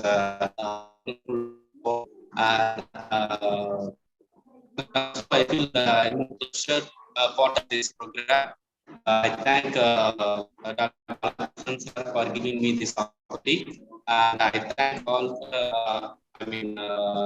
those who this and I request the candidate to present next. Who's going to present? The candidate? Yes, Professor Hi. Raj. Yeah, hello everyone. Thank you for the opportunity. Sorry to barge in. This is Ankit Raj. I'm an assistant professor at Government College, Karonda, Karnal, Haryana. I am also a PhD candidate at the Department of Humanities and Social Sciences at IIT Roorkee. So the title for my presentation today is Trickster Tales, Rediscovering the Antagonist as the Archetypal Trickster in Kurt Vonnegut's Select Fiction. In the framing chapter of Slaughterhouse 5, Kurt Vonnegut recounts what he learned in his anthropology course at the University of Chicago, that people are essentially the same and that nobody is ridiculous or bad or disgusting. He further confesses that this is the reason he never writes stories with villains. Though largely true, his claim seems debatable if one examines two of his characters, Norman Mushari and Norman Mushari Jr., the two being the objects of study in this article, in this paper, that propounds an alternate understanding of Vonnegut's assertion. These characters have startling similarities with the archetypal trickster figure of American Indian myths, as commented upon by Joseph Campbell and Carl Jung, among others, as we'll see in the subsequent sections of the presentation. I begin with an origin of the archetypal trickster figure. Joseph Campbell defines the trickster figure as one that represents the power of the psyche to overthrow programs, represented in different regions of America by the great hare, the coyote, and the raven. The trickster, in the words of Carl Jung, is the delight maker who revels in the reversal of the hierarchic order. The trickster archetype is not confined to myths, but pops up fully formed in modern humans as well. It gets activated when an individual is belittled, attacked, or emotionally harassed by family or society and is prevented from feeling their true worth. The angst-ridden individual then goes on to deflate others' egos even when it is not called for. The trickster archetype also sows its seeds in a mind sickened by the erroneous belief that he alone is the perfect being whom the world owes everything, without him having to toil for fame and fortune. Plagued by this notion, the individual blames the state and society for missing out on imagined opportunities and makes everyone pay for their own inefficiency. I move on now to the second subsection, which is anatomy of a trickster. The trickster, in spirit as in name, plays tricks upon people, sells appearances, seduces people into believing him, gains their trust, and pushes them over the edge when they least expect it. He excels at deflating others' grandiosity. He envies men at higher places and believes that everyone who is rich and powerful is inherently corrupt and abusive. Like an anarchist, he seeks the fall of great men, but doesn't opt to replace the fallen. Rather, he likes to revel in the ashes. Norman Mushari, the cunning and conniving lawyer in God Bless You, Mr. Rosewater, is an alienated man in school and at work. Nobody hangs out with a short statured Mushari, and he dines alone, blaming the rich for his trivial social standing and plotting the violent overthrow of the Rosewater Foundation. Mushari's social alienation and his conception of himself as a wronged and unsung demigod explains his trickster psyche, which is consistent with the assessment by Moore and Gillette, both Jungian scholars, that the trickster archetype may get activated in an individual when his self-esteem is threatened or belittled. And Jung's diagnosis that an individual with an offended and unfulfilled God complex is likely to be seduced into embodying the archetypal trickster. The trickster lawyer preys on wealthy clients, eyeing the magic moment in huge transactions when he will possess the treasure for a magic microsecond, scoop a little out of it, and pass the rest to the unsuspecting and grateful receiver. Bushari discovers that Elliot Rosewater, scion of the Rosewater Foundation in the novel, controls a huge inheritance and embarks upon a legal quest to prove Elliot insane in court. He intends to divert the fortune to the humble Fred Rosewater, Elliot's forgotten cousin, and gain a chunk for himself. His scheme is aligned with gratifying his anarchist trickster psyche. Gentle reminder, you have 1 minute more, sir. Sure. I'll quickly summarize it. So, by analyzing the two characters who are Norman Mushari and Norman Mushari Jr. as archetypal trickster figures in Kurt Vonnegut's fiction, which is a kind of rebuttal of Vonnegut's own assertion that he has never written villainous characters in his novels. The article thus unearths textbook trickster villainy in Vonnegut's oeuvre, hitherto considered devoid of antagonists. In addition to questioning Vonnegut's assertion of having never written villainous characters due to his belief in mankind's inherent innocent similitude, the article establishes an alternate understanding of the author's assessment. By discerning antagonists in Vonnegut's fiction and reading them as tricksters, the article revisits the heart of the word antagonist, its Greek root agon, meaning conflict, which resonates with Vonnegut's humanist concern even for his villainous creations, as he always seems to pardon their villainy. For Vonnegut, the anthropologist does consider every being as the same, flawed yet redeemable. This is all from my presentation. Thank you. Thanks for having me. Over to the chair. Thank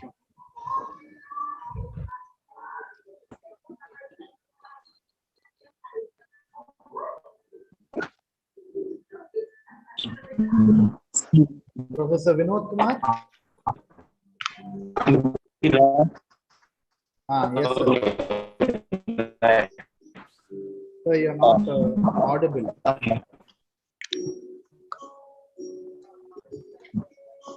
Hello, I'm Satish Kumar. Yes, sir is. Sir will call you. Will tell your designation, sir.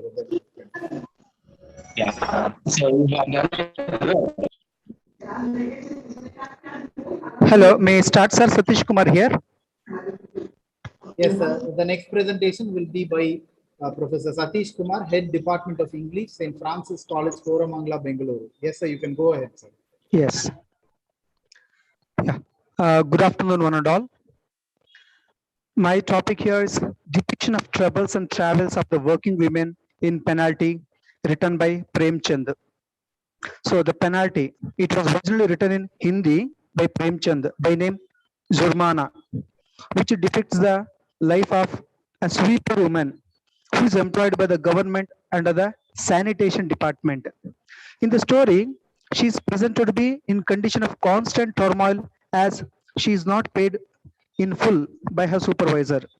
She is also picked on by this inspector number of times and is fined regularly.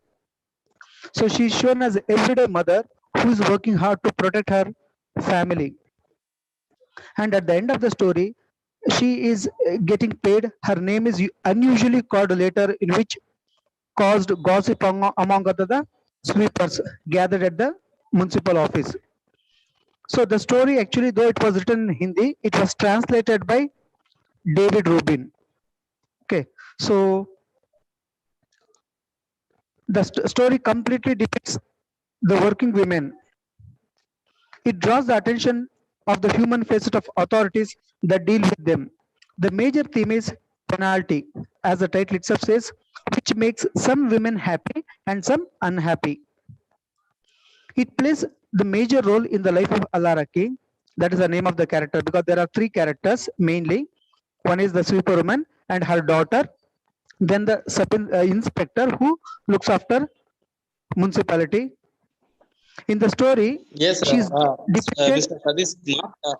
Mr. Sadish Kumar, sorry to Yes, sir. interrupt you. You just come to that exact Yes. abstract of your paper. Right, sir. Okay. So the story depicts the exact turmoil and conditions. So in that way, we should special thanks to Premchand, because on those days only they talked about working women. So in that way, because if even today in the modern world also again, this should continue and we should encourage more working women. Otherwise, particularly mothers I'm talking about. Otherwise, an era comes or day comes where again, so mothers may not come to the workplaces. Okay, so that's what. So with this, I conclude. I thank one and all for giving this opportunity. Thank you. Okay. Thank you, Sadish Kumar. You have presented well. Okay. I would like to invite the next candidate.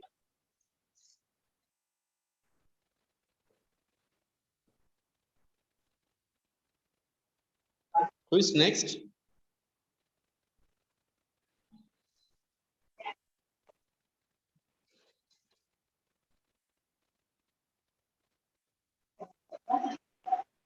I think the next person before me. Yes, the next candidate is Perumala Ramya. Yes. Okay. Good afternoon to all of you. Hello. Good afternoon to all of you. Yeah. My name is Good afternoon. Ramya. Okay. My name is Ramya. I'm working as a lecturer in Vagdevi Degree and PG College, Warangal. So, and my topic is English for occupational purpose. So, in the recent years of English for occupational 3 minutes purpose, presentation because they are also in a hurry. They would have. sir, can I continue? Is my voice is audible? Yes, you are audible. You can continue. Okay. So I'm giving a light introduction about the topic. In the recent years of English for occupational purpose, the priority has grown rapidly to the universal demand for employees. One should function in the circumstances of English language in their fields of specialization.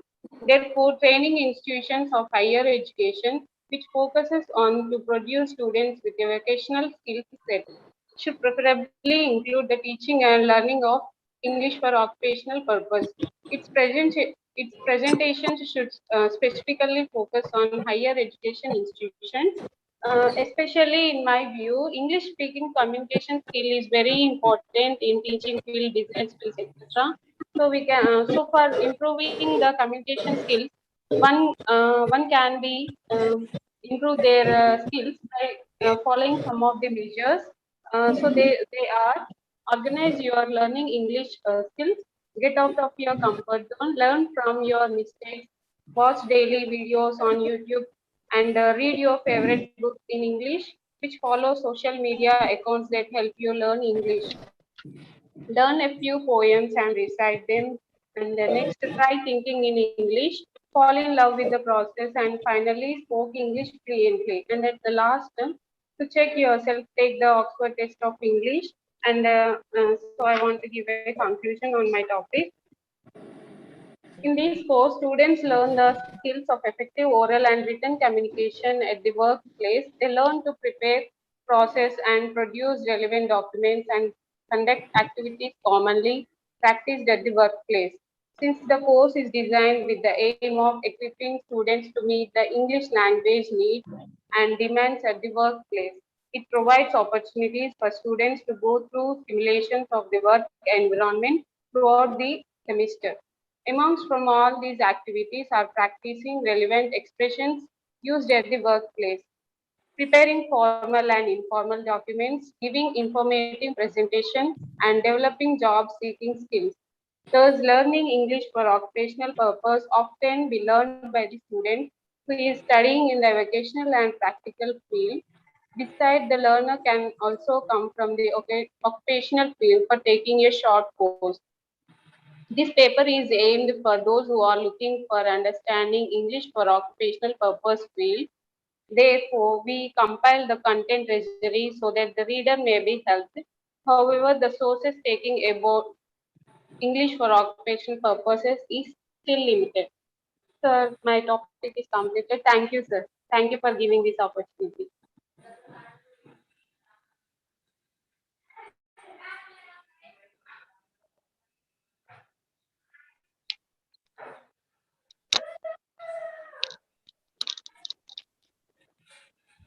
Sir, I'm the next presenter. Should I just start? Sir?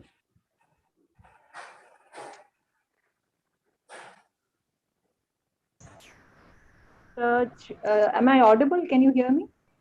Yes, you are audible. Shall I just start? Yes, we can continue. Yeah, good evening, sir. Good afternoon, sir. So I'm Reshmi Koshi. I'm from Trivandrum, Kerala. I'm an assistant professor in Matavanias College. My topic is reframing the other woman, the enduring culture of popularity of Daphne du Maurier's Rebecca.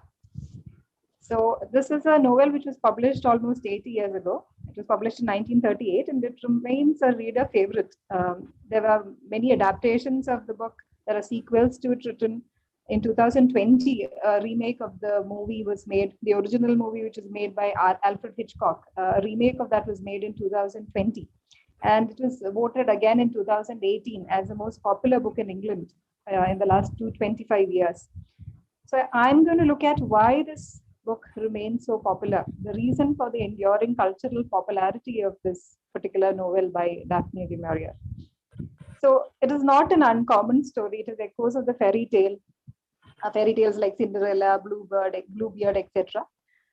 Then there's obvious influence of Jane Eyre. Daphne du Maurier herself saw inspiration from that particular work by Bronte, Jane Eyre. And then obviously it fits into the murder mystery genre as well because there's a death and there is an investigation involved. So what I posit in this paper is that the novel is so enduringly popular due to du Maurier's portrait of Rebecca, the other woman. She is the other woman. You have a narrator in the novel who's unnamed. She's the second wife of the hero or the so-called hero, Maxim de Winter. She's the second wife. She's haunted by the presence of the first wife throughout the novel. It's a presence which she can't see, but she feels all the time. And for the reader also, it's the same thing. We never see Rebecca in the novel. She is dead when the novel is happening, but she's always there. She is a haunting presence. She is an unavoidable presence. She's always there throughout the novel.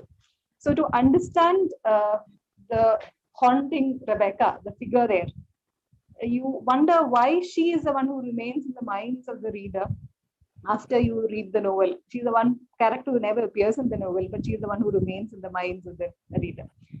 And this has to do with du Maurier's narrative. the author has taken the side of this particular character, who might be classified as the villain of the story, as her husband describes her. She kind of affects his life very negatively, is what he presents. A very misogynistic kind of presentation by the husband. But for the reader, eventually, Rebecca is the one who remains in their mind. So this is made possible by Du Maurier's narrative. So you are made to wonder, where does her loyalty lie? Who does she support? The meek narrator of the novel, or Rebecca, or even the hero, so-called hero of the novel? And my theory, what I am trying to say in this paper is that Du Maurier herself was on the side of Rebecca, who's seen as a villainous figure almost.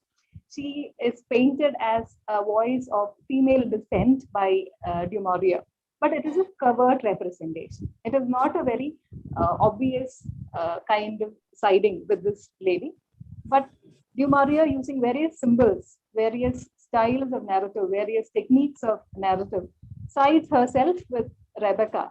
Despite Rebecca never appearing in the novel, you only get viewpoints on Rebecca from other characters like the husband and Frank, such other characters in the novel. And of course, from the unnamed narrator of the novel. But the techniques Du Maurier uses makes even the reader side with Rebecca, because she is the one who remains in the mind of the reader at the end of it. So initially, Okay, Reshmi Kosi. Okay. Yes, Thank you for your presentation. Okay, right. Who is our next candidate? Sir. Okay, sir. Thank you. Thank you very much. Srini, are you there?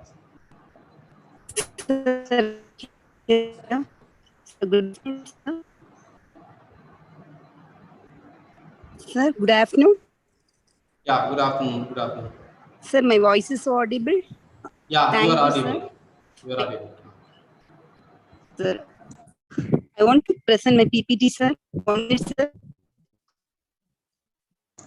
So only take a few minutes because we have a lot of students to. Okay, sir. Okay, sure, sir. Sure, sir. Okay, right. Sure, sir. Sure, sir. Okay. Start your presentation.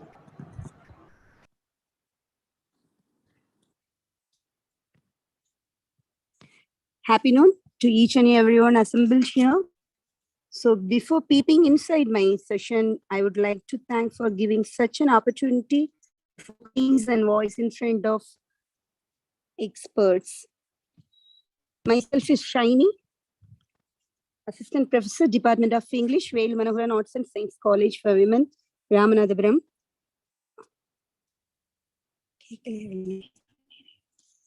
I stamp this title, a spark of feminism through Bama's Karippu.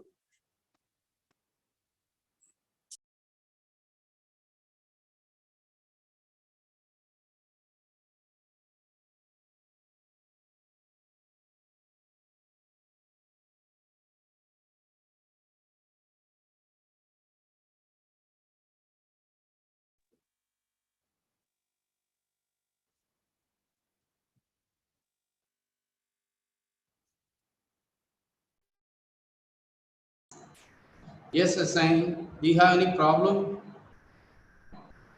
I think she has a network problem. Who is the next candidate?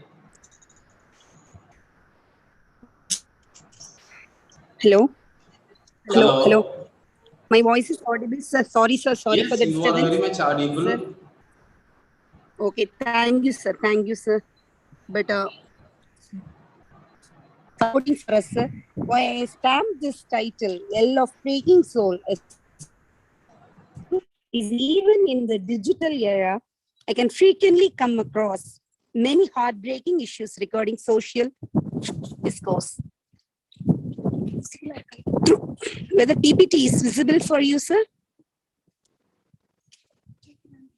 Sir, whether my PPT is visible for you?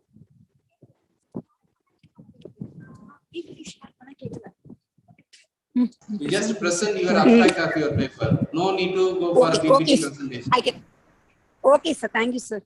I can frequently come across many heartbreaking issues regarding social discourse. Through this, women were suppressed by the higher class people. Particularly, women face so many issues, especially Dalit women faced a horror attack in and outside of the home. Here, I want to bring out the voice of Bama through Karuku. The inner voice of the heroine and her loud cry because of her soul pricked by the upper society clans, how she overbeats the society through her pen. She's too stiff in her thoughts. I am a strong believer of this phrase. Here I want to interlock my topic with this quotation. This phrase explores the gist of the whole article, shows the clear-cut concept, what I am going to deliver.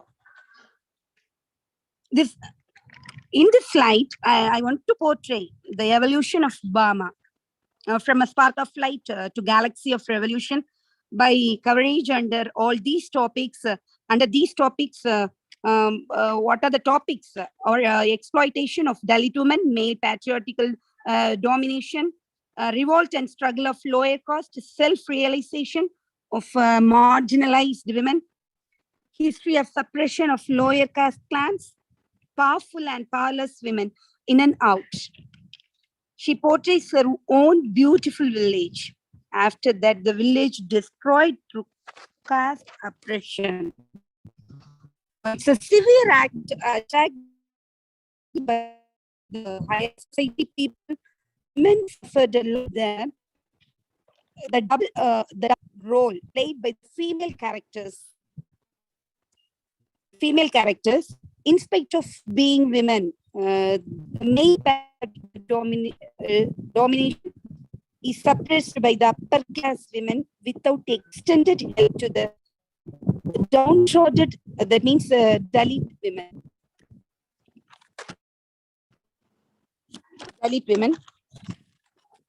For this, I want to say some examples. I want to say they want to stop the harassment, women and sexual harassment.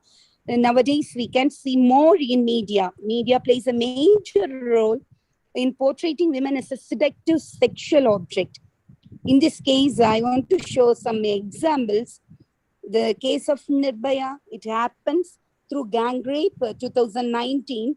I want to paste here Hyderabad incident. The veterinary doctor.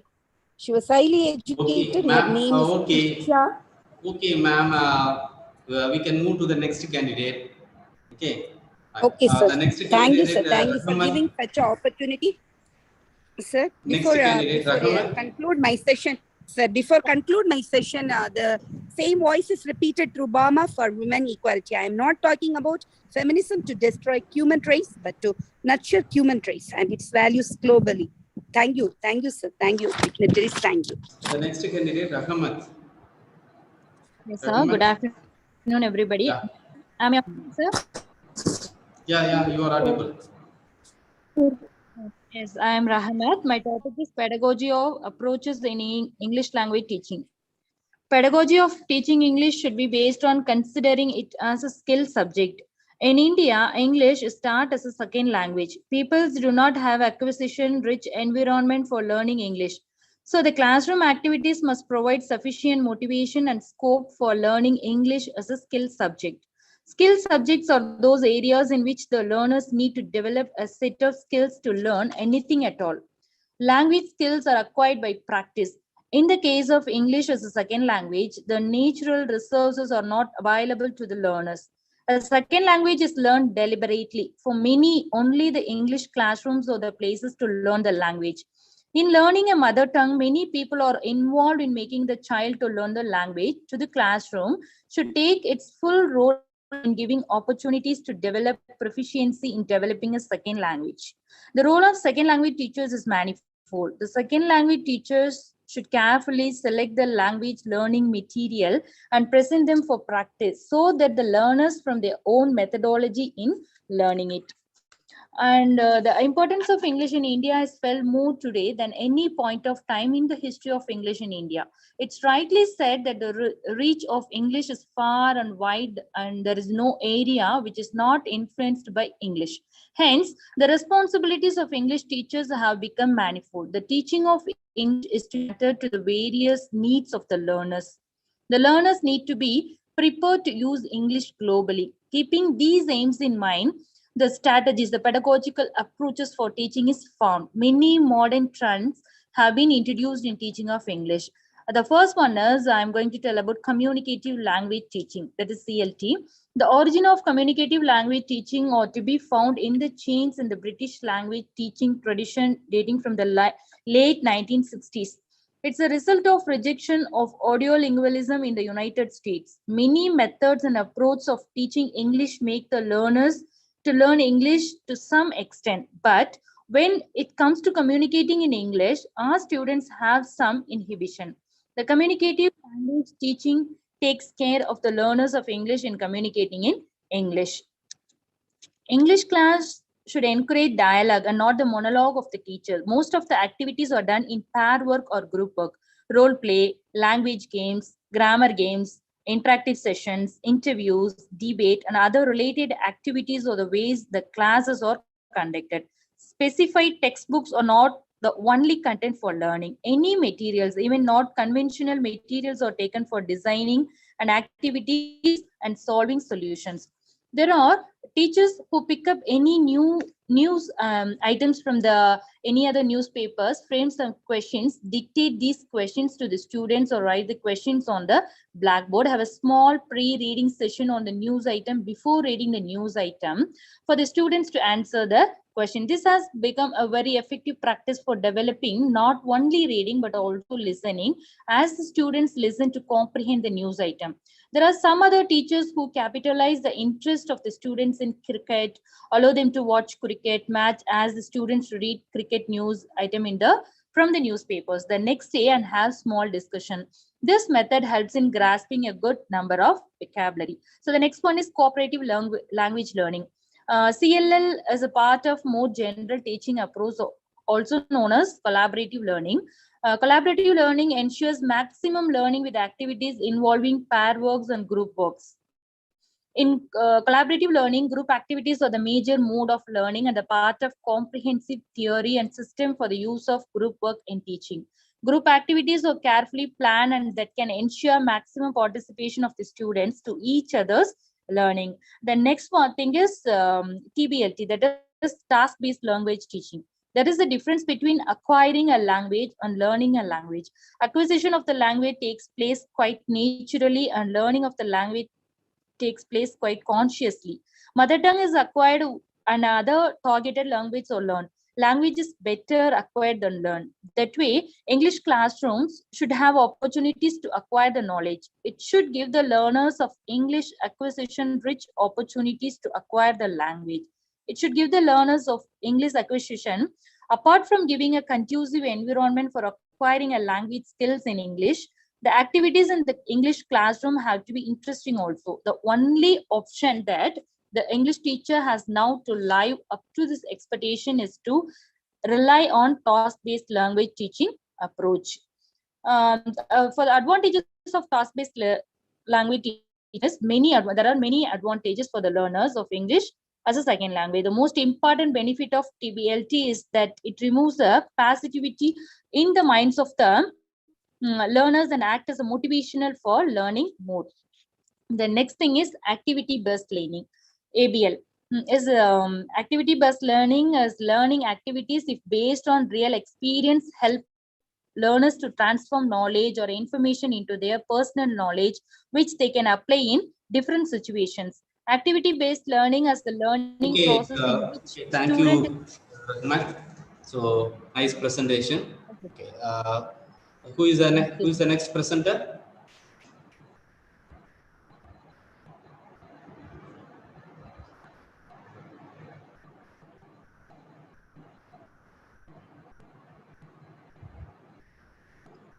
Rukshar Banu. Are you there? Rukshar Banu.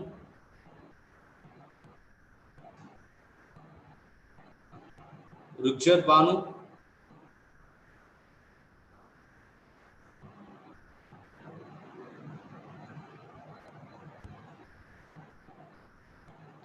Okay, then we can move for the next candidate.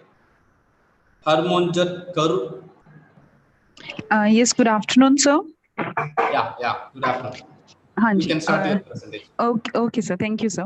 I, Harmanjot Kaur from RIMT University, Punjab, and today I present a paper entitled Psychoanalytical Interpretation of Taslima Nasreen's Novel Revenge.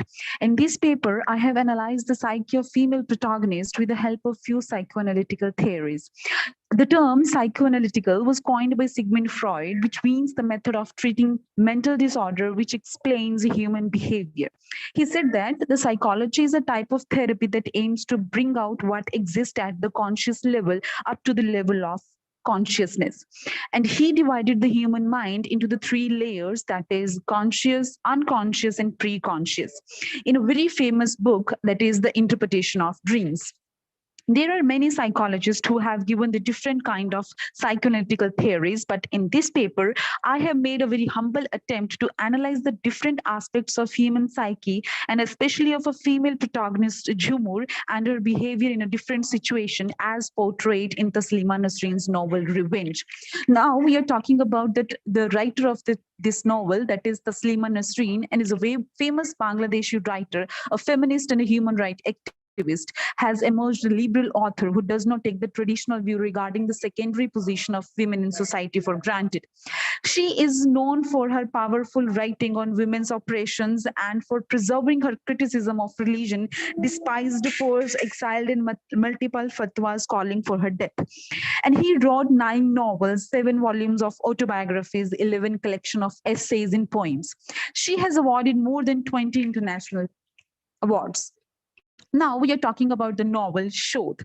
Is one of the famous book by her, was originally written in Bengali language, was translated in English by Haron More in Revenge. In Revenge, the female protagonist Jumur is a beautiful, well-educated girl who fall in love with Harun and they got married soon. Jumur imagined her married life would be the happiest one, but after her marriage, her life changed abruptly and was expected to be the traditional Muslim wife, like head covered, eyes cast down, and not allowed to leave the house without an escort.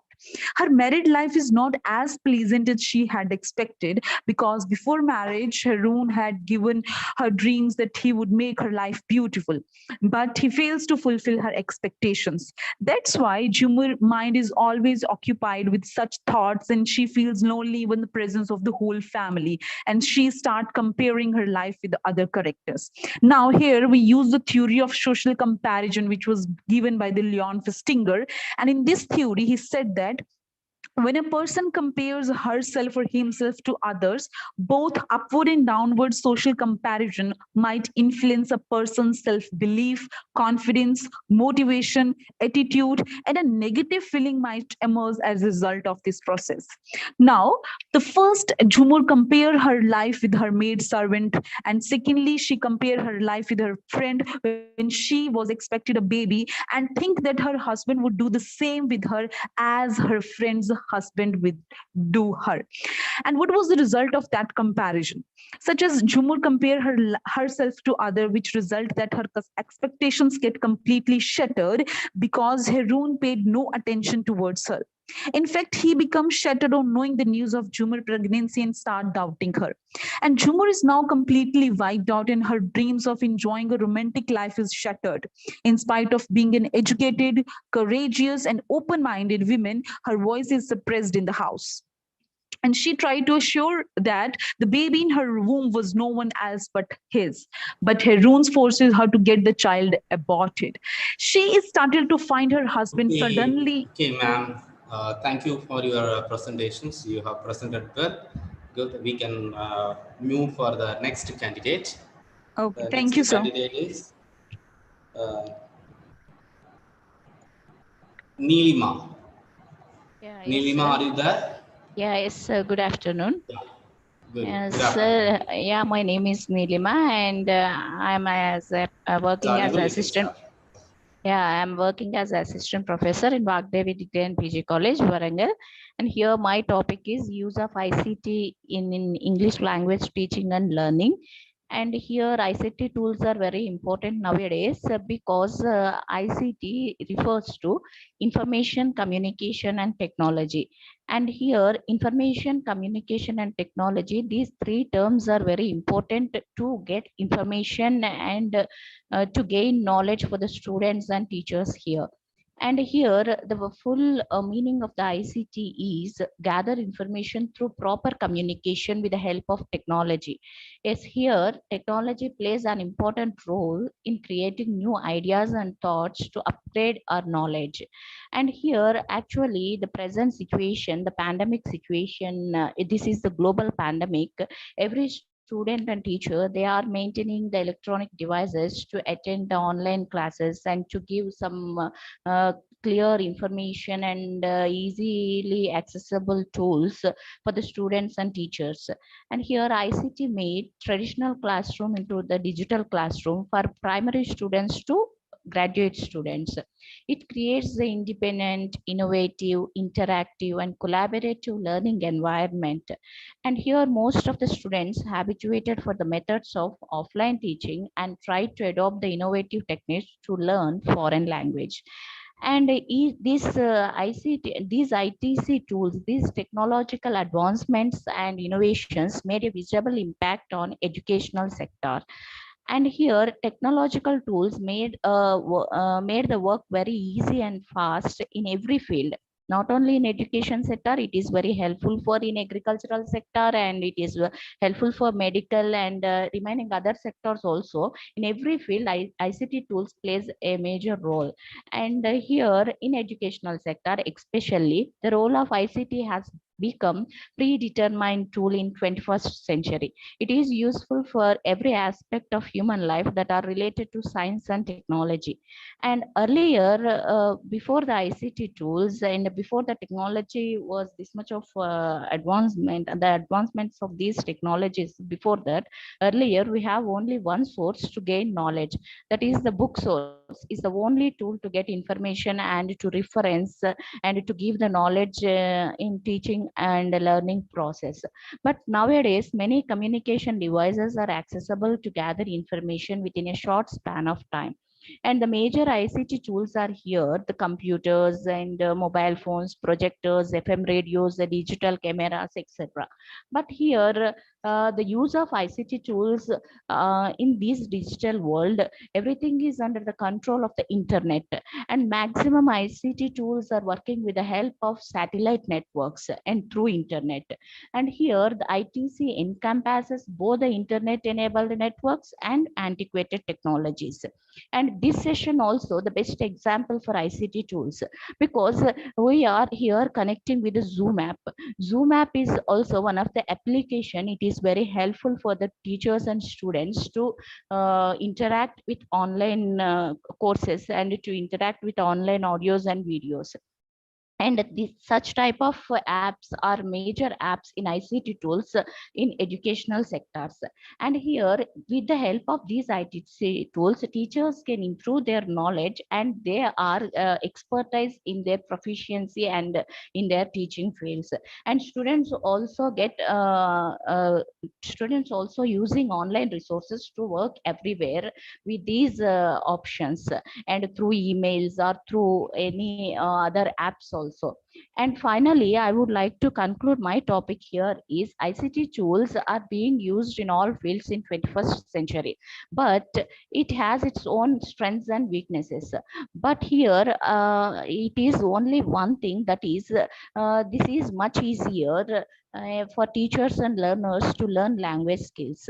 But here, if the communication is the ICT tools are used in proper way, then the teachers and learners are to learn language skills very easily. And teachers can expertise themselves in teaching, and students would perform well in their career opportunities.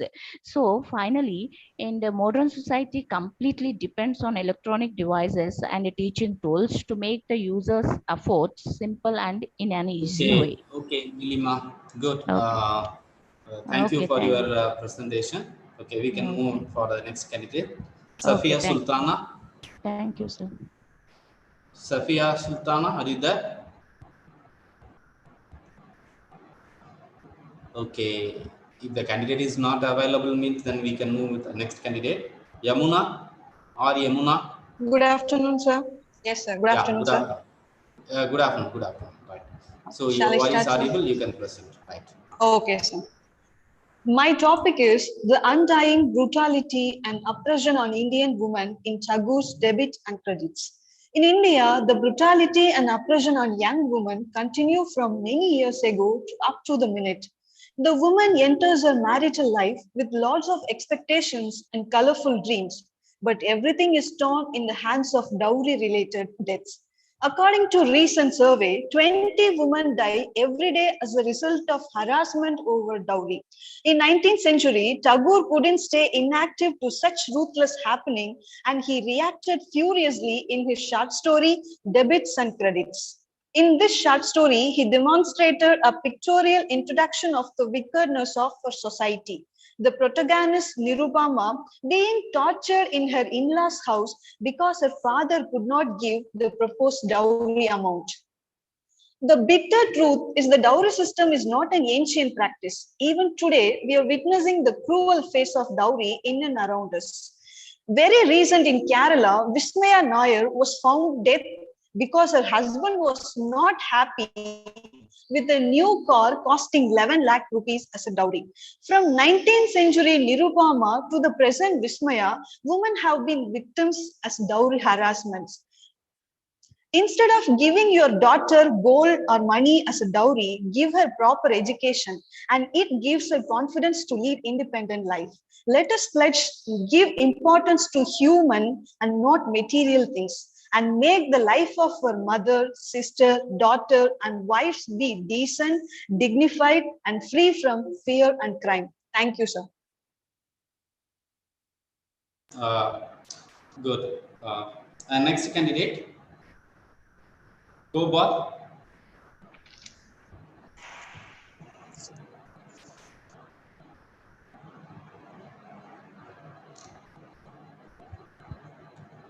Yes, go, Bob.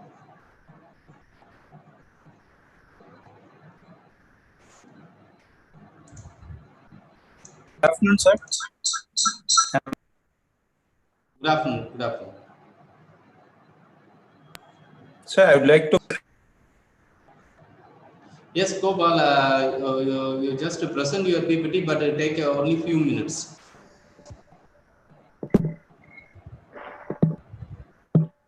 Sure, sir.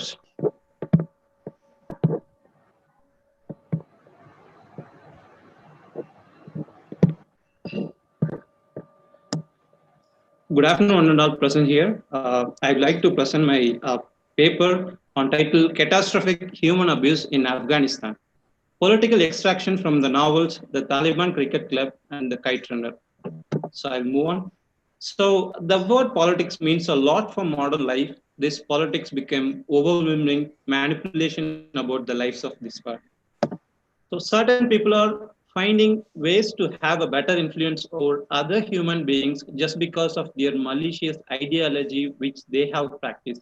So I'd like to focus on the Afghanistan issues, such as the Sharia system and how they have been practiced and how they are implementing now. So this system not only recent days are happening. This is around 40 years ago back. There are so many issues which related with. So I would like to focus on that, especially characters like Farid and Wahidi in the following novels. These two novels, The Taliban Cricket Club and The Kite Runner, examine how history precisely teaches to the people that they are the victims in numerous ways by persuading political leaders with their ideology, power, wealth, and desire to remain stable in their high position. Even in literature, Inside the Veil by George Orwell to Outside the Veil by Salman Rushdie refers to the dominant crisis of political nature. Onset of nature, we are indebted to trace and analyze the power, system, ideology, and politics. Some of the characters in these novels play a vital role to present exact representation over these issues in the city of Kabul in the country of Afghanistan. Even Nowadays, we can see so many, disturbing images and news coming around in and around the city of Afghanistan. So Afghan writer Khalid Hosseini refers to the system of Taliban in the novel The Kite Runner, following lines from the character Farid, who is one of the Taliban leaders, speak about their system.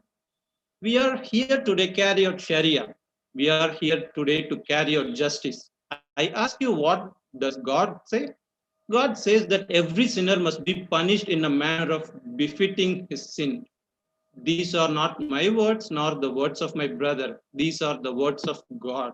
So this is the way they are treating people, how they wanted to make them to be in the system oriented. Observing that the system of Sharia, women and children suffers a lot. No woman is permitted to leave their home without covering their face with burqa. If someone protests against the Sharia rule, either women or men, they will be hanged in public place until they kill. And in this novel, signboards pasted across the city of Kabul refers, women should be only be seen in the home and in the grave. So this quote, by the way, taken from Taliban Cricket Club in the page number 18. So my last two slides. Even some recent incident in Afghanistan are more miserable than reading these entire novels the whole world is watching and reading through the media. The Afghan people are longing for their rights, freedom, and their peaceful future life with grief-stricken faces. To deal with this situation, this is my concern over on that country, United Nations Security Council, instead of only cutting funds in the International Monetary Fund for Afghanistan, this council has to take together global countries to take firm action and make sure their rights, freedom, peace, stability in politics, and equality for the Afghanistan people. And thank you so much. Thank you so much for the opportunity given by this dignitary. Thank you. Thank you, Gopal. Thank you. Next candidate, Tulasi Krishna. Yes, sir. A very good evening, sir. So my name is Tulsi Krishna, and I'm going to present a paper on the role of cultural aspects in framing the human values of present society. It is a behavioral study and also a case study, sir. So as we all know that culture, tradition, and religion, it plays a very vital role in upbringing us. So at the same time, the so-called cultural aspects, human values, freedom of religion, it appears to be very hard to comprehend and the most complex topic to be even discussed today. So when such topics are discussed, thinking about bringing some change in the society, the information is usually misleading or it is misinterpreted. And when George Bernard Shaw was once asked what was civilization, he replied that civilization was good, but it did not do or it did not even happen yet. So this shows that most of the people did not understand culture or religion at its fullest. Rather, they used them as a tool to make division among themselves. So to become knowledgeable about the cultural concepts, one should be able to understand the metaphors and ironies of life. So talking about the religion is largely politicized these days, politicized to the extent that religion and politics are inseparable. Okay, so but I think we should always look into religion as how anthropologists do. They call religion as a very cultural system. So when you're including culture in religion, we cannot avoid literature being involved in it. So literature plays a very significant part in life and culture, where literature and culture are meant to be bound to each other. So though literature was formed from a culture, without literature, a culture does not exist. So I would like to quote few examples from the history of Kerala, where Vasco da Gama, when he stepped into the shores of Kerala, having this collective European curiosity and imagination in his mind, he was largely disappointed to receive a summon from Manavikrama, who was the Hindu Raja, who was famous across the world for trading as a region in Calicut. But Calicut, if you see, it is a Muslim populated state. And being a Hindu, he was a Raja there. Now, at the same time, a lot of Ming emperors, okay, the emperors of China, they were sent out from China, and these people were settled in Calicut between the period of 1405 and 1430. So a lot of half Malayali Chinese were there after these people left Kerala. So this city itself, if you see, stands as an archetype of communal and commercial prosperity.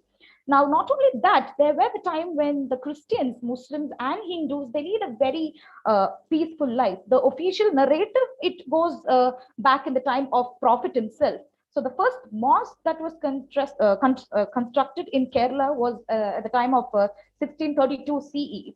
And soon after the Prophet's demise, after 2 centuries, we can see that Arabic signatories got a grant given by the Hindu kings to the Christians. So the Hindu king is giving a grant to a Christian community, and it is witnessed by the Muslims. So such was the harmony that prevailed. So when you come towards Tamil Nadu, the Rautars were the Muslims from Turks who were basically brought down to the by the Cholas as subordinate rulers or as horsemen. So they were basically the warriors who were in the front line of the war. So we have a Muslim people fighting for a Hindu nation. So which was later, the Chola kingdom was succeeded by Pandyas, and Pandyas were later defeated by Khilji during because of the internal quarrel the Pandyan royal family had. And not only that, talking about the Rautars, there are history that shows Rautars had, dedicating some of the land for the Murugan temple in Cheyur, which is a place in Madurai. So this shows the relationship of Hindus and Muslims, which went beyond religion. So there are inscriptions that shows that during 15th century, the Tamil poet called Arunagidanar, he called Lord Muruga as Surkondra Rautane. So Surkondra Rautane means Rautar who vanquished the demon. So what I conclude by saying that these are the findings that to showcase that religion, culture, and literature and humanity as well is bilateral. So because the writers make use of these terms as elements to support the the flourishing culture to enrich the society. Therefore, this young generation should have a very clear picture of these cultural aspects, because it influences them both directly and indirectly, shaping them into a better human beings of the future, producing better thinkers of the nation. That's also. Thank you so much. So, thank you, Tulasi Krishna. You have presented well. Next candidate, Sujata or Ramya. Either Dr. D. Sujata or A. Ramya. So otherwise we can move for the next candidate, Leena Gautam. Leena Gautam, are you there? Yes, sir. A Okay, very good afternoon, sir. Am I audible? Am I audible, sir? Yes, ma'am. You are very much audible. You can continue. Okay. Very good afternoon, sir. My name is Leena Gautam, and I am a PhD research scholar. The topic of my research paper is Martha's quest for identity in Doris Lessing's novels, Martha Quest and A Proper Marriage. So this paper, it reflects Martha's search for identity in Lessing's novels, Martha Quest and A Proper Marriage. Most of Lessing's novels are often the story of characters who are dissatisfied with their current situation and willingly or unwillingly embark on a precious path to discover their identity. The journey of Lessing's heroines is in search for their identity is a repeated motif of Lessing's life. This journey of her heroines is physical, psychological, and spiritual, which opens up new avenues of life and allows her heroines to explore the opportunity to know more about themselves. Lessing depicts the life of a young teenage girl, Martha, who leaves her home in Africa to build a new life for herself. This paper shows how the family relationship plays an important role in identifying one's identity. So Lessing stars Martha Quest as a female model who struggles for preeminence and attempts to arrive at a new vision of womanhood. Lessing depicts Martha Quest as a unique character who breaks sex roles and searches for self-determination, power, and completeness outside of her traditional role. So throughout her journey, Martha investigates her own realities and battles outside forces, imposing her consciousness and self-concept. She then tries to understand and transcend her own cultural boundaries. This paper sheds light on how the extreme domination of Martha's mother and her husband initially separates her from her parents and later from her matrimonial family. So Martha is a passionate girl who yearned for self-knowledge. Martha's parents are relatives of British descent in Rhodesia who have not been doing as well on their farm as they had hoped. They lived in Rhodesia and hoped to return to England every year. This daydreaming attitude of Martha's parents is the cause of her irritability, as she can see that her parents refuse to believe that they have failed and are going nowhere. She is bitter and narrow minded most of the time due to the extreme dominating behavior of her mother. Martha has always wanted a free life.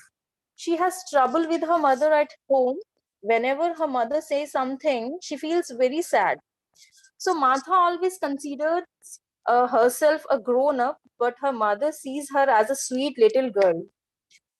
All she wanted was a chance to explore her ability and her knowledge. As the time passes, she breaks his bond of her home as a rebel and moves to the city to take up the job of a typist. In the city, she encounters the life she has been eagerly seeking. So Martha's story is autobiographical as it is drawn from Lessing's own experience in Africa. It reflects the sophistication of life in the world, the superficial environment of racial discrimination and life in the city. Leena Gautam ma'am, thank you for your presentation. Thank you very much. Okay, now the next chairperson has joined. Sir, I would like to sir, hand over Vinod the. Kumar, sir. Yes, ma'am. Yes, sir. Thank you so much for being with us and taking over the session in a very effective manner, sir. Thank you once again on behalf of both the institutions, Bodhi and SRM, sir. Thank you for being with us. It was a great experience for all of us having you here. Thank you, ma'am. Thank you, so sir. much. Thank you. Thank you, sir. Thank you so much for your time spent here, sir. So congratulations to all the participants of session 2. Let us move forward to session 3. I'm happy to welcome the chairperson of this session, Dr. M. Natarajan, Assistant Professor in the Department of English and Foreign Languages, Alagappa University, Karaikudi. An academic topper in his PG, he has been mentor to 11 PhD candidates and 77 MPhil candidates. The crown of his achievement, so to say, is his role in 3 major funded projects and 1 minor project. He has generated a sum of 37,43,000 from extramural agencies ICSSR MHRD. He has evaluated so far 28 PhD theses and 71 MPhil dissertations. He has served as member in inspection committees. He has been assistant director of Center for International Relations and chairperson Directorate of Distance Education Valuation Board since 2017. He has been member Board of Studies of both Alagappa and Bharatidasan universities. I'm happy, sir, to invite you for this session. Thank you, sir. Over to you. Thank you so much for your nice introduction. And first of all, I welcome you all for this wonderful occasion. It is a knowledge sharing session. And I think I have to start Should with... I call, I think yes. the previous participant, Yes, Dr. D. Sujata has to present. Yeah, please do me a favor. And if you call one by one, Yes, I'm listening to them, then I offer my Yes, comments. sir. Yes, sir. Yeah, Yes, thank sir. you so much. Dr. Yeah. Sujata, Please go ahead. it is a joint paper actually by Dr. Sujata or A. Ramya. Are you there? Okay, sir, let us move on to the next presenter, Preeta Mukherjee. Yes, PhD yes, ma'am. research scholar, Yes, ma'am. Department of Languages, Karnataka, Presidency University. Thank you. Welcome, Thank you. ma'am. Yeah. Am I audible? Yes, Yes, you're you are audible. Please audible, proceed. Fine. I should just share my screen. 1 minute, please. Yes. Is my screen visible? Of course, ma'am. Okay, thank you. Yeah. But it is in the last slide. You have to. Yeah. I'll just go to the slide view. Yes, a very good afternoon to all of you. And I'm Preeta Mukherjee, presently a research scholar in Presidency University, Bangalore, under the supervision of Dr. Venkataramani, the head of the Department of Presidency University, Bangalore. So the topic of my paper is Good Touch and Bad Touch, the relevance of the tactile in Toni Morrison's novel, Love. The objectives of my research is to explore the impact and the relevance of the tactile in the personal journey of the characters in Toni Morrison's novel, Love, to focus on the main characters, Heath and Christine, and the moment of touch that redefined their relationship, to study the character of Julia, a wild and modern girl, also a victim of touch, and ironically is healed towards the end by Roman's scaring touch of a wounded heel, to show how touch becomes a weapon of power, exploitation, abuse, sexual harassment, and sometimes assurance in the novel. The effort is to build a case for the characters in failing or succeeding to empower themselves as a result of the perennial impact of the touches they had experienced in the past and the present. My theoretical framework of the research paper is essentially Black feminism, followed by Freud's model of Nachtelglichkeit, which in English word means afterwardness, where it's a clinical psychological term, which means a post-traumatic sexual condition. So it's like living through your memory after a certain point of time and understanding what really happened at the initial stage. The setting and the background of this particular novel is Southeastern United States, and so it covers a long range of time from 1890 to 1990, starting from the civil rights, the Black Panther movement, desegregation, and this particular novel especially is set in the background of desegregation, where we have an African-American community which has kind of managed to economically be successful and stand on its own. The present location is a resort called Up Beach, which is run by Bill Cosby, a patriarchal figure in the Black American community. So these are the main characters that the novel is about, and also my paper covers these characters.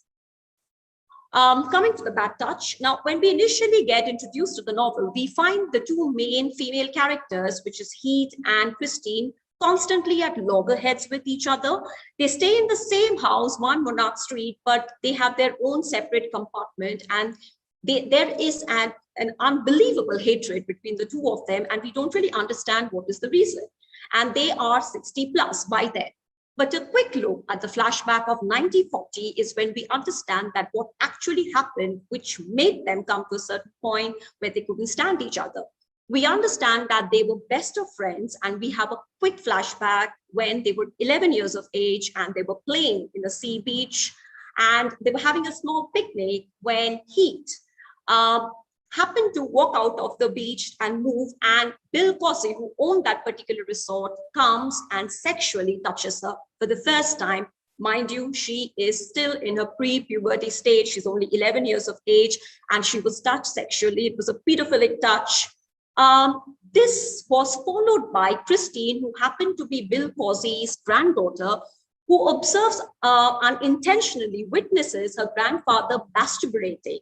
Now, either of these two girls do not know what either of them had observed or witnessed, but something happened at that particular moment because of that touch and the aftermath of it, that these two girls who shared a common code, secret language to share everything between one another, stopped communicating, stopped even sharing what they had seen, the experience of which was so overwhelming for them, yet they did not understand what actually did that signify. Now, this was followed by a marriage of convenience between Bill Cosby, 50 plus, and Heath, who's still only an 11-year-old child. Now, coming to the good touch of this particular novel, Roman comes in the subplot of the novel who happens to be the helping hand in this vast mansion of One Monarch Street. Now, we meet Roman at a point where he is a part of a gang rape where they are trying to catch hold of the victim and go ahead with the gang rape. But what we see is that Roman refuses and is unable to get along with that act and stops himself from doing that, definitely questioning the hyper masculine representation, but at the same time, somehow his soul does not permit him to do so. It is Roman himself, again, who he is junior, who happens to be an assistant of Christine, who herself comes from the underprivileged background, has met with number of multiple bad touches herself, sexual harassment herself. It is Roman who touches a weak point of Junior, which is her heel, and heals her completely out of hatred, from doubt towards love. So this becomes one such moment when a good touch actually happens in this particular novel to change the course of the novel. And of course, the grand finale, where finally, towards the end, when Christine and he, both in their old age, they're fighting over the property, Christine, in fact, helps he from a fatal fall. And in that moment, they suddenly realized that it was never about them, because of which they lost their friendship. It was never about themselves. It was always about that one particular touch, that sexual touch that he went through, which completely destroyed the friendship between the two, because they did not understand the significance of that particular touch at that point of time. So in conclusion, I would like to say the novel is an exploration of the impact of the tactile in the lives of the important characters. It brings forth the realization of the importance of certain touches in defining the life of the main characters. The impact of the tactile on human psyche cannot be denied. The understanding of the tactile sensation and its associated meanings is important to respond to it. Sometimes the knowledge, intention, and consequence of a touch may be unavailable to the recipient until a later stage when it is triggered. Thank you so much for the opportunity. Yeah, thank you so much for your thought-provoking presentation. And you have explained everything in a detailed manner. So there is no question at all. There is no discussion at all. Thank you so much. Thank you. Thank you so much. Yeah, the next one, Abhishek Verma, you please.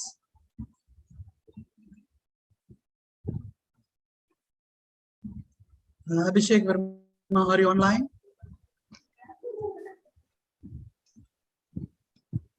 Hello, sir. Yes, yes.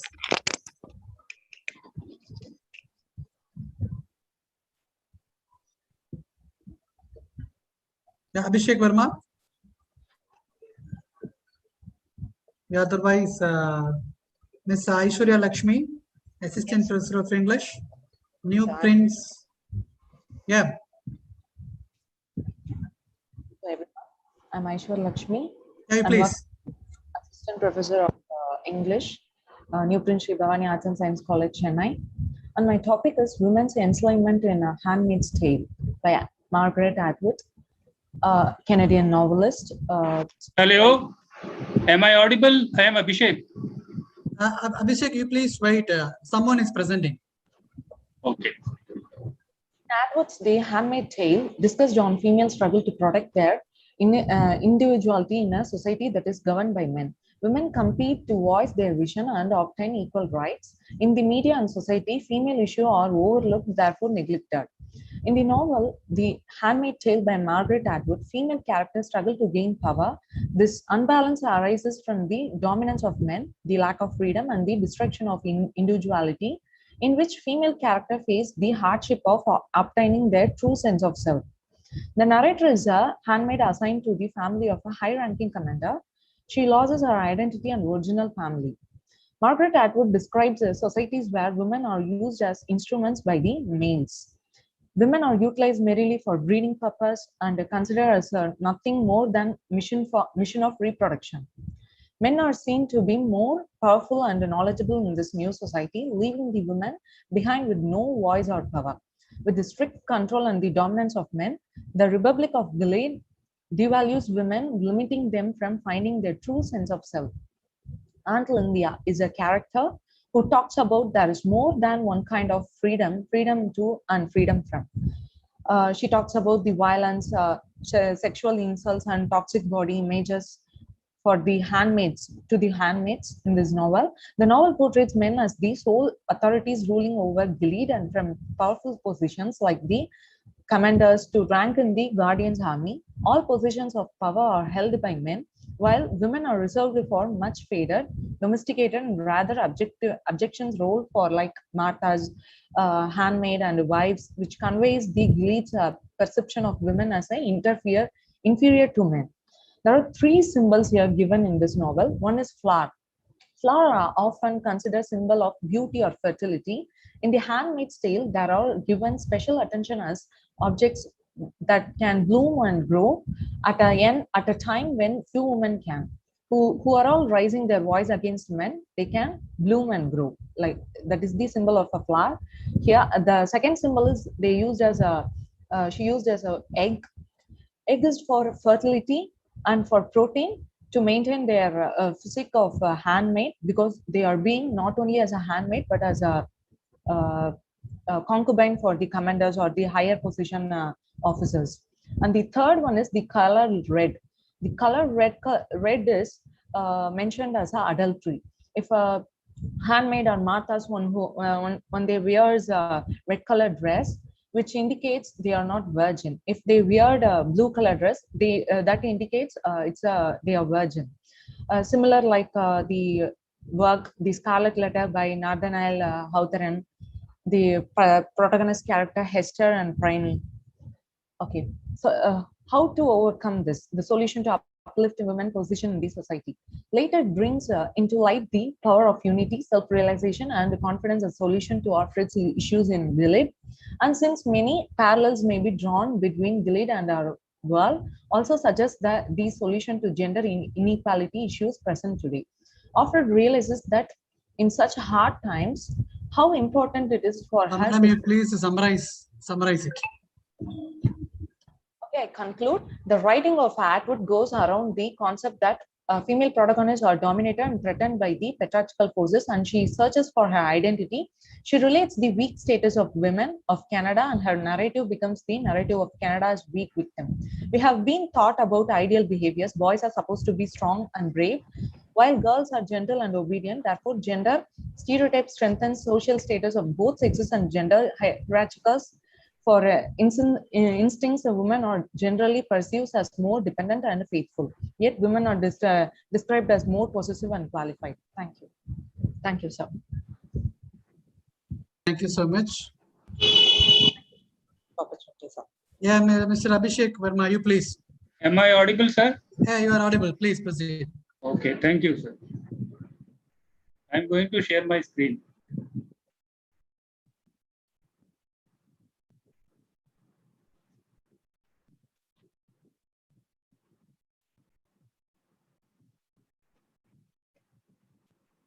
Is it visible, sir? Is it visible, sir? Yeah, your screen is visible. You please proceed. Go ahead. Okay. Good afternoon, organizers and dignitaries and other participants. Today I am presenting a paper. The title is Need and Importance of English Language Writing Skills. I, Abhishek Verma, is a research scholar in Department of Languages in Manipal University.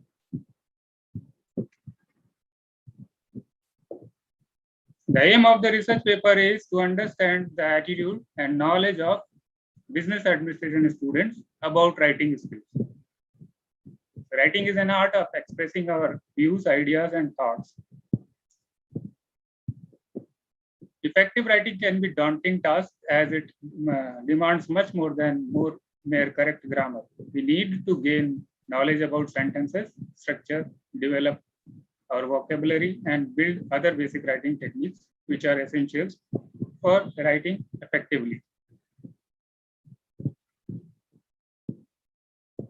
Writing is an integral part of a larger activity where the focus is on something else, such as language practice, acting out, or speaking. These are the communicative activities for which we target writing. Communication in business consists of communicating through transaction letters and documents Documentations and presentation is an important aspect of business. Writing aspects are crucial for understanding business communication. Writing in an effective way of presentation and documentation. When we talk about effective writing skills are essential for all professionals. Basics of grammar are important in the process of good communication in writing. Basically, writing skills are more about developing a personal style. With a lot of new writers coming every day, the challenges of writing skills increases day by day. An important aspect of writing skill is sequences. Sequences like using sequences like then, next, after, this. These all make clear the order in which events or stages in a process occur. This is called as principle of procedure text. Then these are the 5 basic elements of writing, such as first one is who is writing, who, the writer is writing. Then for what, so the content is the answer, that the content is made for the audience. Then why he is writing, the purpose, the very basic purpose behind the writing. Then for whom it is writing, the audience. We should always take care of the audience for which we are writing. We are writing for the scholars or we are writing for the researchers. What, as far as the audience, we should maintain our text. Then the last one is the medium through signs and symbols, because writing is combination of signs and symbols. The writing serves communicative purposes not only in professional activities but also in social activities. With effective writing skills, one's message can be understood by his peers in a better way. Writing clear messages makes it easier for others to understand one's ideas and thoughts. And to conclude, I can say that good writing skills are essentials for success in workplace, whether it's email, project reports, or sales proposals. Contents full of typos, grammatical errors, and poorly constructed sentences suggest a similar attitude towards work. So it hinders our chances to climb our career ladder. No matter how professional is the setting, humans are emotional by nature. The tone of a message can have a huge impact on how well or how poorly it is received, especially when the conveyed tone doesn't match the intended one. That's all. So, thank you. Thank you so much, Mr. Abhishek. And I request the next paper presenter, Dr. Khan, PhD research scholar, Mangalam University, Uttar Pradesh. Good morning, good afternoon, everyone. Am I audible, sir? You are very much audible. You please. Okay. So I'm presenting my research paper on developing narrative writing skill through genre-based approach among L1 undergraduate. And my paper focuses on ability of undergraduate student of Aligarh Muslim University in writing. These undergraduate students were mainly from the subjects like theology, Sanskrit, Urdu, Arabic. And the reason most of their studies were done in regional language. And the reason behind their incompetency in writing was their background studies, lack of knowledge about the convention of writing, and insufficient teaching material provided into the classroom. So during this study, a supplementary writing material was designed to improve narrative writing skill of the student, and this supplementary writing material was suitable with the genre-based approach. So I must say that writing is a very important skill among all language. It is the most complex one, and we need to be mastered in writing to professionally and part of our personal and professional life. And my point is that genre-based approach can be a best way in teaching the student. According to famous researcher, hello. You please. Genre-based approach is concerned about teaching learning, genre-based approach concerned about teaching learner how to use language patterns to accomplish coherent and purposeful writing. Genre-based approach was emerged in 1980 and it has 4 stages. Background knowledge of field, modeling of text, joint construction of text, and independent construction of text. Many research had been carried out using the same idea. One researcher, Pushpita, she had conducted a study using genre-based approach, and she taught writing to English media student, and result revealed that it was a significant improvement in the writing of the student, and it also helped the teacher in designing teaching material with specific instruction. One another research was conducted by Supong in Thailand, and he tested the effectiveness of genre-based approach in teaching technical writing, and results were positive. And my current study was conducted in Aligarh Muslim University, and I used the same idea. I used genre-based approach for teaching narrative writing skill to the student. And the subject of the studies were undergraduate student of Aligarh Muslim University. Mine was a quasi-experimental research, and this study was conducted in 3 stages: pre-intervention, intervention, and post-intervention. During pre-intervention, a diagnostic test was conducted to know the need analysis and a Can you please summarize the findings? Okay, sir. So this study was conducted for 2 weeks, and design supplementary material was taught, and after teaching session was done, re-evaluation was done to know the effectiveness of genre-based approach, and it was find out that student showed improvement in their narrative writing skill, and this study is helpful for the teacher who need to improve in narrative writing skill of their student through genre-based approach. Thank you very much, sir. Thank you so much. And the next presenter is Devi K, PhD scholar of Bangalore University. Ms. Devi, are you online?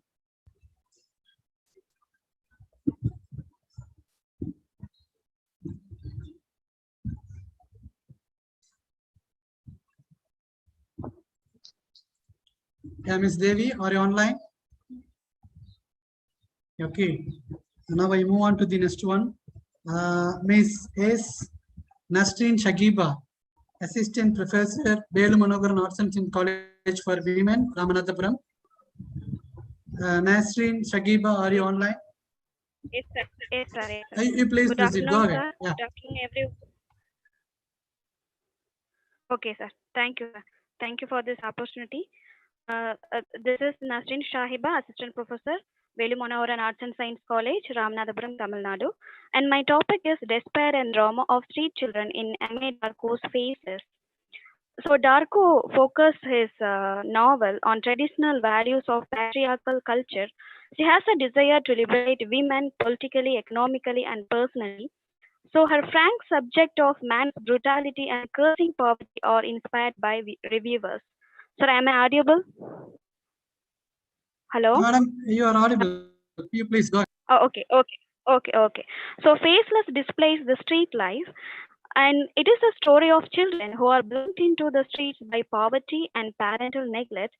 So Darko presents the sociological issues: parental neglect, gender, child abuse, child prostitution, child trafficking, child labor, and violence. So Faceless expresses the despair and drama of street children. So the story implies the reality of streetism. A social experiment proves that every child has a story and a reason. So the street children are psychologically stable in their actions, and Darko presents the sociological issues of parental neglect, gender, child abuse, child prostitution, child trafficking, child labor, and violence. So in the context of Faceless, Ma Tusuru, Fofo's mother, paralyzed by fear of poison, he is an evil character. So Ma Tusuru's daughter, Baby T, the character name, she was tired of sexual harassment. So Fofo asked the government to help the case of her sister, Baby T's death, but the government does not hear the cries of those children who are abandoned. So the message in Faceless is that parents should take full responsibility for their children. So poverty occupies the character until the end of the novel. So the novel stands for women and children who are in Ghana and it creates awareness among readers. Darko deals with the concept of streetism bravely in such a way to create awareness among the readers on it. So the novel describes the story of this united family with many tragic stories that deal with sufferings of street children. So desire and suffering are portrayed in the entire story. The street children are not responsible for their condition. They are under the control of consequences. They have to obey the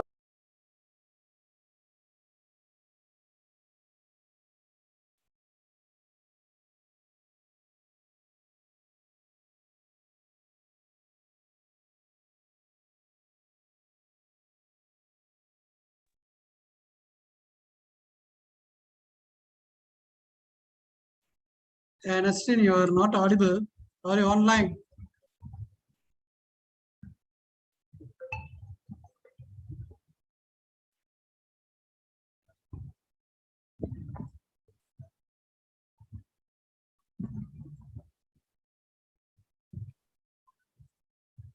Yeah, Nasrin Shagiba, are you online?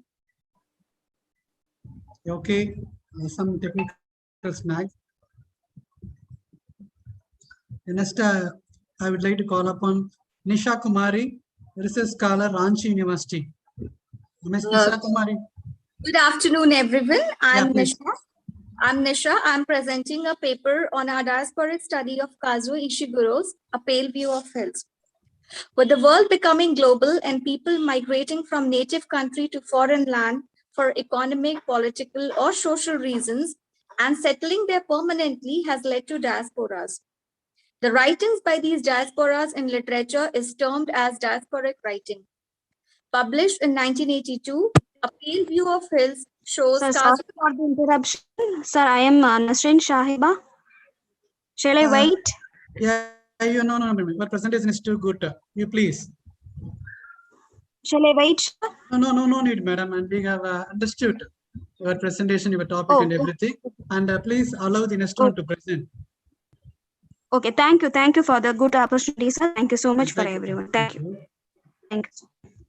Born in Japan, Ishiguro shifted to Britain at the age of 5 because of his oceanographer father. The feeling of being translocated is also persistent in his novel, A Pale View of Hills. A protagonist of the novel, Itsuko, is a widow who migrated from Japan to Manchester.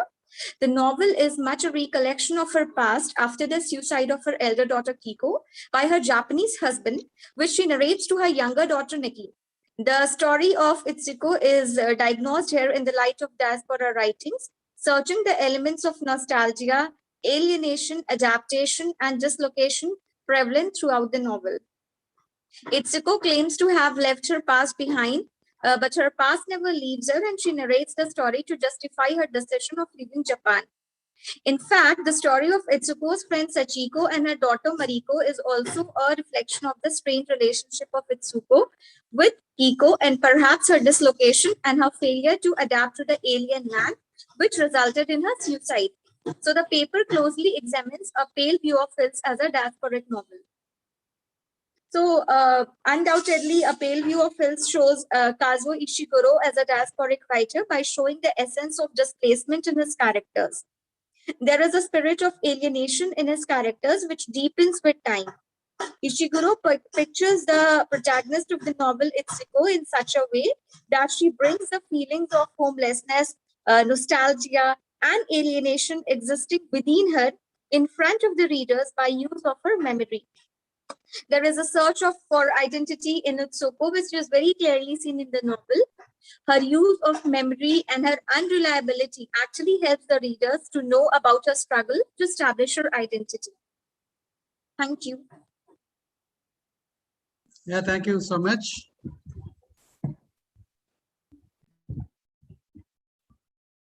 The next one is Maria Baptist, research scholar. Yes, sir. Yes, sir. Yeah, your name?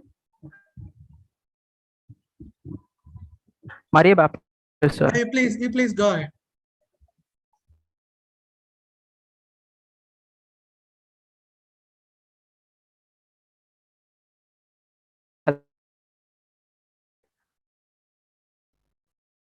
Sir, shall I continue, sir?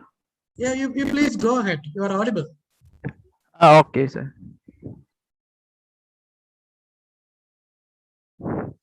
Sir, is my screen is visible, sir? Yes, it is visible. Okay, sir. I am Maria Baptist. I am doing my PhD in Vellore Institute of Technology, Chennai, under the guidance of Dr. R. Bhuneshwari. My title of my paper is Structural Perspectives of Organized Crime. In Madhurika Little's The Englishman's Cameo. So I start with my quotation. Crime is not the majority of the societies of one part. There is no society that is not confronted with the problems of criminality. Emily. So first of all, crime or detective fictions. Crime or detective fictions takes its origin from Gothic fiction in early 19th century. For the elements of thrill, night, darkness, suspense, etc. Impose the murder of the rogue Montague. Night crime fiction is subdivided into classical historical crime fiction. Crime fiction is divided into story of crime and the story of detection. Story of crime happenings to the detective and as well as to the reader by the narrator. Story of detection tells about the action taken by the narrative detective to the crime, or most of the time by a private detective, ex-servicemen, maybe even etc. Defense organized crime is a self-perpetrating, continuing conspiracy operating for profit or power, seeking to obtain immunity from the law through fear and corruption. Organized crime, study of organized crime takes its origin from the attack of 9/11. Further, the study of terrorism is an worldwide known organized crime. Study of organized crime suggests that it is less hierarchical and more India, organized crime has no single entry in the database collected by National Crime Bureau Record Bureau. And organized crime is committed by syndicates and mafias for the purpose of money and power. Organized crime is classified into white collar crimes, corporate crimes, political motivated crimes, elite business, terrorism, etc. The perpetrators are mostly businessmen, politicians, bureaucrats, etc. Four perspectives of criminal conduct. Richard Collins and Olwins in their book of Delinquency Culture.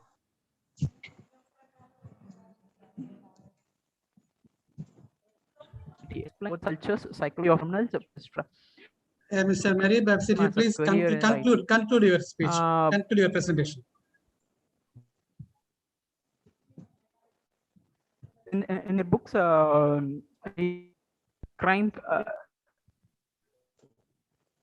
crime head. Four perspectives on choosing crime as a career. Post, sir. Findings of my presentation is organized crime should be eradicated before it destroys the development of the country. Structural is perspective concerns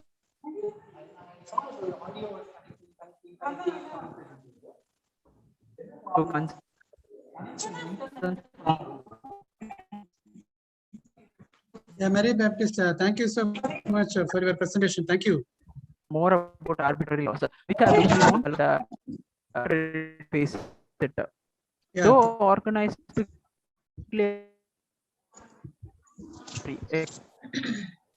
economical development of the country. Thank you, sir. Thank you so much. Next, I will call upon Yamuna Yes, sir. Thank you, sir. Caller. Yeah, please. Yamana, please. Yes, sir. Good afternoon, sir. Sir. Let me share my screen here. Yeah, sure. Yeah. So I'm Yamuna Shivkumar, doing PhD in Jain deemed to be University, Bangalore.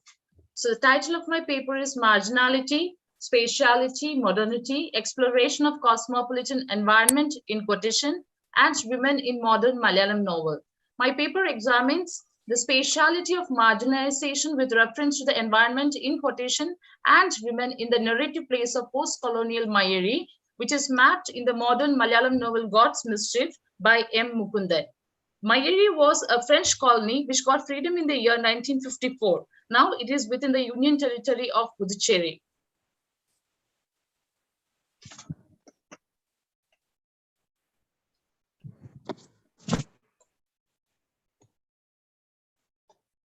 So this paper explores the imbrication of materiality and lived experiences within the representation of space. Representation of space is a concept by Henry Lefebvre, in which he talks about the spatial triad: representational space, representational space, and spatial practices. So the representational space is the space represented by the authors, planners, and map makers. So in this represented space, which is God's Mischiefs, he shows how material spaces and other social processes are in dialectic relationship, thereby constructing the place. Here it is the cosmopolitan place that I am looking at. So cosmopolitanism is a vast idea which got prominence in today's times after the vast spread of globalization. But I'm not looking at the idea of the ancient time given by Kant or later by other theorists. I'm particularly looking at the idea spread by J. Devika, critic from Kerala. According to her, cosmopolitanism, a more generally and historically deep experience of living in a state of flux, uncertainty, and encounter with difference that is possible in rural, urban, or metropolitan settings. So in the novel, Mukundan represents the uncertainty experienced by the marginalized community, which is the Anglo-French community, the natives, the poor Thia community in the setting of Mayeri. So the margins which I use in this paper is borrowed from Walter Mignolo, the Latin American theorist. According to him, the margins are places, histories, and people who had to deal with the encroachment of their modernity by the Western colonial modernity. So through the colonization of space and people, and during a particular time, the project of Western modernity functions. So this colonial modernity has deteriorated the idea of cosmopolitanism, which was originally developed to function for the welfare of humanity. So the cosmopolitanism that has spread in the colonized Mayeri is something which has pushed many of the communities into the periphery. So the space has come to the center of analysis of my paper.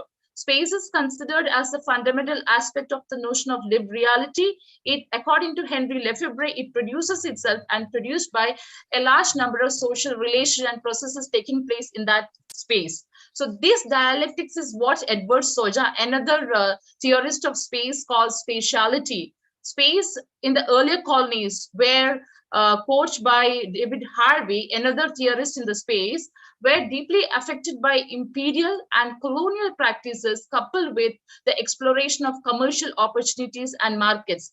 Here I unquote, and I just want to say that this led to the exploitation of the land and the interconnected exploitation of people. Here I would like to add that, not that all the people suffered exploitation in the same way. I would like to bring in the theory of ecofeminism at this juncture to address the interconnected marginality of environment in quotation and women. This paper employs Upamanyu Pablo Mukherjee's coinage environment in quotation from post-colonial environments, because in the original theory of ecofeminism, it has only environment without quotation, which talks about the nature, the first environment, and the built environment, that is a second environment. Whereas here, I have drawn in Pablo Mukherjee's environment in quotation. That is a very large encompassing idea which incorporates ecology, culture, politics, physical space, and non-human matter. And according to ecofeminists, women and children and old people suffer more from colonization of their land. They also opine that it's not only the transformation of their land, but the sexual division of labor that push them into the periphery of their existence.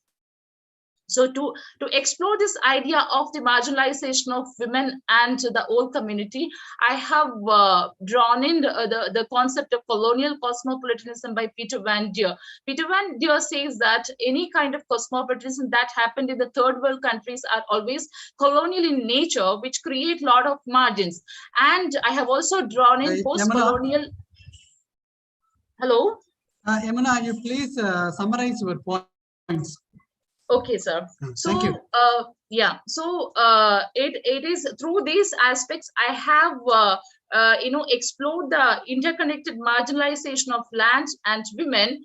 And it comes, there are so many characters of women and, old, like the priest, Alphonse Sachin and Kumaran Vaidya, who had to bear a brand on their life because of the colonization. So finally, I would like to, stress on the aspect of stitching the idea of ecofeminism to spatiality to make it a more, a more enlarged and potential framework to deal with the process called marginalization, which is spreading in the world today because of globalization. Thank you, sir. Yeah, thank you so much, Ms. Yamuna. Yeah, next I would like to call upon Cynthia Rose. You please. Cynthia Rose, are you online? Yes, sir. Yeah, please proceed. Yes, sir. So I need to share my screen, sir. Okay.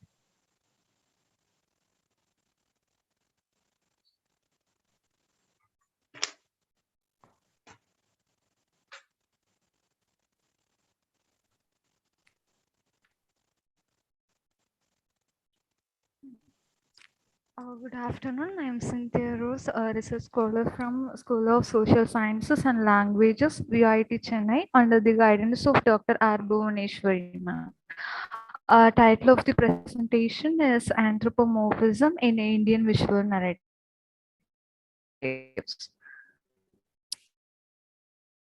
Welcome to the Ages of Images, the signs are everywhere. Visual narratives are also known as visual storytelling, the act of narrating a story which using visual components like photos, videos, and graphics. Visual tales of both words and pictures in a sequence communicate, share ideas, and transfer information in a simple way to a larger audience of different age groups. Non-human entities that talk and act like humans or a popular trend by the visual. This popular culturally caption of the audience and educates them through entertainment. The not quite human yet not quite animal characters mesmerizes the children and rekindles their imagination. The human behaviors, they are humans, which is known as anthropomorphism.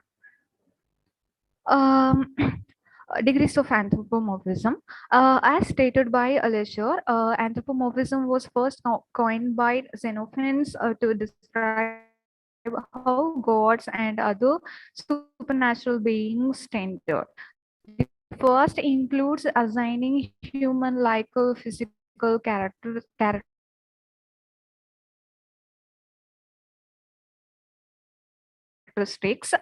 then attributing human-like into critique of children's literature categorizes animal stories into three.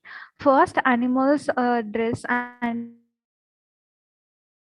humans. Second, animals talk and act naturally. And third, in which objectively described. With Emsley, 4 degrees of anthropomorphism presents common approaches towards creating animals. Their physical behavior in animal-like, but they may display human feelings and expressions. Animals communicate amongst themselves. Animals as human type, but they retain certain animal-like characteristics, then completely humanized behavior.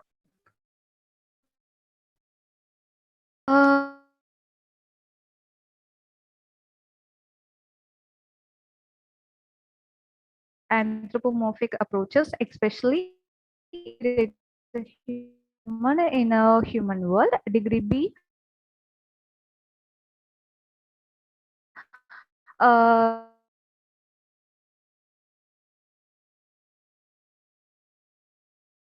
replacing human animal face. Degree C, animals. Animals. Degree E, normal and with emotions. Degree F, animals to read human characters or human.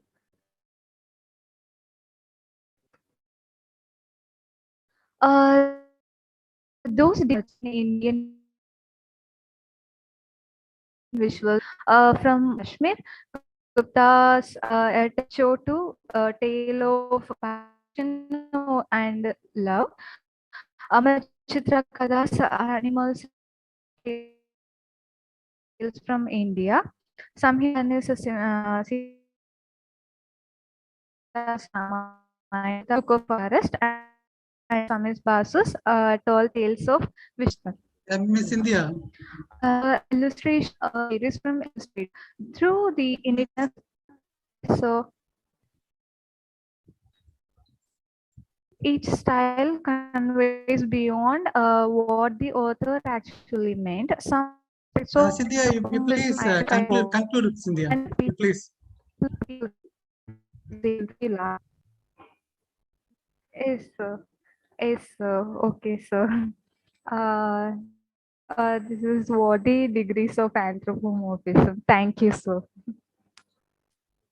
Thank you so much. Now I request Ms. Linda Barbara Foot, the PhD research scholar. Are you online?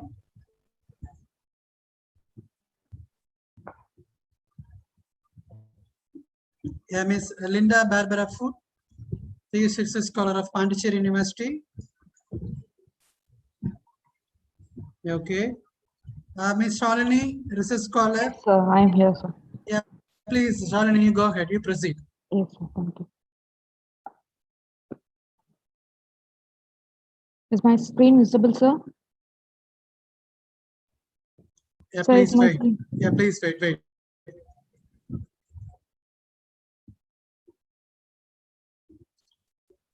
So far, it's not visible. It's okay, sir. I'll start with the presentation, sir. Yeah, okay, good. I'm Shalini, research scholar under the supervision of Alamelu, Dr. C. Alamelu, Vellore Institute of Technology, Chennai. My topic is importance of teaching soft skills through literature. Literature is considered to be the main source that mirrors life and reflects the social, economic, and political aspects of the society. And it is not only reflective of society, but also plays a major role in enhancing different skills of students by sustaining interest in learning. As the young generation requires to develop soft skills, the various genres of literature can be taken as teaching material by teachers and trainers to inculcate different soft skills. My presentation focuses on the importance of teaching soft skills through literature for the students to improve their language skills along with soft skills. Soft skills refer to a cluster of personal qualities, habits, attitudes, and social graces that make someone a good employee and compatible to work with. It includes interpersonal and personal attributes that enhance an individual's interactions, job performance, and career prospects. Time management, teamwork, creative skills, leadership skills, positive thinking, problem-solving skills, emotional intelligence, and communication skills are some of the soft skills. Soft skills make the students skilled up with effective communication skills, develop efficiency in achieving the goal, maintain healthy group dynamics, manage time and stress at workplace, and it will also help to achieve optimum growth in career. It escalates them with self-efficacy like personal management, personal enrichment, self-awareness and motivation, social graces like teamwork, leadership skills, and language skills like communication skills, presentation skills, and engineering professions like the ethics and role of an engineer. When soft skill is taught through literature, it creates different viewpoints for the reader towards the language use. It also develops critical thinking and creative thinking skills. It strengthens their communication skills too, and it helps them to know about different cultural values. While soft skills are educated by literature, teachers play a major role in inculcating students with soft skills through different genres.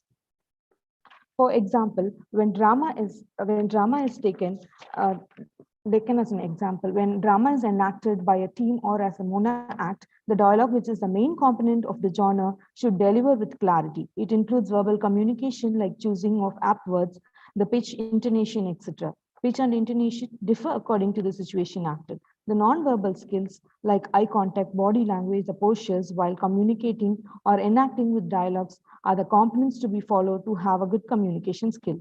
Tani states, dramatic activities normally take the form of group work. Consequently, students were able to develop a sense of self-worth of themselves as they work together. Drama makes language learning more meaningful and attempt to prepare the student for real life situations. Creative skill, time management, teamwork, stress management, emotional intelligence are some of the soft skills acquired through the other genres like short story and poetry. And writing LSRW are the language skills that are acquired while teaching soft skills through different genres. And this is a questionnaire which was circulated among the students of in different universities to get the perception of the students with two questions, main questions. Would they like to learn soft skills through literature, and what is the genre they would like to learn through soft skills? And I would like to conclude, in order to develop the good communication skills and soft skills, literary work should be included in the syllabus of the soft skills. Thank you, sir. Thank you so much, Shalini, for your short presentation. Thank you. And Ms. K. Pavitra. Yes, sir. Yes, sir, please. Yes, you please. Yes, sir. The topic is the feministic elements in Krishkarna Nahamandalam. Girish Karnad is a well-known playwright in Indian English literature.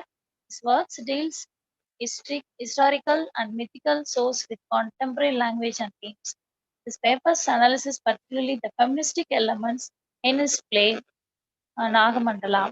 In this play, he has taken the essence from the folk tales, utilizing the techniques of the traditional Indian theatre and mocks the traditional values and the male-dominated world. Carnot employs simple diction and subtle humor. The play has a play with the portrayal of the feminine world. Nagamandala explores brilliantly the concept of chastity in a tricky manner. Hence, in this feministic play, Carnot's chief concern is to liberate the oppressed, the brutally beaten woman who is locked in the house. Though Rani is an independent woman, she is not even treated a human being. Her husband was enslaved by a concubine. Further, in this paper brings out the painful, intolerable, and bitter experience of women who disproves woman is the weaker sex in the Indian society. Is one of the finest to play Nagamandala. It presents the traditional values, women's sufferings, ill treatment of women, and the male dominated world. His language is also more powerful, like his theme. In this play, Karna depicts a patriarchal society where woman is considered to be other. This ill treatment of women is portrayed as a social ill and curse. The play Nagamandala is based on two tales from Karnataka. In Nagamandala, Appanna married Rani, who is beautiful lady, the long hair, which is compared with the black king cobra. How beautiful you are! Ears like hibiscus, skin like young mango leaves, lips like rolls of silk. After marriage, her husband does not stay with her except in the noontime. He comes home for only lunch, locks her up, and goes out daily. Aparna does not spend time with her at night, so she remains a virgin after marriage. She is like a slave, uncaged woman, and so she is ready to commit suicide. Aparna is interested in to spend at night in concubine's womb. As Barry Peter defines feminism, which has diagnosed the problem of women's inequality in society, unequal treatment of Ms. women. Pavitra, please sum up your speech. Yes, sir, yes, sir. Thank you. Concluding part, this feministic play, Krishna's primary concern is to free the oppressed, brutally beaten, caged-bird Rani into an independent woman. Her husband does not have mercy on her. Karnad achieves this purpose of introducing Naga as a passionate and affectionate lover. Consequently, the concubine became her mermaid, who also jealous of Rani, and even the elders fall her feet and call her goddesses. She is ordinary in the beginning and became the superhuman in the end. As a woman, she survived everything and proved that she has guts in facing all the troubles in her life. Thank you, sir. Thank you. Thank you so much. Now we move on to invite Ms. Linda Barbara. Are you online?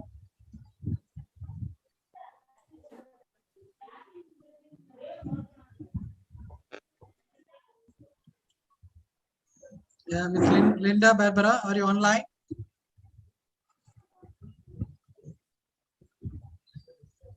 Yeah, we can't hear. You please unmute your mic.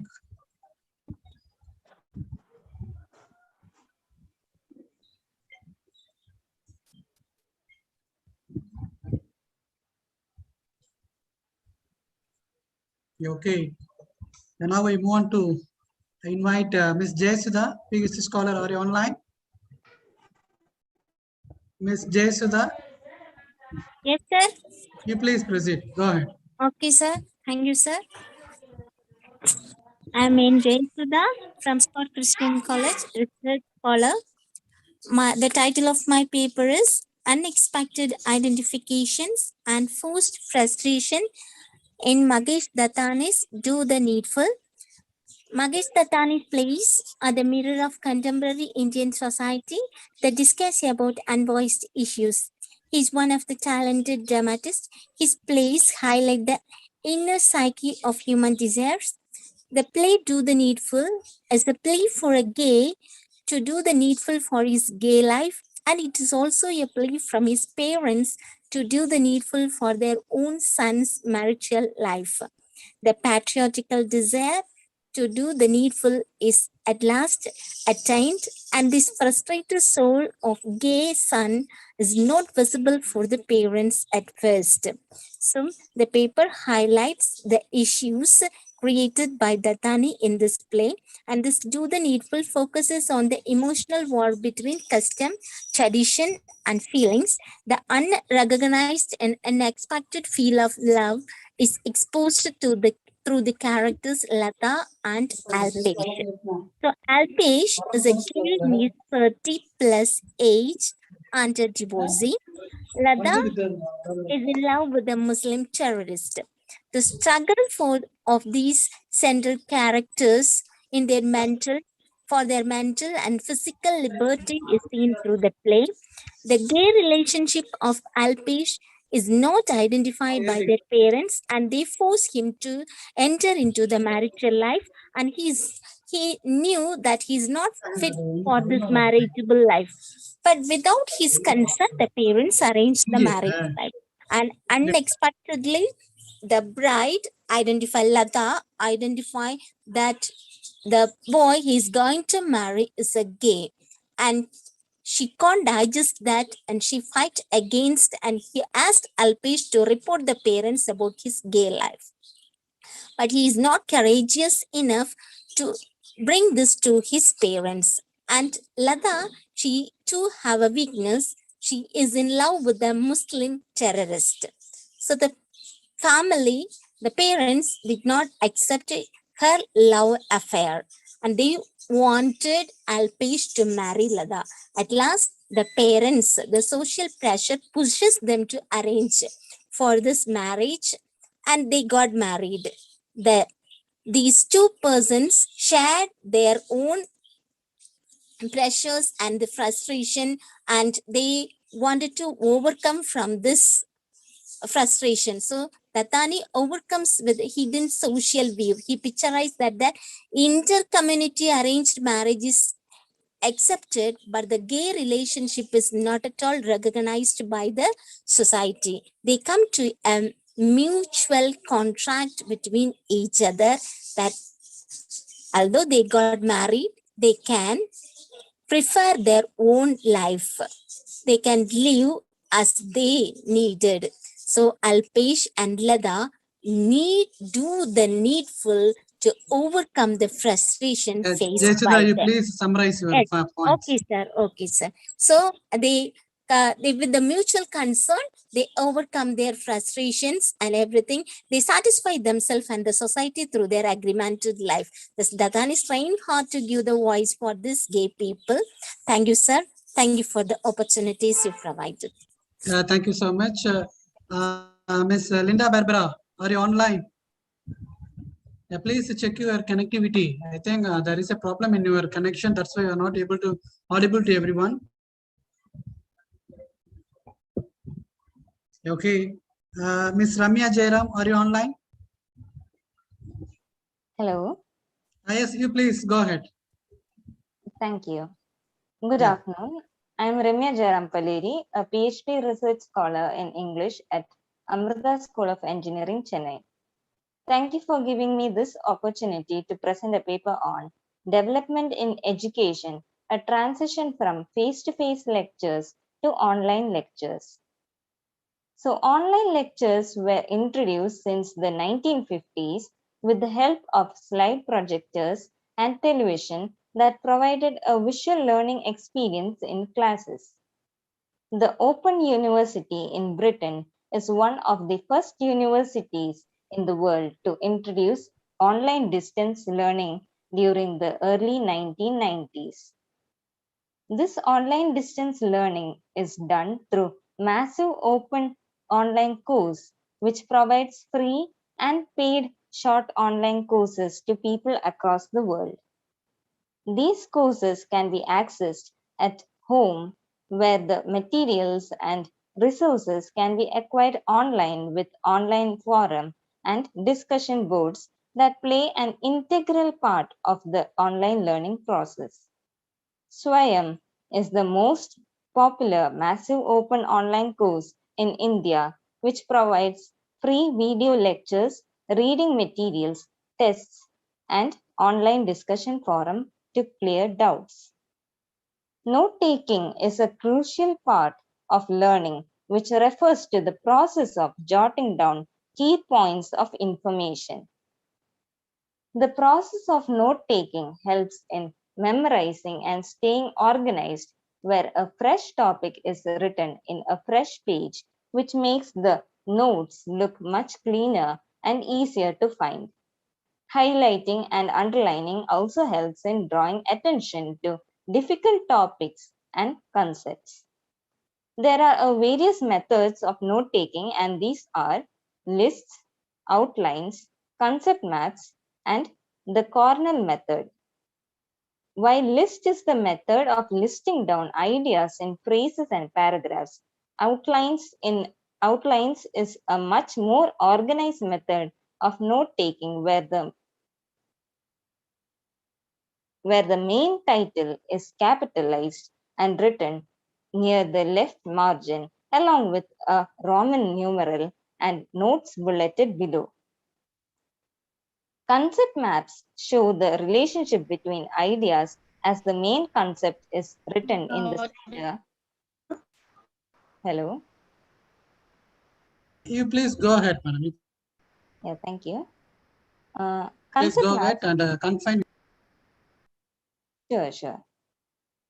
So concept maps are shows the relationship between the ideas as the main concept is written in the center and the points concerning the concept are in bubbles connecting to the central concept with lines or arrows. Cornell method is a two-column approach where the right side is used to jot down notes in lists, outlines, or concept maps, and the left side is to be written after the class is in which the review of notes, key ideas, and questions are written. The left column is called cue or recall column. For note-taking in online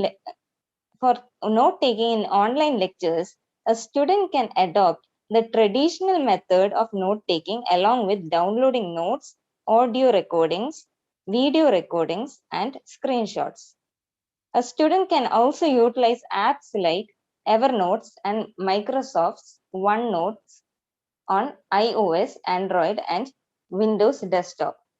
In order to understand the preference and comfortability of students in face-to-face lectures and online lectures, a survey of 50 students between the age group of 18 and 28 years old has been done, through which one can understand that majority of the students are in favor of taking notes in online classes than in face-to-face classes. In the survey, 62% of students prefer online classes. The amount of time saved in taking notes of online Ms. classes. Ramya Jairam, you please conclude it. Sure. From this survey, we understand that majority of the students prefer online lectures since it is more organized in manner and they can learn more through the online lectures. Further, while the face-to-face lectures have the instructor as the only facilitator of information, the online lectures provide various methods to achieve information. Hence, the emergence of online lectures has led to better Madam, thank note-taking. you so much. We are running out of time. I'm sorry. Thank you. Thank you, Miss sir. Linda Barbera, are you online? Yes. Please, you are now audible. You hear me now?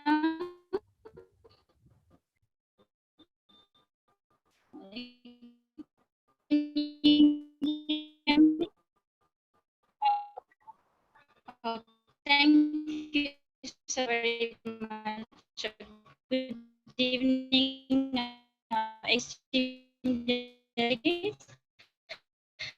Here to present my paper entitled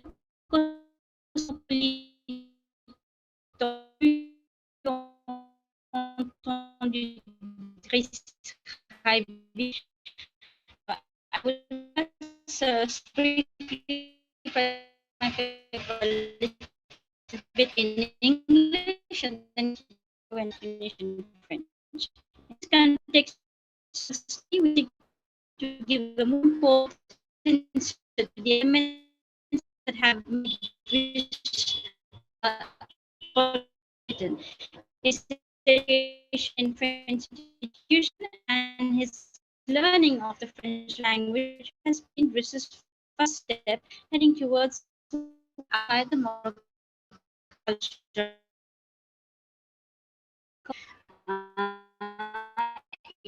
Il a publié de nombreuses œuvres, dont le premier est le Père qu'on connaît, et il a publié son autobiographie sous 2 volets.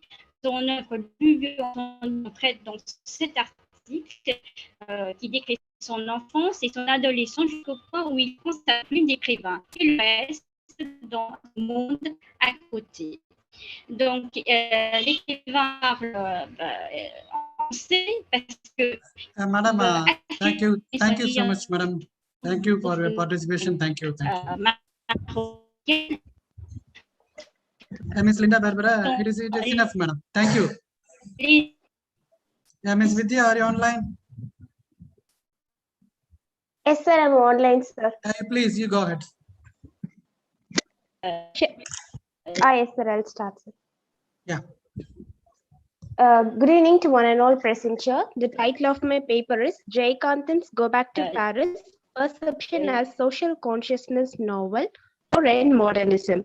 So literature interprets the intricacies of human life and it upon the various feuds between father and son, husband and wife, and an individual and society. The characters in the novel are well portrayed in such a way as to institute the values of tradition amidst their modern thoughts. So, Kanthan's Go Back to Paris deals with family issues, patriarchy, matriarchy, separation, and so on. In Go Back to Paris, Kanthan describes the old values and present practices. Tradition versus modernity is the theme of the novel.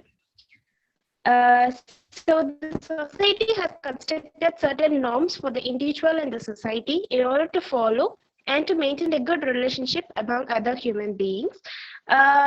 So the many of the women characters in the novel are affected by the concept of marriage and remarriage, which need not to be a socially constructed idea, but it should be the choice of the individual. So music is compared to chastity, which is prevalent among Indian women. All forms are constructed on the rudiments of religion, and there is no field of art without religion. Religion serves as the motivation strength that makes the progress of all human beings. Everything has to be changed and should take a step by means of evolution.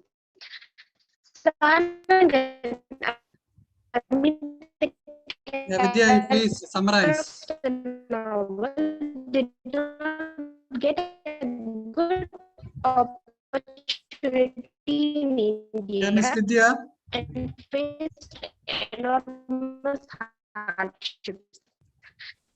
Sargon's social consciousness can be visualized Vidya, you please wind it up. He subordinated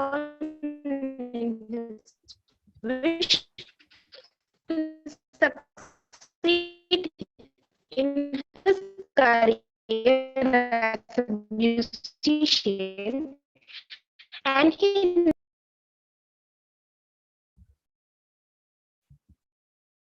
Thank you. The next is Mr. Arun. Hello, Are you sir. online? Yes, please, sir. Yes. you proceed, Arun. Okay. Hello. You are audible. My topic is ethological entities in Bruce Cameron's A Dog's Purpose. First, we are going to see what is ethology. Ethology is study of behavior about animals. The animal behavior is different from human behavior.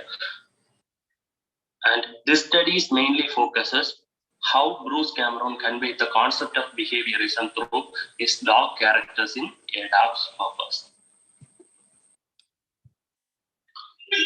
Domestic dogs have different behavior based on the owners. The ethological theory claims that our behavior is the part of biological structure.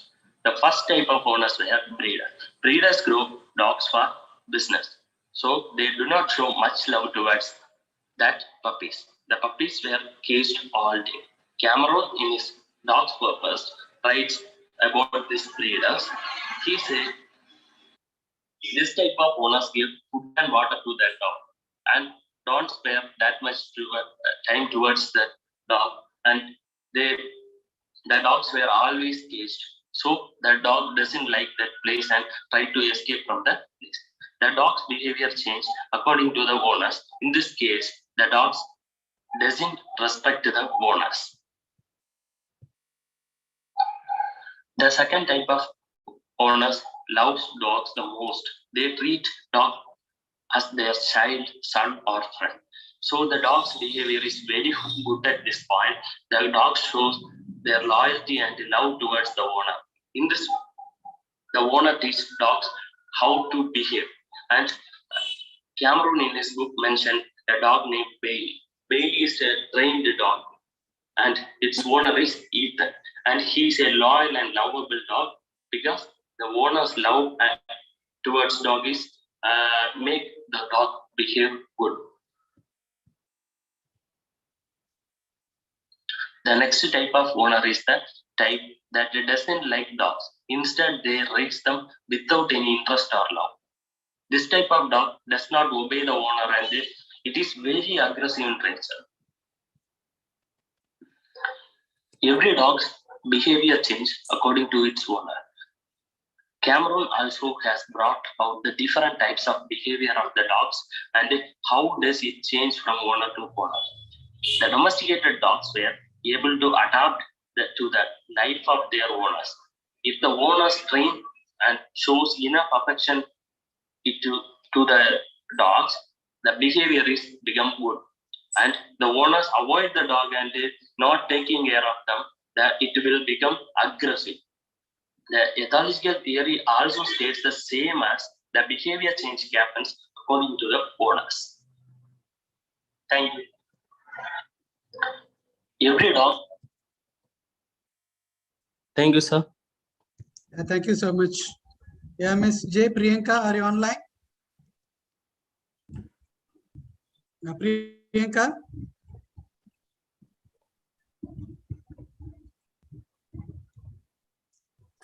Yeah, Mary Virgin Shamila, are you online? Yes, sir. You please. Okay. I want to share the presentation. Yes. Okay. Is it visible, sir? Is it visible? Okay. My presentation, les rêves dans la pantologie, le poids des secrets d'Akishi Masaki. D'abord, les rêves est un phénomène fascinant. Il y a plusieurs études scientifiques entreprises pour déterminer les causes. Plusieurs de ces théories arguent les fonctions du rêve comme suivant: consolider ou regrouper les mémoires, traiter des émotions, exprimer le désir le plus profond, ou acquérir une expérience ou affronter les dangers éventuels. Plusieurs experts croient qu'on rêve à cause des combinations de ces raisons au lieu d'une seule. Et aussi, de nombreuses personnes attestent que les rêves sont essentiels pour le bien-être mental, émotionnel, physique. Mais il y a des autres qui suggèrent que les rêves sont inutiles. Une perspective de l'extrémité, les rêves pourraient être considérés comme un élément mystique. Sens logique, les rêves produisent des images incohérentes et bizarres qui nous font arrêter et réfléchir un moment. La science n'est pas de réponse définitive pour toutes les questions concernant les rêves, mais des communautés ou bien certaines cultures nous offrent des explications et des interprétations pour les rêves communs. Et les rêves communs, c'est un aspect intéressant de l'humanité et parfois nous donne une nouvelle perspective aux différents aspects de notre vie. On va passer dans le vif de notre sujet en entendant une analyse de la pantologie, les poids des secrets, en vue de montrer comment l'écrivain a utilisé les rêves comme un appareil littéraire. Et Akishi Masaki est un écrivain canadien d'expression française et elle est d'origine japonaise. Immigrée au Canada à l'âge de 26 ans, elle a appris la langue française et elle a choisi cette langue pour écrire des romans. Elle a écrit toujours des pentalogies. Une pentalogie est une œuvre en 5 volets. Et les histoires sont interconnectées, mais on peut le lire individuellement. Nous considérons le rêve de 3 personnages de cette pentalogie. D'abord, Yukiko, c'est le protagoniste du premier volet. Et à cause d'un rêve, Yukiko choisit de révéler les vérités qu'on a pensé de porter jusqu'à la mort. Elle décide que sa famille a le droit de savoir la vérité et choisit de révéler par l'écriture. Alors, dans ce contexte, ce rêve est plutôt comme une prémonition ou un rappel indiquant que les secrets demeurent avec elle-même. C'est un élément qui déclenche les mémoires qu'elle a réprimées ces années. Ces rêves est la partie émergée d'un iceberg de l'aspect réprimant de sa vie. Le deuxième personnage, Kenji, est le narrateur du 4e volet de la pentalogie. Et le rêve de Kenji, il voit son ex-femme, Satako, qui a des cheveux longs et elle fredonne d'un doigt vibrant, qui ne correspond pas à la réalité. Son rêve va être un présage et l'écrivain finit par une vision qui superpose cette image. La première fois, Kenji voit une femme, Mariko, passer par la fenêtre avec des cheveux longs et des petites fleurs bleues qu'elle a vues dans son rêve. Il pense immédiatement à l'image de sa femme de son rêve. L'image avec laquelle l'écrivain conclut la première partie, c'est une vision créée sur l'image du rêve qu'il a eu. Dans le rivière, sur le bateau où il a vu son ex-femme Satoko partir avec un homme et un garçon, il voit maintenant que cet homme est lui-même avec Mariko et son fils Yukiko. Et avec cette imagerie, l'écrivain démontre la vie qu'elle a choisie et passe à la deuxième partie du roman. Après, le troisième personnage, et avec plus d'un rêve exprimé de cette pentalogie, Mariko. Les rêves de Mariko nous donnent un sentiment d'étouffement ou de panique. Mariko est un personnage complexe. Ce personnage était traumatisé depuis son plus jeune âge. Donc, c'est bien justifié que l'écrivain a choisi des rêves pour nous faire sentir ses émotions. Ces rêves la poussent à confronter et enfin laisser aller le passé. Pour conclure, notre écrivain a utilisé les deux aspects de rêve. Avec le personnage féminin, c'est plutôt des émotions réprimées et les fantômes du passé. Et dans le cas de Kenji, c'est un élément fictif, rencontrer une personne d'un rêve. Comme avec le cas de la vie, le rêve n'est pas aussi le manuel d'utilisation et c'est nous à ajouter ou de ne pas ajouter et d'interpréter notre rêve. Merci. Thank you. Yeah, merci, Sharmila. Merci. Thank you. Yeah, K. Subhashini, are you online? K. Subhashini? Okay. Then Bristi Mukherjee, are you online? Yes, sir. Am I audible? You are very much audible. You please. Okay, sir. I want to share my screen. Yeah, sure. Sir, is my PPT visible? Yeah, is it readable? Is it visible? Okay, sir. First of all, I would like to thank all the organizers for giving me this opportunity to present my paper here on a journey into the darker side of life, the mystery and uncanny in Charles Dickens's The Signal Man and Satyajit Roy's Khogom. We will start with a brief introduction. Gothic fictions are set in strange landscapes, and always supernatural plays a key role in Gothic. The term uncanny means psychological experience of something strangely familiar, where a familiar thing is encountered in an eerie context. In his essay, The Uncanny, Freud wrote that uncanny is that class of frightening which leads back to what is known of old and long familiar. Clayton Tunnel crash and Staplehurst rail crash might have influenced Charles Dickens to write his short story, The Signal Man. It is actually the story of an anonymous signal man who is haunted by a ghostly shadow and is finally killed by an engine. Beyond his detective fiction, Satyajit Roy should also be remembered as a great writer of horror stories in Bengali literature. Khogom is one such story which was published in 1976 in the collection Aro Ektojo. Khogom talks about a man killing a full-grown crate only to transform himself into a snake over a blood-chilling night. Now we will look at Khogom, a tale of blood-chilling horror and uncanny.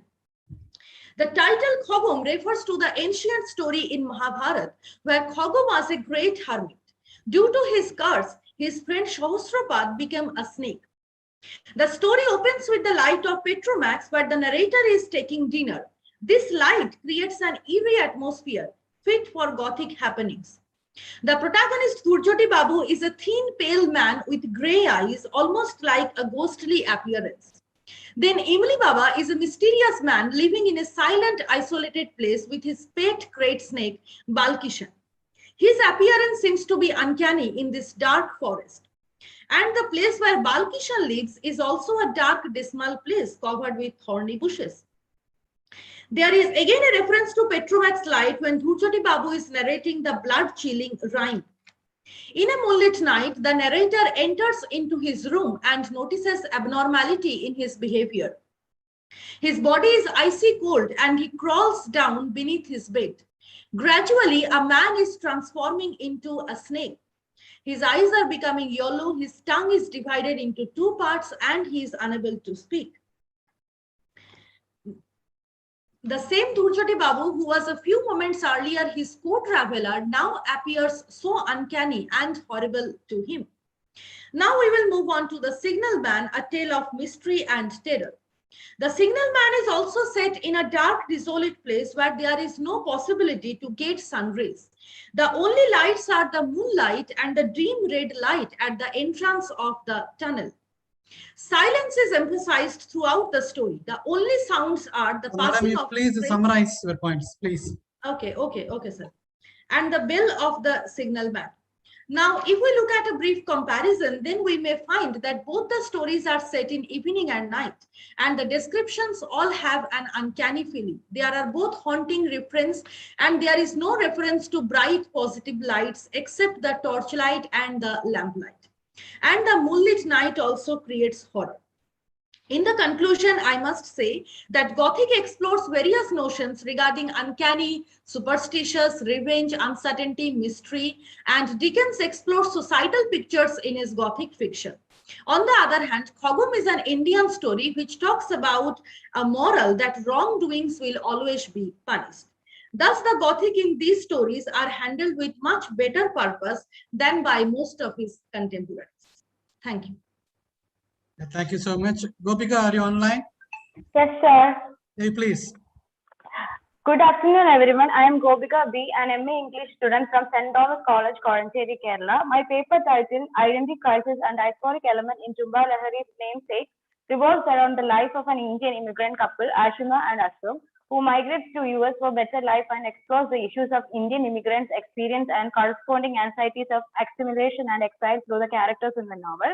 Diasporic literature provides an insight into the struggle of immigrants along with their pangs of alienation, dislocation, quest of identity, the clash culture, lack of belongingness, and assimilation in the foreign land. The contemporary writers who faces the difficult issues of exile and identity use writing as a tool to express the perennial struggle of immigrants in their attempt to assimilate into foreign lifestyle. In the galaxy of diasporic writers, Jemba Lahiri is acclaimed as one of the shining stars, and she became the voice of the voiceless immigrants who are stuck under the burden of hyphenated existence. Lahiri's debut novel, The Namesake, is a multicultural and multi-generational narrative that defines the conflict of dual identity, cultural clash, the trauma of alienation, the crisis of aspiration, lack of belongingness, and the dilemma of uprootedness of the Indian immigrant woman who explores themselves amidst the homeland culture and the hostland culture. It is a narrative of a young Bengali girl, Ashima, who is remote from her native and cherished land, Calcutta, to be married off to a young and promising Bengali academic, Ashok, in America. As a devoted and faithful daughter of middle-class Bengali parents, she enters into marriage obediently but without exception. In the novel, Ashima is not diaspora by choice but by fate. Following their wedding, the two virtual strangers, Ashima and Ashok Ganguly, leave Calcutta for Cambridge in America, where Ashok is studying. Growing up in Calcutta, surrounded by family and dear ones, Ashima finds her singular foreignness in Boston deeply unsettling after her pervasive rootedness in Calcutta. Nothing feels normal to Ashima. For the past 18 months, ever since she have arrived in Cambridge, nothing has felt normal at all.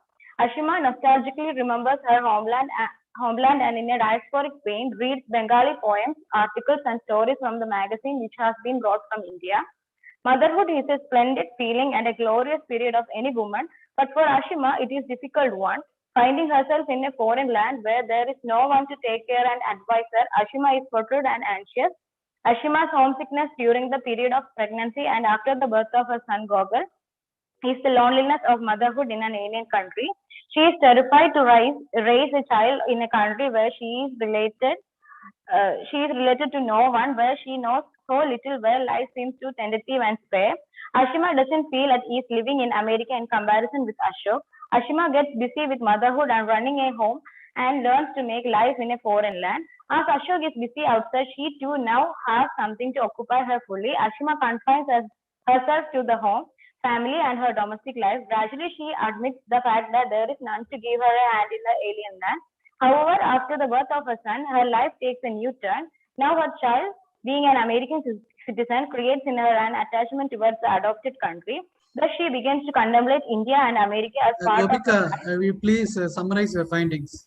Oh, okay. Ashima is a real representative of the Indian diasporic woman residing in a foreign country. Through Ashima's struggles and suffering, Lahiri depicts the anguish of an immigrant woman caused due to the sense of alienation, isolation, cultural clash, and lack of belongingness. She performs her role perfectly, whatever is assigned to her, whether it is of a daughter or mother. Lahiri's choice of the name of the protagonist, Ashima, in Bengali means one without limits or boundary. Thank you. Thank you so So much. Professor Natarajan sir, Yeah, and tell me. Dr. Walter, sir, Yeah. Professor Madhavarajan is going to moderate the rest of the session, sir. Okay. So thank you so much, sir, for your moderation and for your presence with us. Yeah, thank you so much. I record my sincere thanks to all the participants because you have presented well your coverage and the methods we have used for the interpretation of the selected works, the novelty of ideas, adaptation of apt methods for your study. So I record my thanks to the organizer and the presenter, those who presented the paper in my session. Thank you so much. And Dr. Walter Huck, you please go ahead with the next moderator. Yes, sir. Thank you. Thank you so much, sir. I'm leaving. Thank you so much. Okay. It gives me great pleasure to introduce our next chairperson, Dr. K. Madhavarajan, Assistant Professor of English, NMSS Vellaichami Nadar College, Madurai, Tamil Nadu. Professor Madhavarajan completed his PhD on betterment of English speaking skills among the UG English Tamil Nadu students in India. His areas of interest are English language teaching, linguistics, literary theory, drama, and poetry. He has a plethora of achievements to his name. He has completed a UGC-sponsored minor research project on using drama as a tool to enrich students' speaking skills. He has received grants from NTS, CIIL, Mysore, and organized a 3-day national seminar on evaluation of language and literature education. He is editor of a college magazine and has directed a drama entitled The Silver Idol to enrich English language among students. He has written, directed, and aired 2 radio dramas and has been the resource person for programs on literary theories and research methodology. He has presented papers in more than 25 international conferences, 36 national level seminars, and has translated a book from English to Tamil, which is awaiting publication. He has also published 25 articles in reputed journals and books. He has created blogs to spread literary awareness. He is also a soft skills trainer and has authored and aired several radio dramas. He is also the IQAC and NAAC NAC coordinator and has convened 6 seminars and workshops. It is really an honor to have you with us, sir. I invite you to take over the session. Thank you for the invitation and for the kind words you have shared. Much willing to listen to the paper presenters. Thank you. Yes. The next paper presenter can,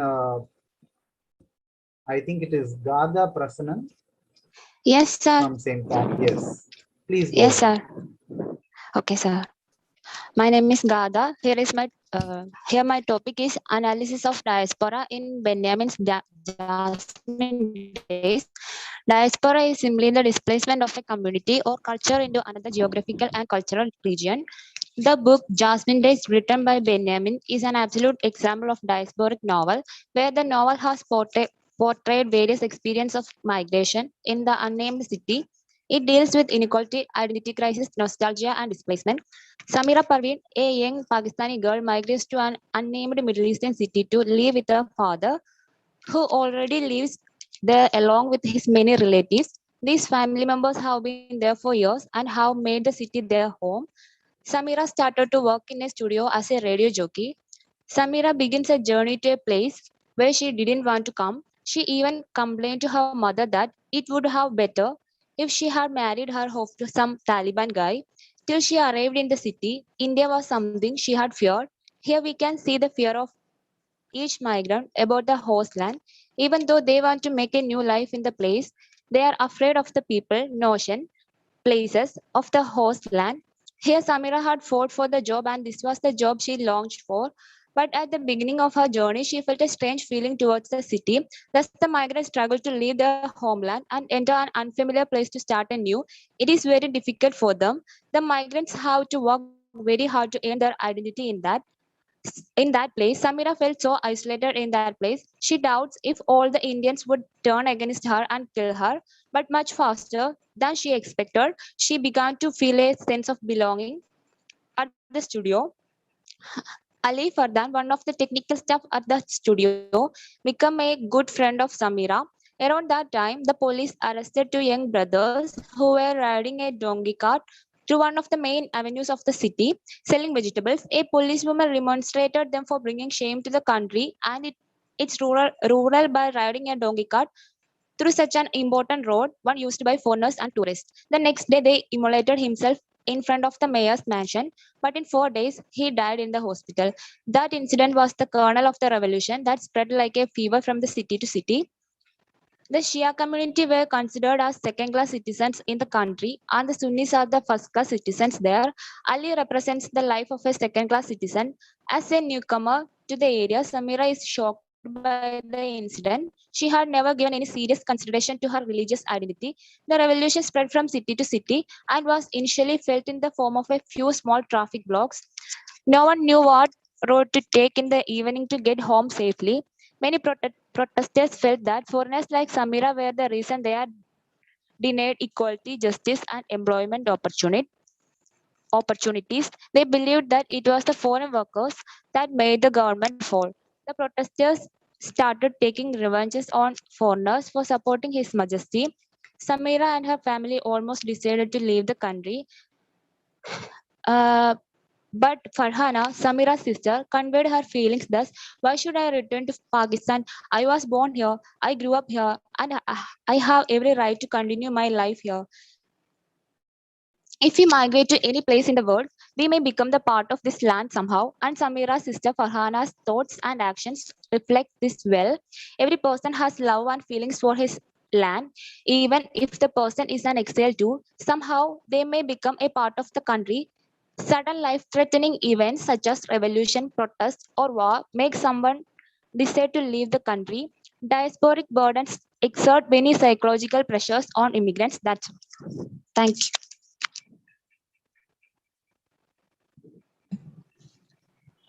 Is that all? Have you done? Yes, sir. Okay. That was a quick presentation. And your paper has analyzed thoroughly the work under consideration. You've given a detailed character analysis, and you also talked about the diasporic sense, right? The feeling of self-identity, and in a detailed way by analyzing all the situation that arises in this particular work. Thank you. Audience, is there any questions or clarifications or comments? You can do that. Pass. If not, we can move on to the next paper presenter. Thank you. Thank you, sir.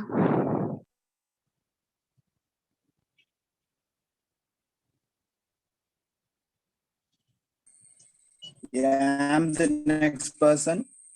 Good evening, everyone. Am I audible? Yes, sir. Yes, sir. Okay. I'm Siju Matthew, an MA English student from St. Thomas College, Koranjeri, Kerala.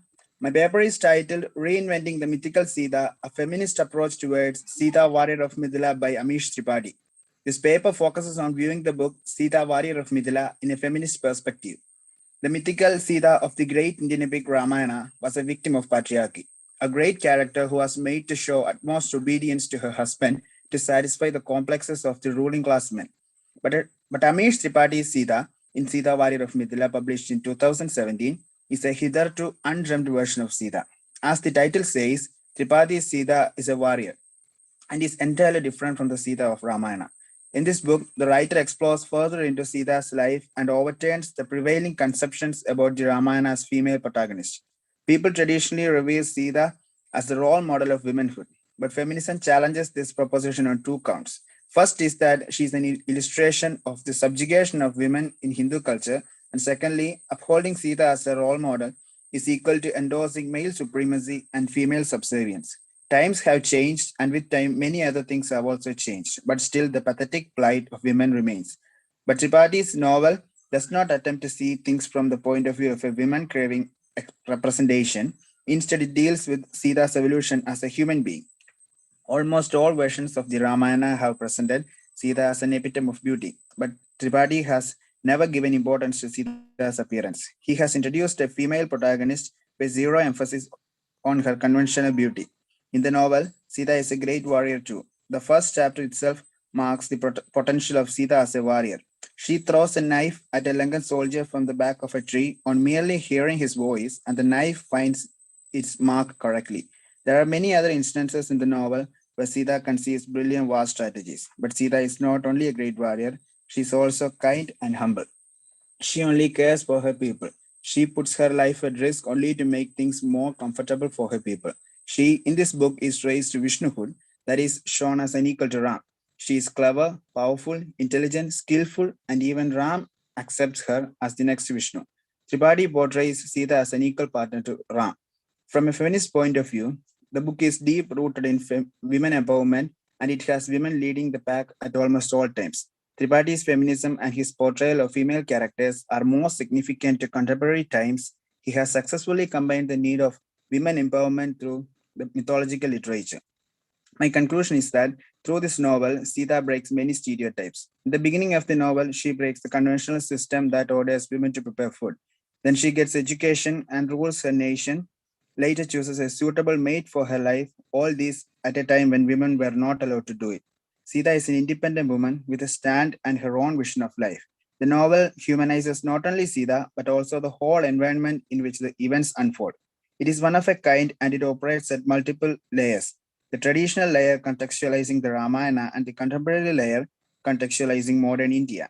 Here, Sita is neither lesser than Ram nor greater. She is equal to him in all ways, perfectly balanced as all things should be. As Maharishi Vishwamitra says in the novel, too much of anything creates an imbalance in life.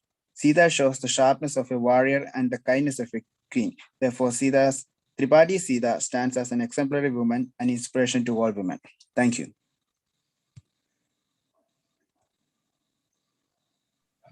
So that's Matthew, all. am I right, sir? Is that you who presented the paper? Yes. Do you find like that's a good paper? It's something new to me about comparison between the traditional Sita and the modern one.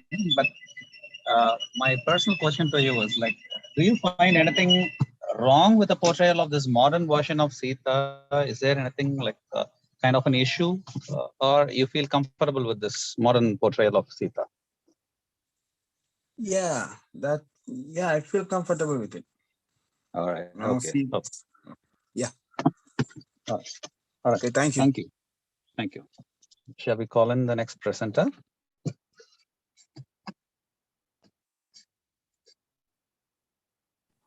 Hello, am I audible? Yeah, go ahead. Good evening all. I am Anina Jalal, a MA student from St. Thomas College, Koranchery, Kerala. The title of my paper is The War Between Civilization and Savageness, an ecofeminist reading of The Forest of Enchantments. Ecofeminism is a branch of feminism that analyzes the connections between women and nature.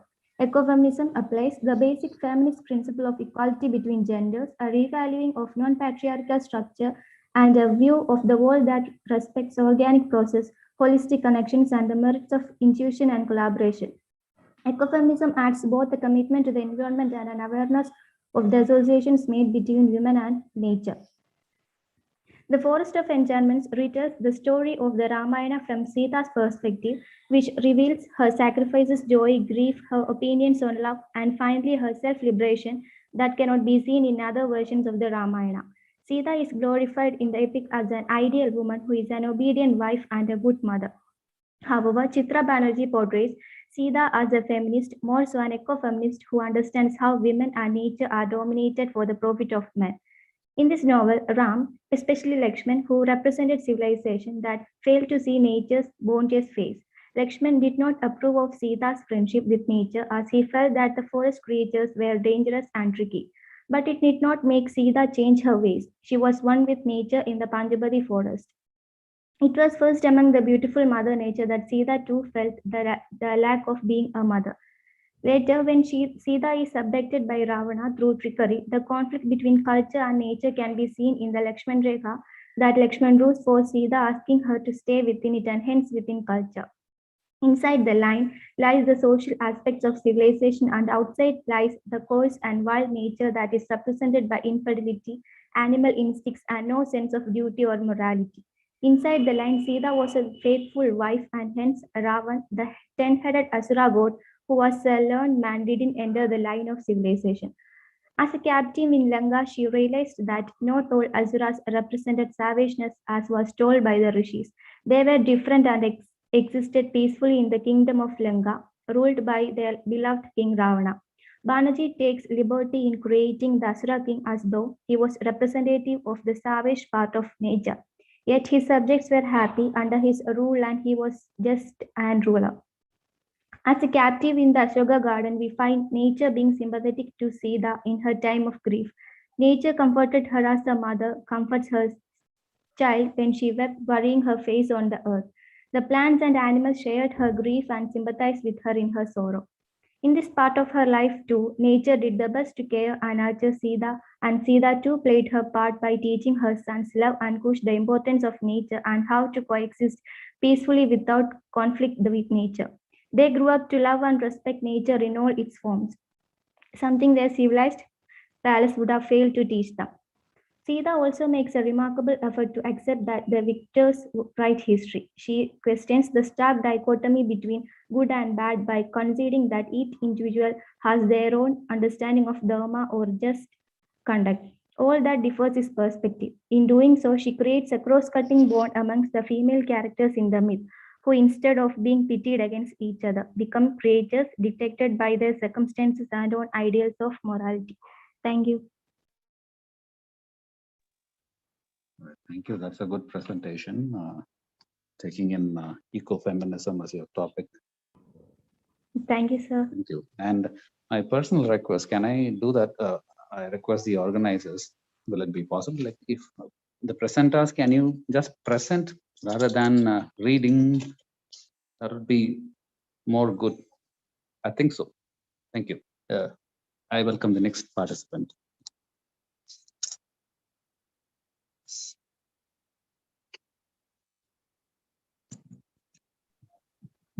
Good evening, sir. Good evening. So shall I start my presentation? Yeah, sure. Yes, sir. So good evening to everyone. This paper is the combined work of myself, I'm A. Marun Selshia, and by my co-author, J. Rosita Mary, students at PG and Research Department of English, Holy Cross College, Trichurapalli. The title comes under the topic Class, Race and Gender Conflict, and the title of our paper is The Survival of the Black, Social Classes and a Thematic Study in the Novel The Help by Catherine Stockett. The Help is a historical fiction novel by American author Catherine Stockett. This novel describes the personal and unknown lives of Black maids in Jackson, Mississippi. The main purpose of this novel is to portray the racism that occurred in the South during that time period. The novel features three main characters, Evelyn, Minnie, and Skeeter. It is written in the first-person point of view. The main theme that the novel The Help portrays was racism, social class, gender. And also there are many other themes like love, education, justice, and judgment.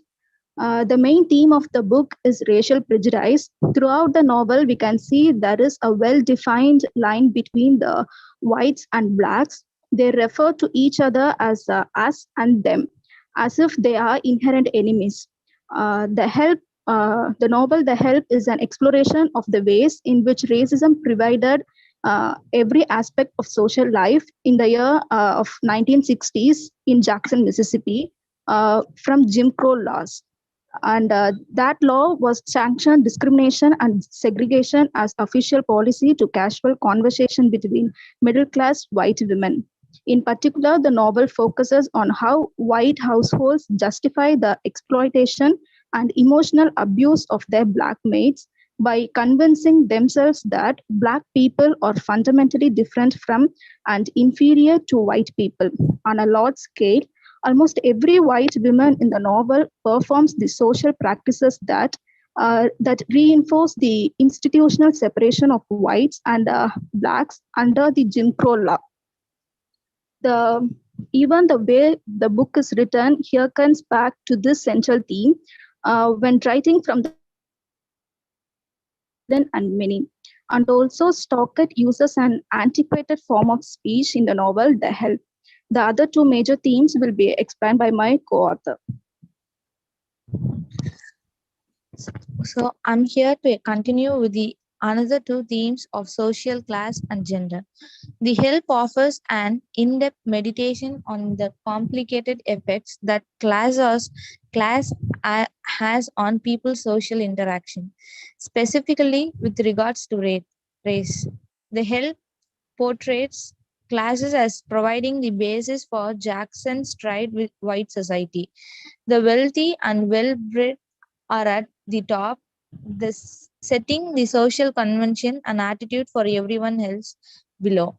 The relationship between female characters in the book are defined almost exclusively by their social classes. The next main theme was gender and its role, focused as it is on female character, white and black. The help portrays how the home, a traditionally feminine space, was just as battleground for social change as were the courtrooms and rallies of 1960s civil rights movement. While Albion describes how white men beat or kill black men who stepped out of line, the novel also shows how white women use their social influence to ruin their lives of black maids in more indirect but similarly devastating way. A white woman could have her maid's husband fired, their house repossessed, or even have her maid sent to jail for a small infraction as a parking ticket. I would like to conclude our presentation that the novel Help teaches about race relations, class, gender, respect, and love. In this novel, the spectator puts himself or herself in the shoe of other women in uniform, invisible and humiliated on a daily basis, but find the strength to survive. At last, they also remind us that love can conquer everything else. Thank you, everyone. Yeah, a very small question from my side. Now, can you differentiate these two words, like race and class?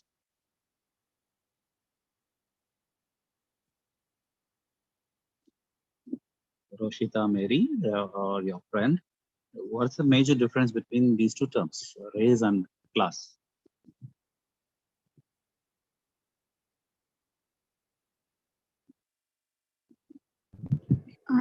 Actually, race is they see in race under the basis of their color and class in their society status. Okay, okay, okay. So one is a bit related with economy, finance, and the other one. Another one is. All right, all right. Thank you. Thank you, sir.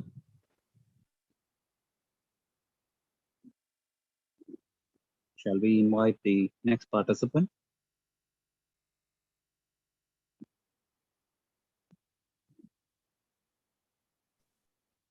Good evening to one and all. Good evening, sir. Am I Good audible, evening. sir? Yeah, you're audible. Good evening to one and all. I'm Madhumita. I'm studying UG in IELLC College. I would like to present my paper about epitome of eight periods in the history of English literature. The history of English literature began with Old English or Anglo-Saxon period, the post-modern period. Before Anglo-Saxon, the native language of England was Celtic. Repeatedly in the 5th century, the three Germanic tribes, Angles, Saxons, and Picts, were colonized in England. They were called Angles. Afterwards, Angles were changed into English. So English language has been originated from Anglo-Saxon, but literature was not included in that time. This period was entered in 1066. After Anglo-Saxon, Middle English period was flourished. This period is covered with Age of Chaucer. Geoffrey Chaucer was a great poet of the time. His age covers from 1340 to 1400. In his age, the Hundred Years' Wars was started, the war between England and France. It was ended in 1453. Then terrible Black Plague killed 40% of the population in England. Then peasant revolts. It was ended in 1381. John Gower, William Langland, and John Barber were other poets in the age of Chaucer. Middle English period was ended in 1500. Then the Renaissance or early modern period was started in 1500. This period was began with great poet William Shakespeare. This period was covered with the age of Shakespeare and Milton. And this time, when Elizabeth ascended the throne, Shakespeare was an influential person of that time. This age is ranked as one of the greatest historical record in the world. The literature was improved and many classical literatures were translated into English. His age was ended in 1625. Then Puritanism was behind in England. In that time, Charles I has been ruling England. Milton started his writing. After Shakespeare, Milton was the greatest poet. Robert Herrick, Thomas Carlyle, John Suckling, Richard Lovelace were called Caroline poets because the poets who wrote in the region of Charles I were known as the Caroline poets. The neoclassical period was started in England. It began from 1660 to 1785. This period was covered with the Restoration Age or Age of Dryden and Augustan Age or Age of Hope and Age of Johnson or Age of Sensibility. After Puritan rule, Charles II was restored to the throne of England, so it was known as the Restoration Age. John Dryden was the influential person of the time. And then a romantic period was began in England. This period was also known as Age of Wordsworth. Nature and love were the main theme of the time. Wordsworth was an influential poet of the romantic period. He was influenced by liberal ideals of French revolutions. His writings was easily understood by literate people. He was also called Lake Poet. And then Victorian period was started. It starts from 1832 to 1901. In England, Queen Victoria ascended the throne, so the age was known as a Victorian period. In this period, penny post, telegraph, telephones were introduced into England. Then pre-Raphaelite movement or brotherhood was formed by Tantric Gabriel Rossetti, William Holman Hunt, and John Everett Millais. Then Alfred Lord Tennyson was a great poet of that time. After Victorian period, the modern period was started. 20th century writers, they need a Victorian period. They had a strong belief in Bible. They had developed a new scientific theories and they did not accept the principles of the previous ages. After First and Second World War, the postmodern period was flourished. So in English literature, from Old English to a postmodern period, many things were developed in literature. So thank you for this opportunity. Madhumita, what are you studying? Yes, sir. UG finally. Third UG. Okay, nice. Nice for your nice presentation. But from next time onwards, you should choose one specific writer, one specific novel or poem or drama, or whatever it is. You should be talking on that. Okay. You presented. Okay. Keep it up. Thank you. Thank you, sir.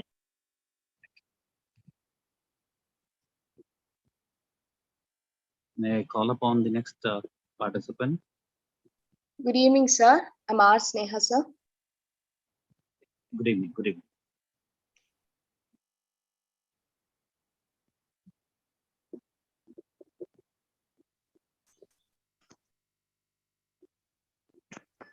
Sir, is my screen visible, sir?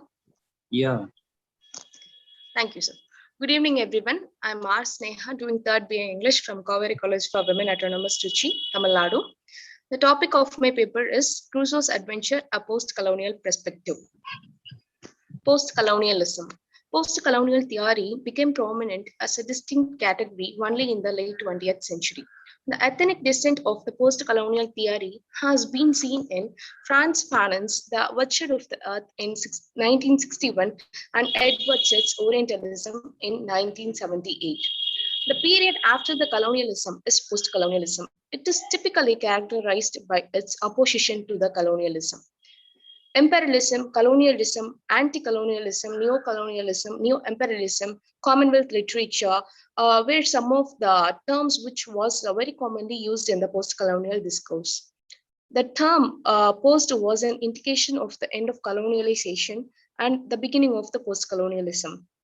National identity, immigration, struggle for independence were some of the common themes of the post-colonialism. And this theory is based on the concept of the resistance and otherness. Daniel Defoe. He was born in 1660. He wrote many pamphlets and political tracts, in which most of them were appeared in his own journal, The Review, in the year 1704. And these were some of the other works of Daniel Defoe. Robinson Crusoe, it was published in the year 1719. It is a popular novel written by Daniel Defoe, and this novel is about the adventures of the protagonist Robinson Crusoe. Post-colonialism in Robinson Crusoe, such as Crusoe wished to go for a voyage in the sea. Nevertheless, his father was against his wish and said about the importance of staying home and asked him to study law in a formal institution and to become a lawyer, which will help him in the future to earn some money and have a peaceful and happy life. Here, Robinson Crusoe's father is trying to be superior and all the family members were inferior to him. So, everyone advised Robinson Crusoe to obey his father's words rather than Crusoe's wish for a voyage. In this novel, Daniel Defoe used the term cannibal, which shows the characteristics of a Caribbean people who were harmful to the visitors of their island. Robinson Crusoe became afraid when he saw the footprints in the island, and it was the cannibal's footprint. So he became fear, and later he noticed that the cannibals had a heavy feast in the island by eating the human beings. This made Robinson Crusoe to get fear on cannibals because, like the Caribbean people, cannibals also made some harmful to the visitors, especially to the human beings. As being a British writer, Daniel Defoe brings out the idea of domination with the authority. In the novel Robinson Crusoe, the protagonist Crusoe went for a voyage on September 1st, 1659. Due to storm, the ship got wrecked and all the crew members were died. But fortunately, he was alive. So he swims and went into the uninhabited island of Caribbean coast, where he considered him as a lord or a king. In the novel Robinson Crusoe, Daniel Defoe provides the view of the white man as an economist and the imperial to black people, which is clearly seen when the white man Robinson Crusoe saw 30 cannibals were coming to the island with 2 human beings who were their victims, in which one was killed by the cannibals and another is going to kill by them. But he was escaped from them and Crusoe protected him by killing the cannibals, and the men who was protected by Crusoe wasn't black people, black men, and so the victim shows him some gratitude of his liberation from the cannibals, and Robinson Crusoe named himself Friday to recall the day of which his life was saved. Robinson Crusoe considered his servant, and by seeing Friday as an intelligent person, this man Robinson Crusoe teaches him some English language, mannerism, and some Christian concept with the Bible, like the colonizer teach the colonized people. To conclude, Daniel Defoe, in his novel Robinson Crusoe, clearly brings out the use of post-colonialism in many places. Thank you. Thank you, Sneha. That was a Professor Madhavarajan and Dr. Walter. Yes, sir.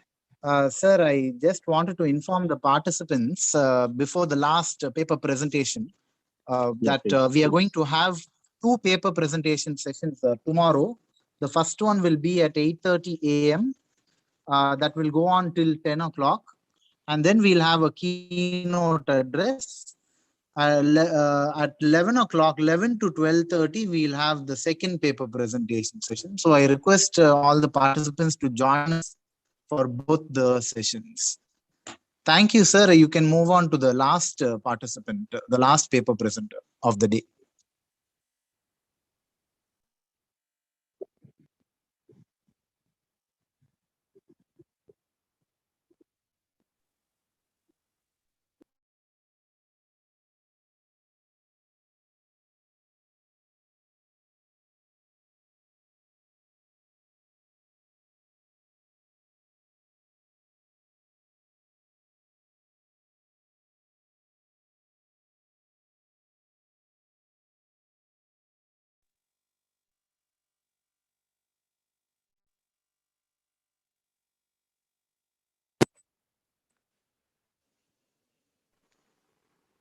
I think Priya Darshini is. Yes, sir. Good evening, sir. Yeah, good evening. Yes, yes, ma'am. Okay, sir. Shall I share my screen? Yes, ma'am.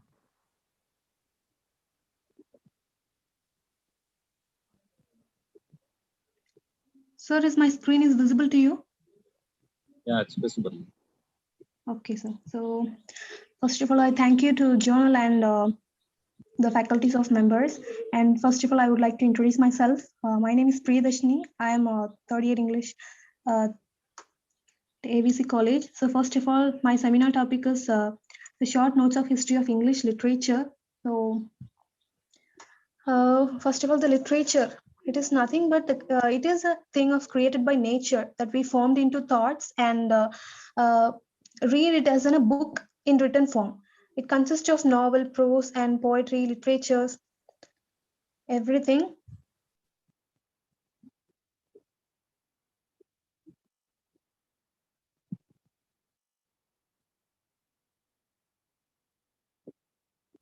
Hello. Yes, yes. Proceed. So if anyone asks the question, what is literature? So we, without hesitation, we can say that literature is a reflection of life. Why? Because if we take any literary work, we cannot move without think who wrote that work and where he lives and whose thoughts and feelings embodied that. So literature is it is not a consistent one. It was changing thing and it is changing for according to the age to age and generation to generation. And if you move into history, it is in a record events which was accurately happened in the past. But in literature, history of literature, it is the study of written everyday works that happened in the past. That is the difference between the history and the history of literature. So, so the history of literature is it remembers that some phases. So the phases turned into the age and the important rulers who all are ruled in England and some literary movements and central literary figures and so on. So before I enter into the literature, English literature, I would like to tell about some things about the language. So first, how the language was developed, and because without language, there is no literature works.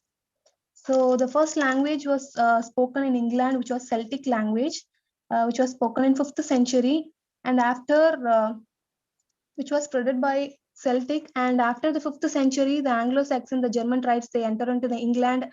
So until the 7th century, this is a fact of literature. Until 7th century, there is no, there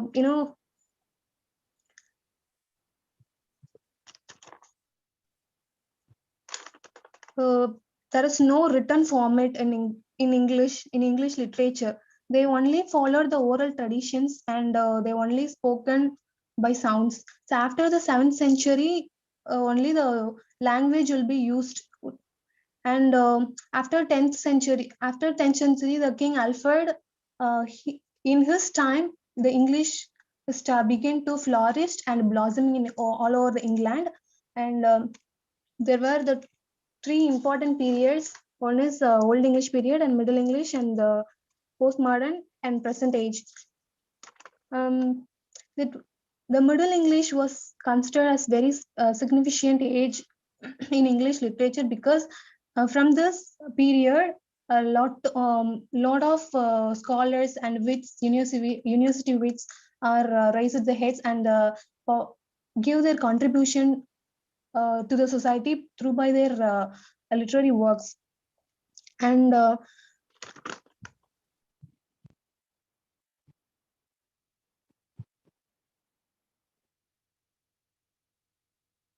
then after in 16th century, the printing machine was there were a lot of discoveries and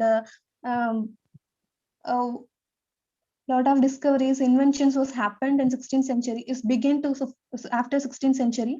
First of all, the printing press was discovered by Caxton in the century. So this was very helpful to writers to publish.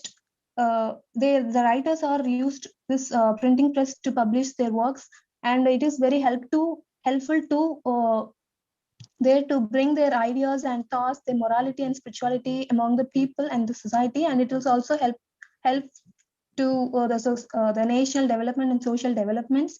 And from this century, many wits and like many genius like Shakespeare, Milton, and many universities has dedicated their works to their community and society development. So these are the thing. But in Victorian age, if you take in a Victorian age, that is a very important age, another important age also. After the Victorian age, people got a clarity about the God and difference between the God and the religion, especially in Charles Darwin. He was belonged in a Victorian age, and he published the original species in Victorian age, which completely changed the way of people thoughts of God and religions. And some important writers of Victorian age of Alfred Tennyson, Robert Browning, and Dr. Rosset. So these are the very important writers. And in 19th century, writers wrote many literary works about the morning works, like because at the time period the World War was affected in England, which was 1914 to 1918. It makes great depression to England people and also the writers, and it affected the global economically also. The modern writers also becoming they interested in the lightening of human mind, and after the human mind and Sigmund Freud. So he was a writer, a 19th century writer. After he published a work, Interpretation of Mind, in 1900. After this publishing of this work, this work leads to the stream of conscious of England people and all over in all people of England. So after the 19th century, the writers are used symbolisms in their works, and the modern writers are T.S. Eliot, W.B. Yeats, G.B. Shaw, etc. So everyone was a 19th century writers, and but we are in a 21st century. So the 21st century people's existing in digitalized mind. When we compared with the old English, with now we are digitalized mind and a digital migrates. So whatever the point, but the thing is everything is changed and changing, because those days as people and writers are using only the books and written books, and they spend time to read. After they they take some one role model after they start to write, but not till today is not like that. Today is everything was changed, and illustrated novels, we have an illustrated novels, graphic novels, digital fictions, so everything was turned into digitalized. Then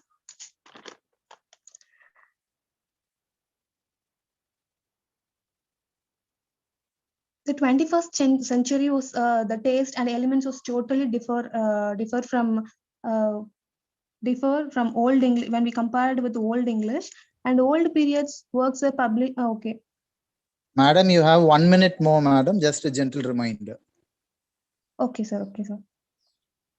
Nothing but the old, today, the 21st century was, I think the 21st century literary works are only depends on marketing side, not for not to preach good things and moralities for the development of society. They only goes on marketing minded, because and the literary works also, I think the corrupting like politics, because the using language is also I think corrupted. How a politics will be corrupted till date, like Likewise, the using of language also corrupted in literature. They using today literature writers using colloquial language. When we compare, that language was not more than worth when we compared with older times. And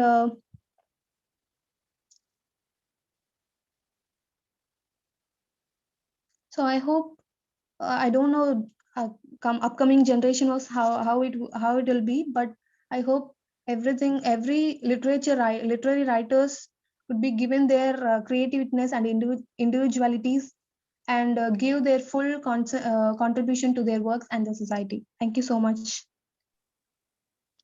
Thank you, Pa. That was a good presentation. Thank you.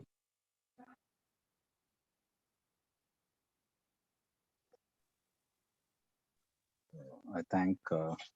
Thank you, Professor Madhavarajan, for your wonderful moderation and comments. Participants, if you have any questions, you can post, or you can directly unmute your mics and ask.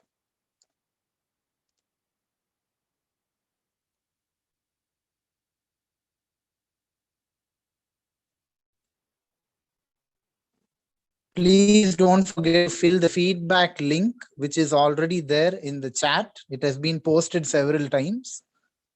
And a gentle reminder to all the participants to please join us tomorrow. The session starts at 8:30 a.m., which will be a paper presentation session. It will be followed at 10 a.m. by a keynote address. And then we will have another paper presentation session at 11 o'clock, 11 to 12:30. And at 12:30, that will be followed by the valedictory function.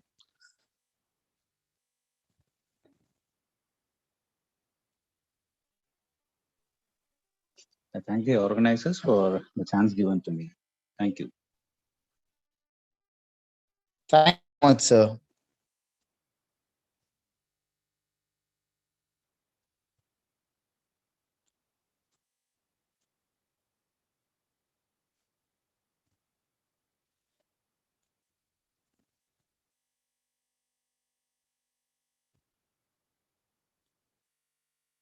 Thank you, Dr. Balakrishnan, Priya and Sarah, madam. Thank you, professors, for your support.